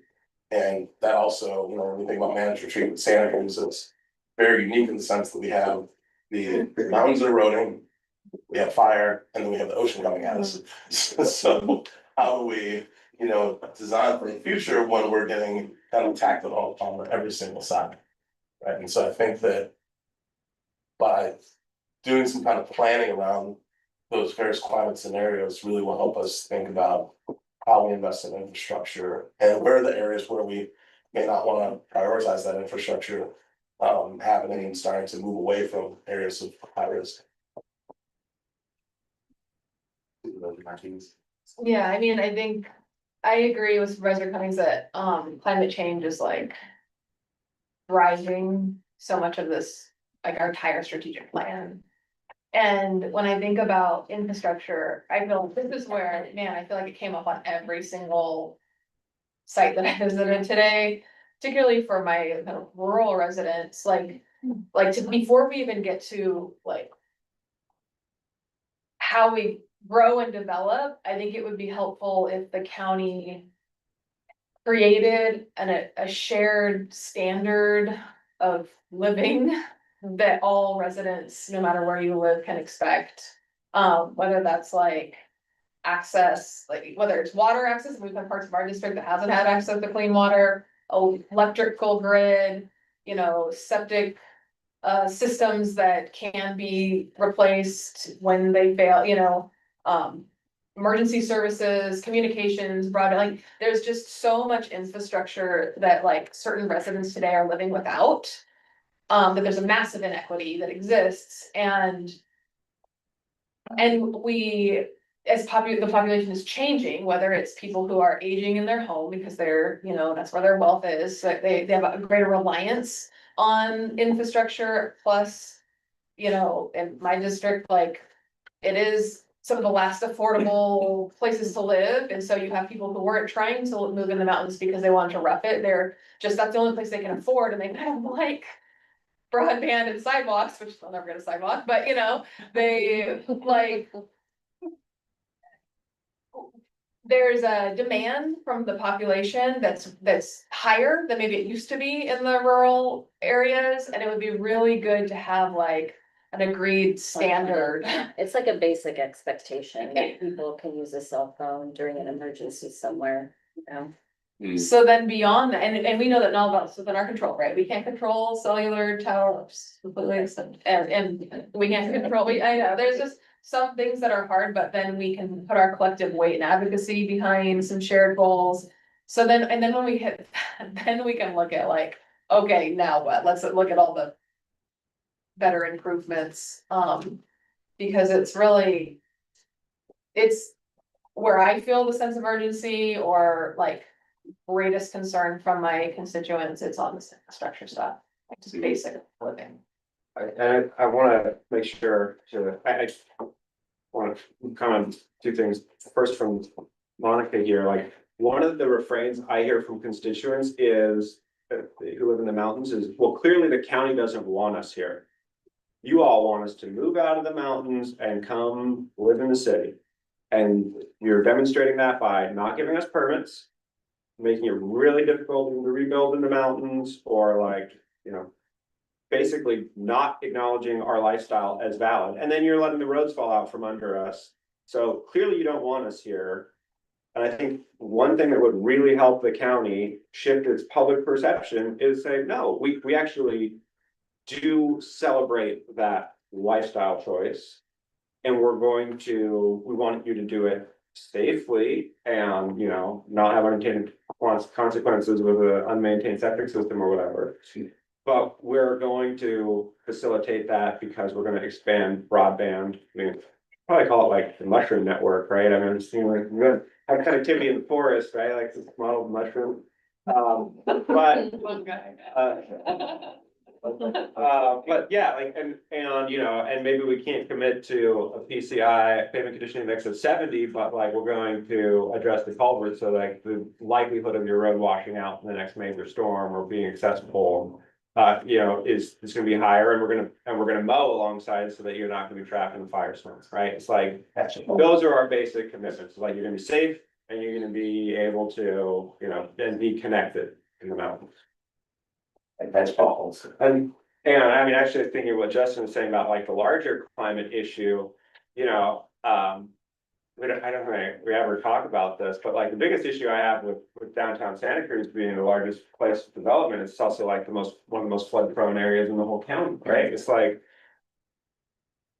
this is smart. I mean, like the river, like got within an inch of the top of the levee back in like 23 or 21, and then you got the rising ocean. It's like, whew.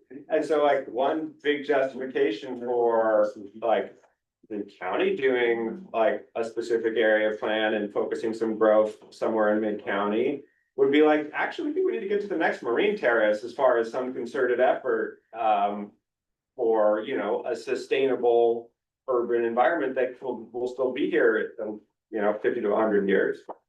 I mean, ideally we get to the next terrace above that, but I think already we're outside of the urban services line. Yeah.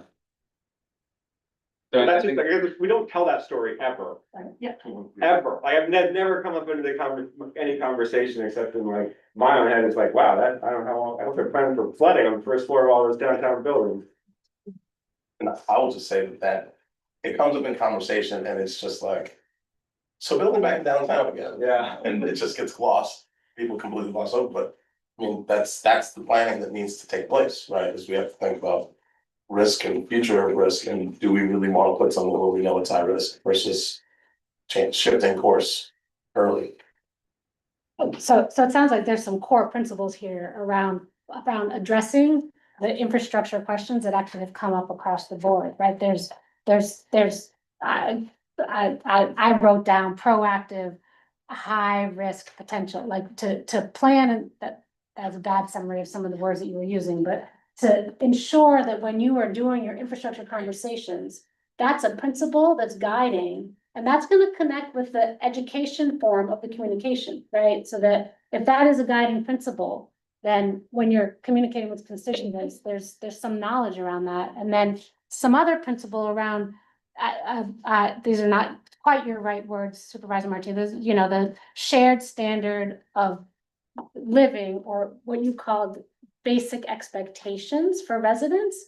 So if you have those as two principal pillars, some of the decisions that you'll need to make, or even those conversations about downtown development, will have a place to kind of stand in some way. And they might actually inform both your communication, the story to be told, but also the opportunities that are possible. Yeah, and I think just for the last 10 minutes of this section, I'd like to focus on the opportunities, and like, as you all and reflected on the data walk and this conversation that we've had here, what are the biggest opportunities that you're seeing as you're thinking about the next 6 years that you want to see reflected in the strategic plan and just our work in general as we work with each other moving forward? Supervisor DeServa. Well, certainly, I mean, I think we've already said it. Certainly, the building of housing that supports our workforce. And not just the county workforce, but countywide workforce, I think is something. I think building, vibrant places for people to go to have fun and enjoy their life. I think that's, really important. I think all of us want to see more sales come into our general fund. So again, to economic development, just, in District 2 in many areas, I mean, we really need to have broadband and connectivity through our cell phones. And that's something that I think we should work on. Awesome. I'd say, visualizing everything or all the work that our departments do, but especially like housing, CDI planning, social services through the lens of equity. And not just viewing it through the lens of equity, but creating a pathway to reach that goal within our strategic plan. A pathway to reach those goals.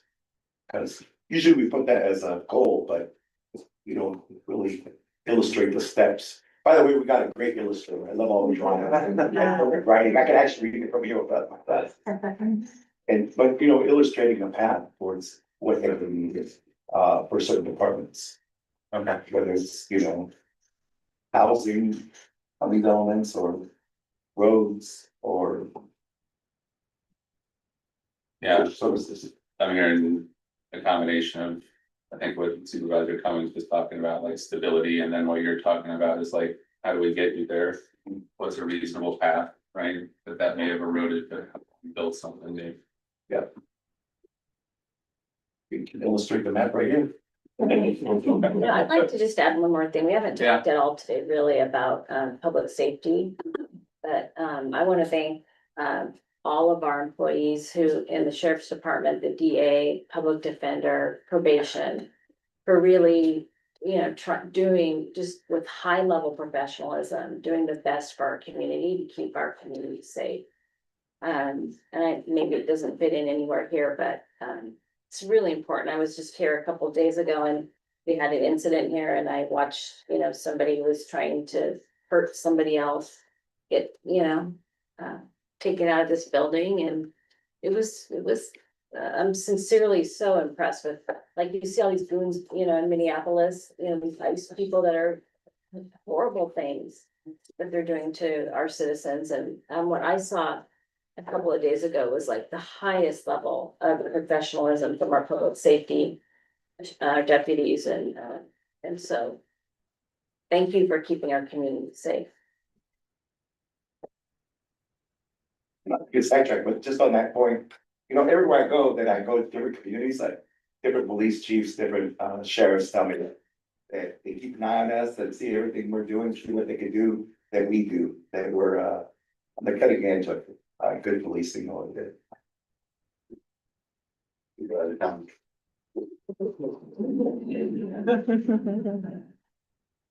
I'm just gonna say, in addition to a lot of that, I think right now, we really have, in addition to stabilizing the community, an opportunity to diversify the community if we're intentional about it.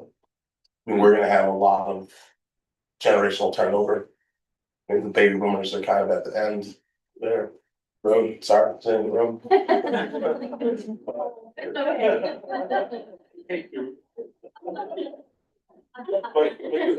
it's like, there's a new generations coming through. And, historically thinking about the demographics of Santa Cruz County, some legacies of racism that's been in this county. There's an opportunity for us to help with this diversity based on the shared values of a lot of folks in this community who see that as being a priority, but it has to be intentional. Right? So building in that intentionality around creating diversity in positions of leadership and across different sectors is really, something that we want to see this be a more diverse and thriving place. It's not just in words, it's through actions. And so I think that this is an opportunity as we're rezoning properties to allow for greater density.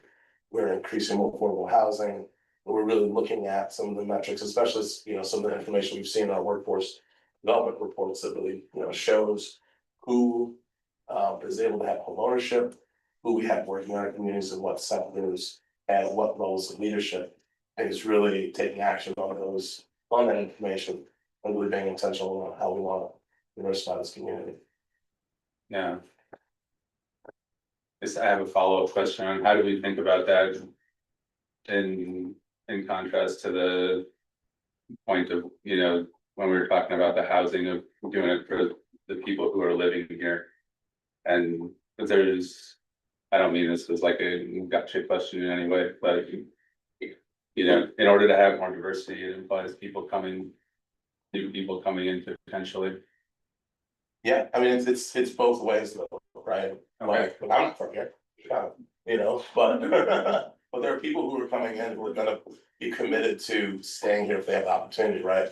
I think, for example, like UCSC, there's tons of people who are coming in, going to school here, committing, and then the reason why they don't stay and we lose talent is because they can't afford it. Then we also have people from diverse backgrounds, people who are African Americans who grew up in Santa Cruz, who they don't have a pathway to getting into housing until they leave too, right? And so it goes both ways, right? I think there's the socioeconomic piece that's of concern in terms of who's here, who we're losing, right? Because a lot of what we're losing are, we're losing people in lower paid positions who are deeply committed in this community. Gotcha. And so it really is about how do we retain people who want to be here, and then how also do we, maintain diversity? Because I do think one of the big concerns I have is also just around like general gentrification, right? And that's socioeconomic. In Santa Cruz, it's more socioeconomic than it is racial.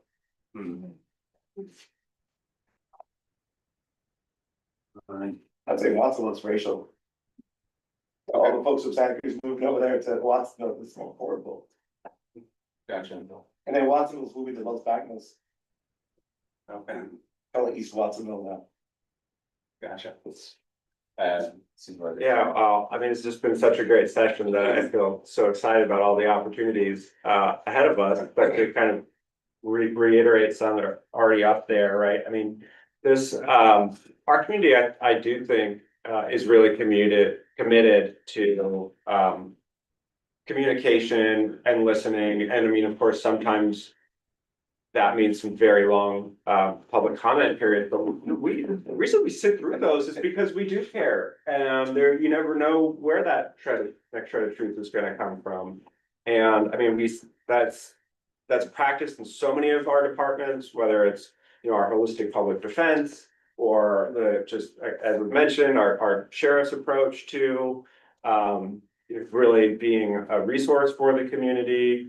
And we have a real opportunity to build on that and expand that. And I think leveraging technology could be a big piece of that, is how we just expand the conversation to more people in more places. And it's so that we're not just having that conversation with the people who feel like reaching out to us, or just making it lower the barriers to people having that conversation with us in county government. Then, one big technology change that we're all seeing is e-bikes. And I think continuing to lean into making Santa Cruz a great place to bike is going to be huge. I mean, we've got the largest state investment in active transportation right over here with the rail trail that's going to be coming online soon. And ultimately we need to, build, that's the backbone to active transportation in our county. We need to build the spines that connect to it and help you get everywhere else safely. Of course, we're measuring how well we're doing that. So continuing to lean into facilitating e-bikes, including having good bike parking at all county facilities, right? For our employees and for visitors. I think another is kind of around alternative living environments. So I was starting to talk about earlier. I mean, one of the reasons housing is so darn expensive is because we have such a rigid definition of it, that it's got to be one family with their own kitchen, 1 to 2 bathrooms. And, I think, what's going back to more living situations with a shared kitchen between multiple people. I mean, we have examples like that, like Walnut Commons, comes to mind. I mean, I think that the project over on the west side of the church, Peace United, something like that. But so there's those kinds of situations, as well as, tiny home communities, allowing alternative sanitation options that will facilitate that. I think there's a lot of, like, Santa Cruz, as I said, is in many ways founded on those kinds of principles, and I think we have the opportunity to lean into them and make sure that we're allowing them in our zoning code and our environmental health code. We can, and as the county being effectively the largest city in Santa Cruz County, I think we have a lot of opportunity to lead the way there. I think there's a lot of opportunity on food, to grow our own food on county land, or helping people to grow food in our community. I mean, as we face the food crisis here, we're not the East Bay or New York City or downtown San Francisco. Like, there's actually a fair amount of space to grow food, and we actually do it really well. I mean, we're an incredibly productive county despite being the second smallest land area in the state. That there's opportunity there. And then finally, this issue of an aging population, we always bring it up, I think, as a liability, but is there any way that it is actually an asset? One thing I've heard is that we're actually what is it, like Prop 19 and other laws that allow you to transfer your property tax basis to another county, right? It's mostly leveraged by seniors who are retiring from one community and wanting to live in another, and we're actually suffer from that because people retire to Santa Cruz and they bring their lower property tax basis to Santa Cruz. But nevertheless, that tells me that, I mean, is there a way to make retiring in Santa Cruz a good thing for us, right? Like that we're the best place to retire in the state. I mean, if it's happening anyway, maybe we can lean into it, and in some ways it actually helps. I don't know. I mean, it's something we're dealing with one way or another. I think it's important to recognize it's not just our existing population aging in place, but people wanting to, if they haven't lived here before, wanting to at least live the last years of their life here. No ideas. Supervisor Martinez. Yeah, I think I'll keep it short because so much good stuff has been said and we had so many incredible opportunities today. I think that this strategic plan, the opportunities are really going to be kind of couched in some of the challenges, right? The federal picture is going to be with us at least for probably the first half of our strategic plan. And then things like climate change and these climate related disasters, we can't not cook that into what we're planning for. But with that, I think that also creates a lot of opportunity to look at things differently, like it or not. And it's an opportunity, what I'm kind of hearing consensus on, hopefully, is how do we get out of our own way in some regards? In different places, in different, parts of the room. Whether it's what we're seeing with the Streamline Santa Cruz work is a really good example or a good start, where here is, kind of systemic challenges that the public has had with a part of the county, and let's really dig in and try to just clear the way. And whether it's that approach or something similar across various sectors, it feels like opportunity to really focus on progress and getting things done.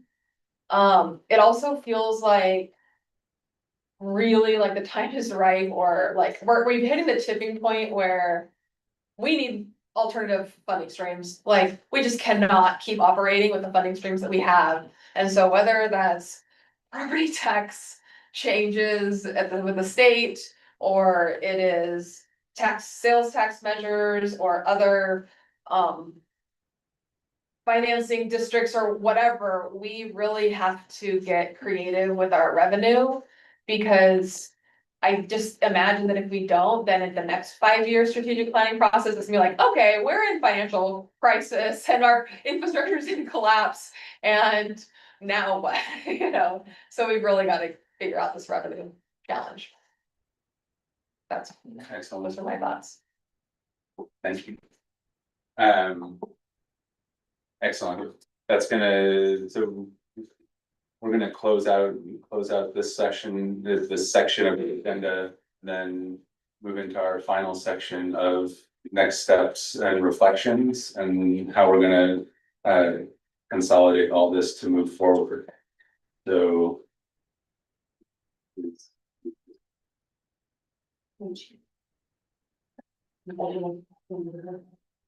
oh.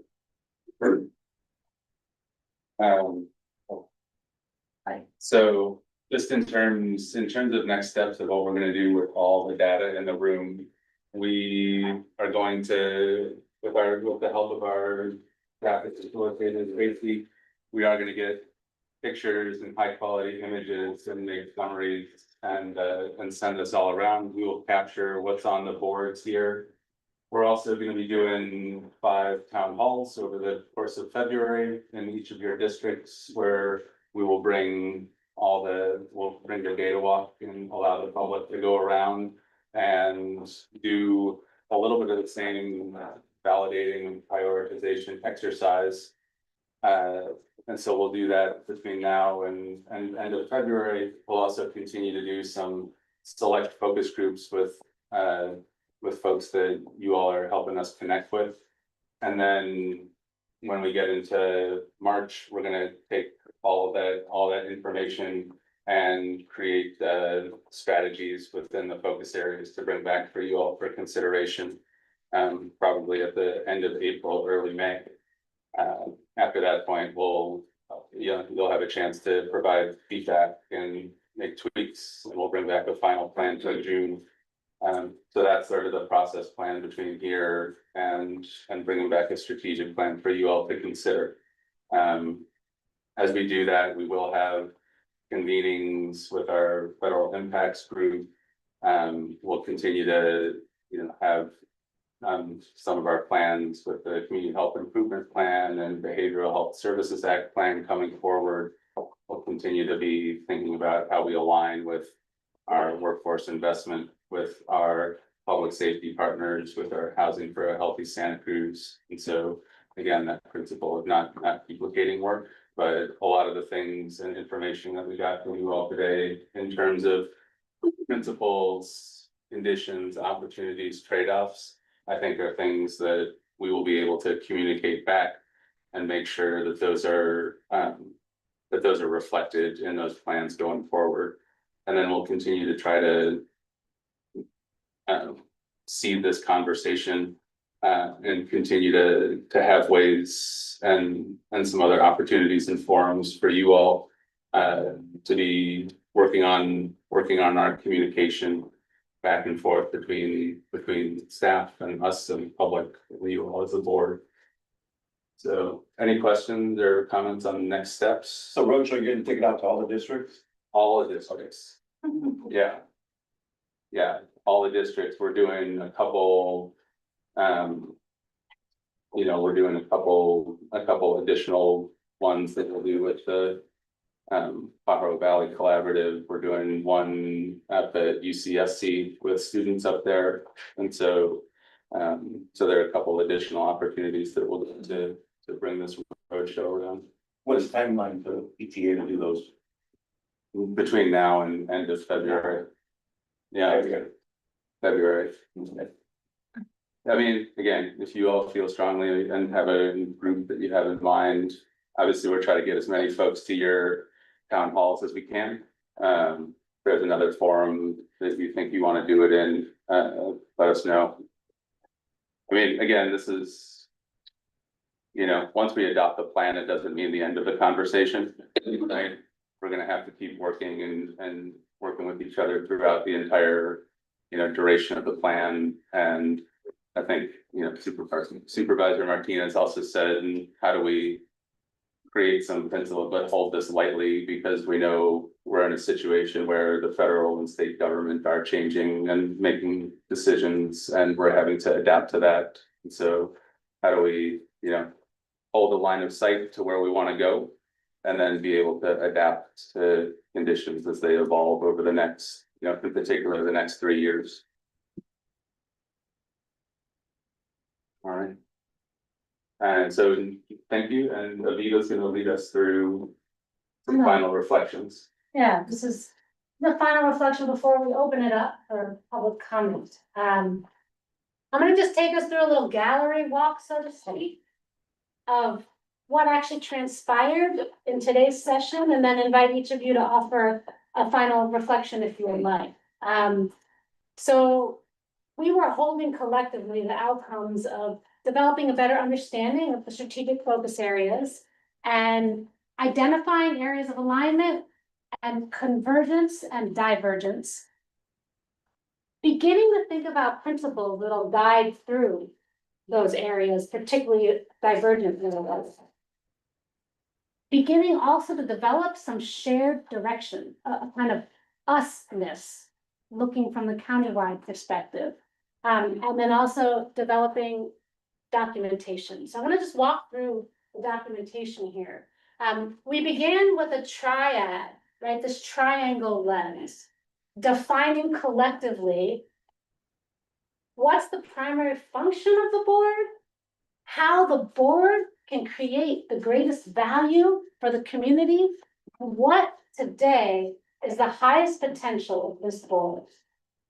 So from that lens of thinking about your function, your role, how you're doing your work and why you're doing your work, we set off to look in some detail at each of the strategic focus areas, collecting your thinking around what you saw in terms of patterns, what was popping out, what wasn't there from your perspective, what was missing, and then these islands of what's possible, right? Looking again to the potential when you think about this focus area.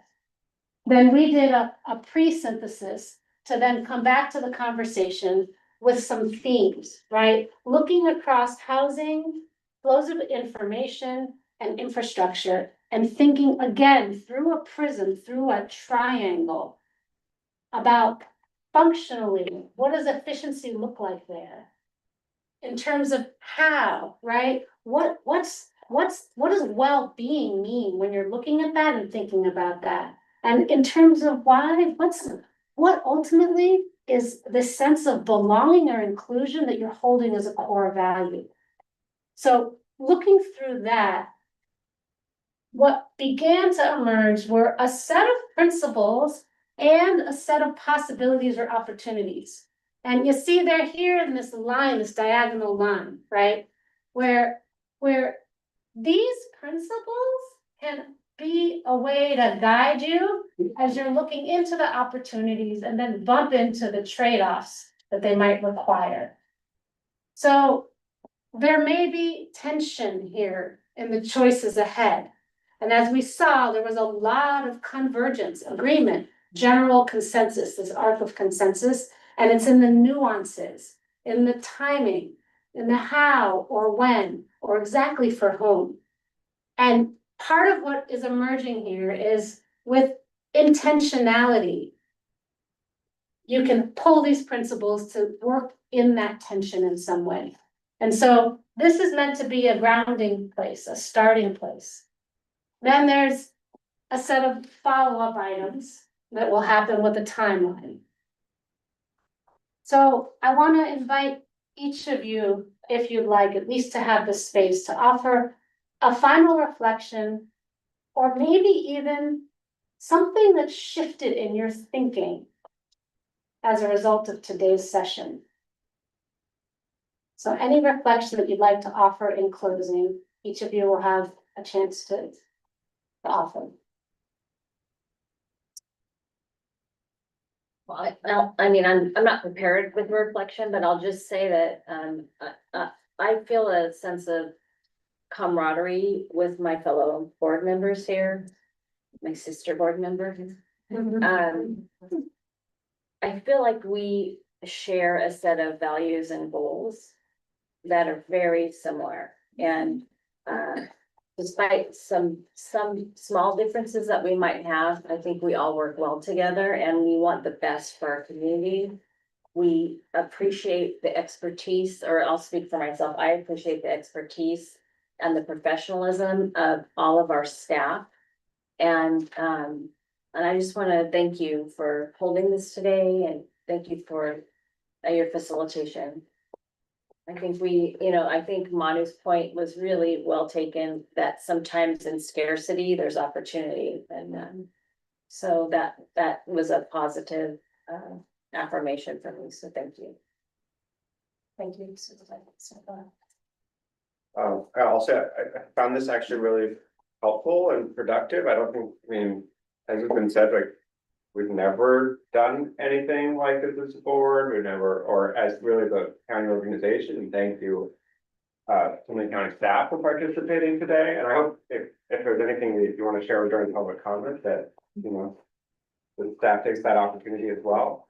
But yeah, we just, it's great to have a conversation like this, and I think what really struck home for me is there is so much opportunity out there. There are so many solutions we haven't explored and can, and to some extent, the federal government kind of breaking, and in some ways, the state will also face a lot of the same challenges. Like, we need to take these, solutions in our own hands, right? And maybe to the same extent, ask for forgiveness, not permission, from state and federal sources, right? I mean, like, or, ask for those waivers to try out novel programs, right? And say, especially I think at the state level, we can find a lot of partnership there. Just like, this is what we see we need to do.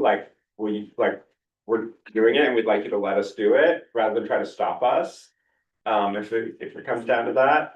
But I think in the past, I've thought a lot about, like, geez, if we could just fix this funding formula, or, get this, the state or federal government to do this right. And I think at this point, we have to assume they're not going to. And that we have to find the capacity and the resources within our own community in the way that we act. And there is opportunity to do that. Thank you, Supervisor. I think echoing my colleagues, I think this has been extremely useful. I mean, I don't know that people will recognize that, like, while we all have the same job, we actually can't talk to each other. And it's really like a surprise on Tuesdays, like, what are they gonna say about this item? And so to have a chance to just kind of talk freely all day about stuff is really helpful, I think, for our future work together, because I'm not working just like you guys are all mysteries. And I think that also I've appreciated just, going through this strategic planning process, the board asked for a really deliberate engagement effort with the public. Like, that's clear. You've done 90 meetings with people up to date. And so thank you for doing that. And then also thank you for doing it with us. So now we feel like we've been engaged on this work as well. So I think that what's gonna come of it is a product that is really reflective of our full community, and isn't gonna be, and we always talk about, don't have a strategic plan that sits on a shelf. We already demonstrated that we don't do that. The last one was really productive, but I think this iteration as well is gonna be another very productive document. So thank you so much. Thank you. So I also want to thank, our CEOs for putting this together as well. When I think of board retreats, they're not my favorite, and I've gone to several with my with MBARD and AMBAG, and I don't know, it's just, And I've gone through several with the city too, and that one's different, just too intense for me. People come out crying and people storm out the door, slamming the door. So it's really good because it really took all of our thoughts and opinions on this and really try to meld them together and see the similarities that we have in a lot of our opinions. And I think that if this reflects what our strategic plan is gonna look like, I think it's gonna be a very excellent strategic plan that the entire county can wrap their arms around. Yeah, I guess just to say that, I think where we all agree is that there's a lot of need in the community. And I think we all want to try to figure out how we can best meet those needs. And I think like the area of divergence is just like the how we get there. I think there's a lot of agreement in some areas, and then in some other areas, there's just different approaches, right? And I think to the extent that we can be willing to try new approaches, I think that'll really help us, try to see what works and what doesn't work. And so, I think that the one thing about this board has been that we, try to work together on different issues, even if we don't necessarily agree on all the approaches, the willingness to try to, balance where we're coming from with the community as well, and like where we're gonna get pushback, I think has been one of the ways we've been able to be effective at some of the policies we brought forward. And I think as we continue through this process, we will find other opportunities for us to work together and try to figure out what's the best solution forward that's gonna be the path of least resistance. And just in terms of today's process, I think it was good being able to go to the different stations and have the different conversations. I think there's more, 10 minutes was a good amount of time, but I think we could probably spend an hour at each of these stations. And I know that there's, topics we haven't even gotten to that, we want to make sure that there's opportunities for us to circle back to some of those conversations. But I was kind of taken back coming into this room this morning because the only other strategic planning process I did was when I was first on the Santa Cruz City Council. And I think to Supervisor Hernandez's point, there can be, though that was productive, but at the same time, there was much more tension in the room around different issues. Not so many tears. But I think that the part that came out of that is there's much more rigidity that came out of that process when it came forward to moving to actually implementing some of those policies. So I appreciate the fact that there is gonna be flexibility around this plan. It's gonna be dynamic, because I think I don't really want to see, and I'm sure my colleagues may feel the same way, is that we don't want a plan that's gonna kind of restrict us from being able to be responsive to the people in our community when they bring things to us. So I just want to appreciate that flexibility and all the input and conversations we've had today, because I think that for some of us, we haven't been able to sit in groups and have conversations around many of these topics. And I think hearing our different perspectives and where we're coming from really helps, shed light on the different issues and the concerns we have around it. Thank you. Yeah. Should we do, I think it'd be appropriate to do public comment now. Yes, okay, so bringing us back to our special agenda. I will now open it up to public comments. I'll be setting the public comment period for 2 minutes each. And those who wish to address us are welcome to form a line right here by the water cooler. And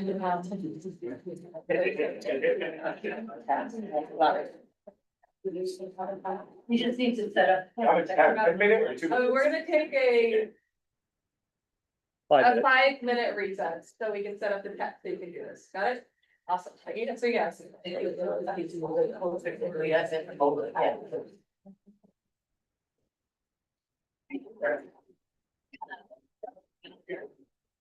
No, all your words, well. It is fine.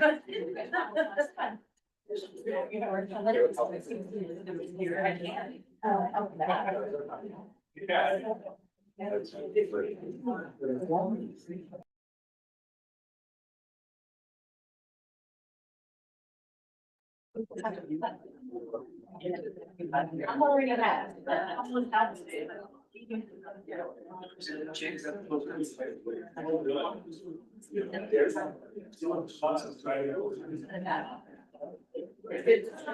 Yes. Yes.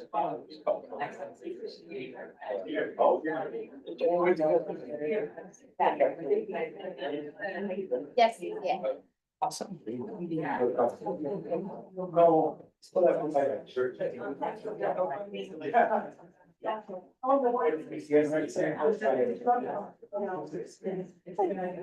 Look at that.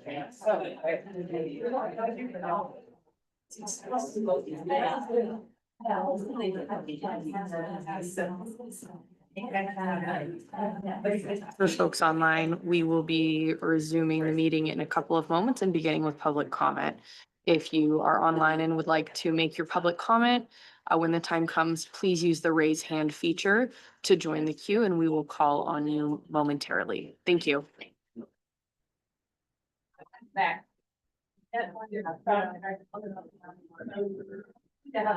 right.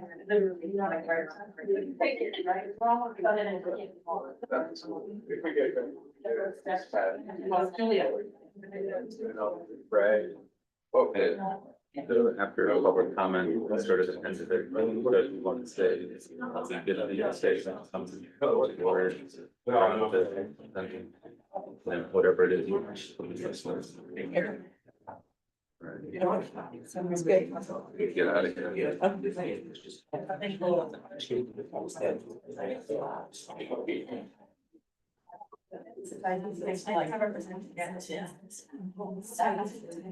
Good time.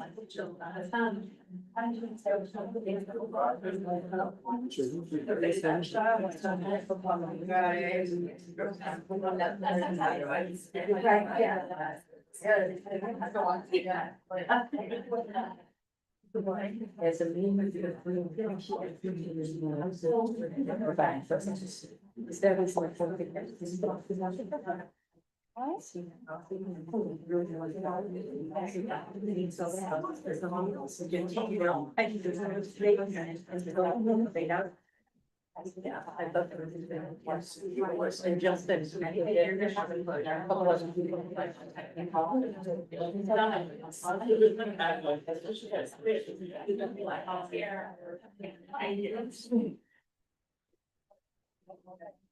Oh, yeah.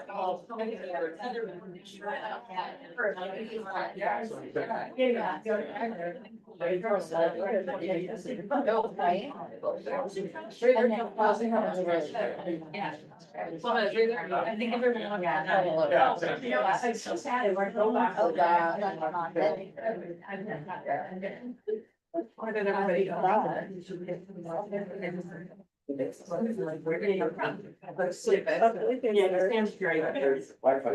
It's the public library. What is it? County park. County park. Okay.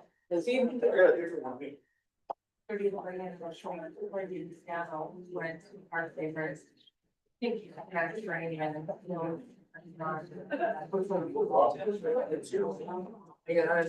Kind of down.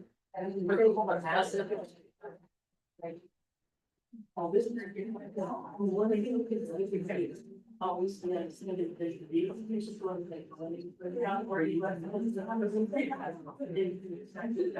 Yeah, but now we don't. They were like, I didn't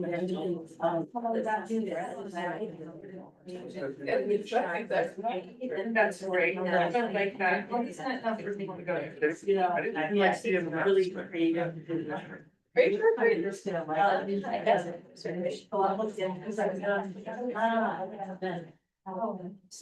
Okay, maybe this looks like, it's left on.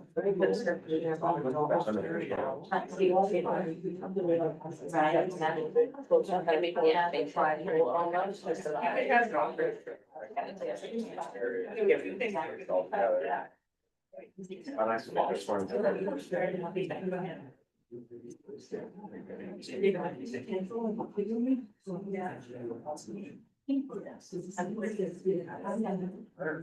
I know. Yeah, it's not the risk test is on. Yeah. All right, fine. We're not. No, When they need to speak on. So I'll bring us back, and end our recess. So now I'll open the session up to public comment. If you're interested in speaking, please, we can form a line by the water cooler, and when it's your turn, come up to the triangle and stand in it. That way the microphone can pick you up a little bit better. And yes, you are the hot seat. 2 minutes. Okay, well, I wanna first thank everyone for this session, for all the professionalism across the county. Couple observations from today. You know, we started with kind of a focus on safety and affordability. I think adding wellness or health to that triangle would be really helpful. Okay, in terms of the strategic planning process, really, let's remember this is a 6-year plan.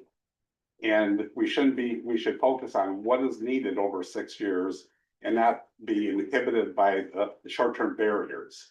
So leaving the how out of the equation and coming up with measurable goals in a 6-year period, like how many working housing are we gonna create? Give me a number. Okay, from a mental health perspective, we need to double the number of in-county treatment capacity. Do that in 3 years, double it, maybe do it in 4 years. You need to have a specific target that's measurable, and then you can work out all the hows and the alternatives to create that. So my strong suggestion would be around all the key areas around the county.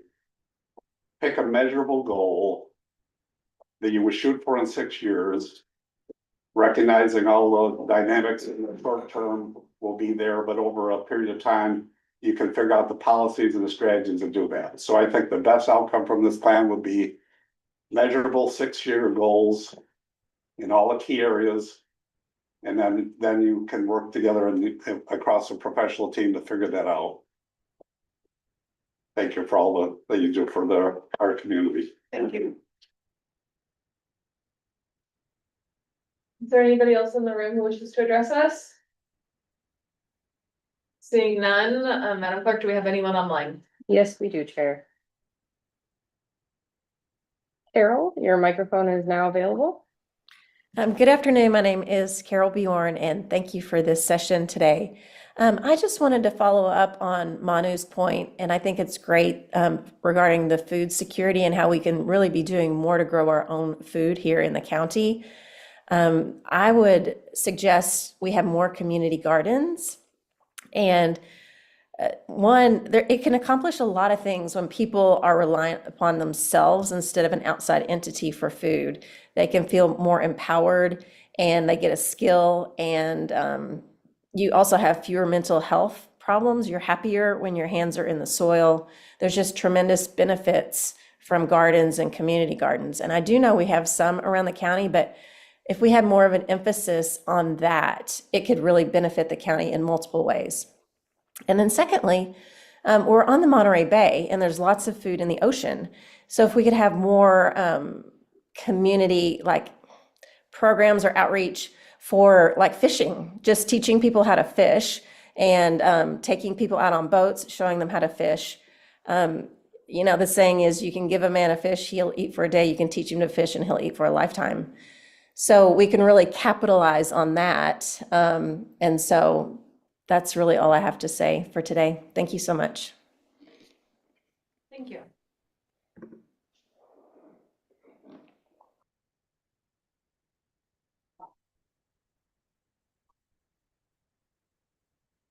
Jeffrey, your microphone's now available.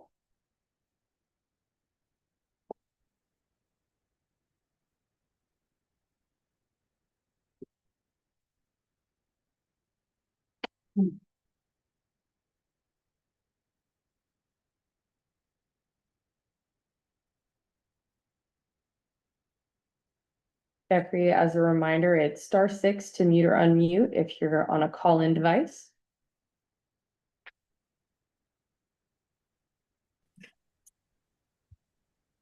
Are we there? Yes, we can hear you. Thank you very much. I'm Jeffrey Arlt. I'm the Secretary for the Behavioral Health Advisory Board. I wanted to mention that on the survey that behavioral health was the third highest priority for county services. And I would ask that we have more of a discussion around behavioral health services.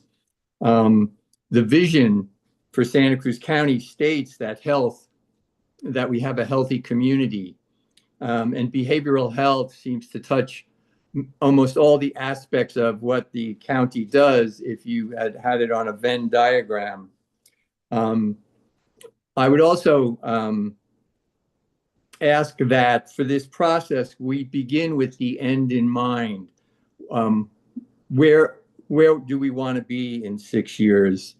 I know it's difficult times, and I do thank you for all the work that all of you are doing. I did want to say specifically that I would like to see an increase in general funds to behavioral health. I know that as a whole, the budget for behavioral health has gone up, but there's only about 1.2% of the general fund that goes towards behavioral health, and the average for California is about 2%, with the high being 4%. And I believe that if we address our behavioral health services, also the processes that we use for delivering services, we could realize an increase in available revenue to pay for these services without having to actually raise more funds. So thank you again for this opening this process to the public, and I look forward to further participating. Thank you. Thank you.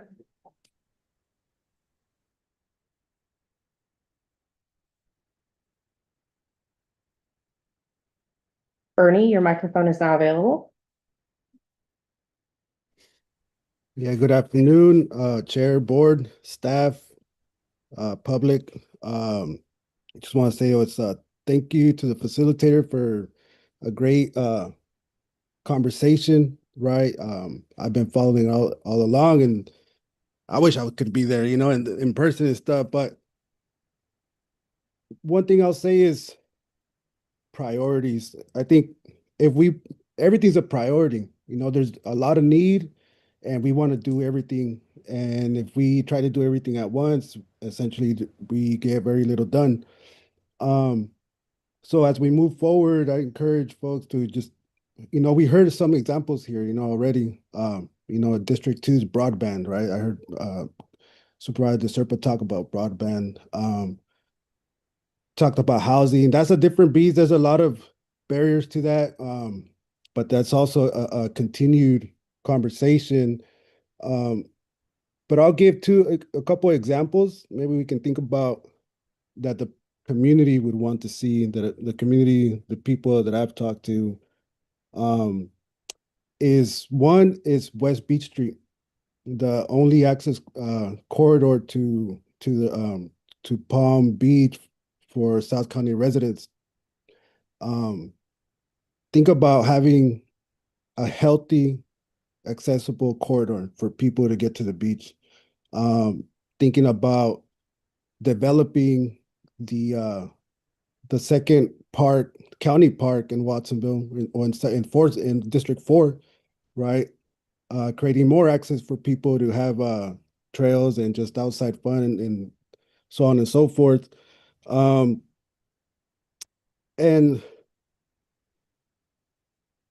also just looking to work together, as each district has its own needs, but finding potential, like one need per district and just tackling it and doing it. So thank you very much. Thank you.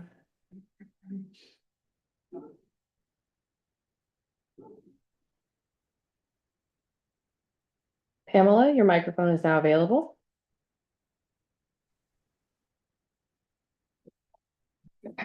Hi, can you hear me? Yes, we can.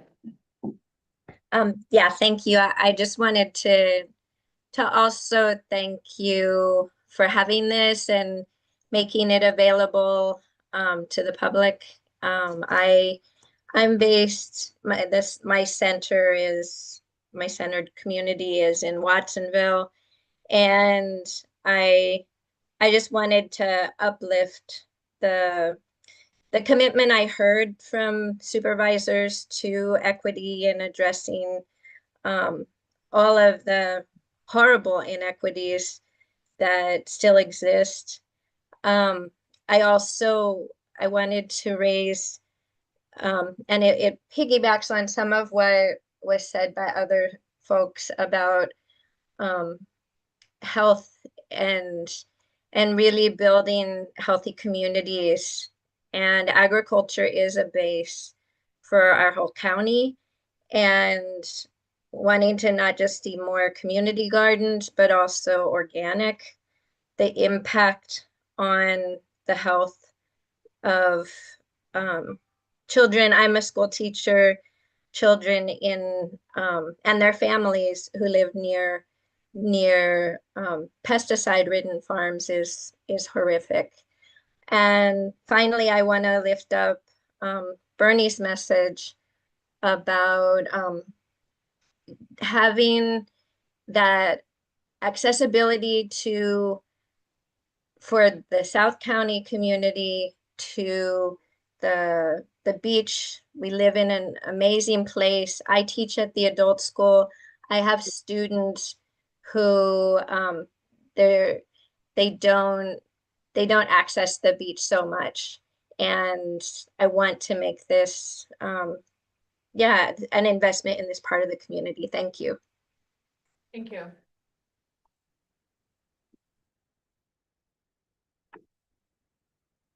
Chair, I see no further speakers online.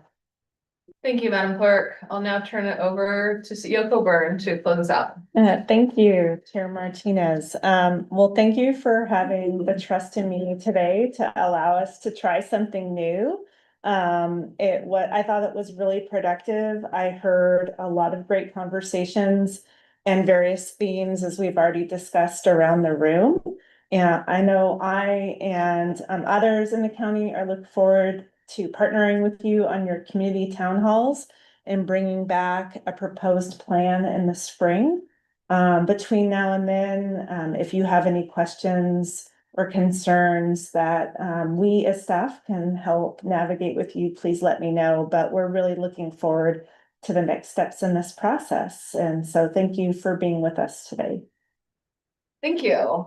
And I think that concludes our agenda for today. So I'll now adjourn our special meeting, and our next meeting date is our regular board meeting at 9 a.m. on Tuesday, February 10th. Meeting is adjourned. Oh, Chair Martinez, I think there was one just to direct the team to return. It's over. Yeah. Yeah. It's no big deal. They'll return it. Yeah. No, of course, I like, line up. It's fine. There was no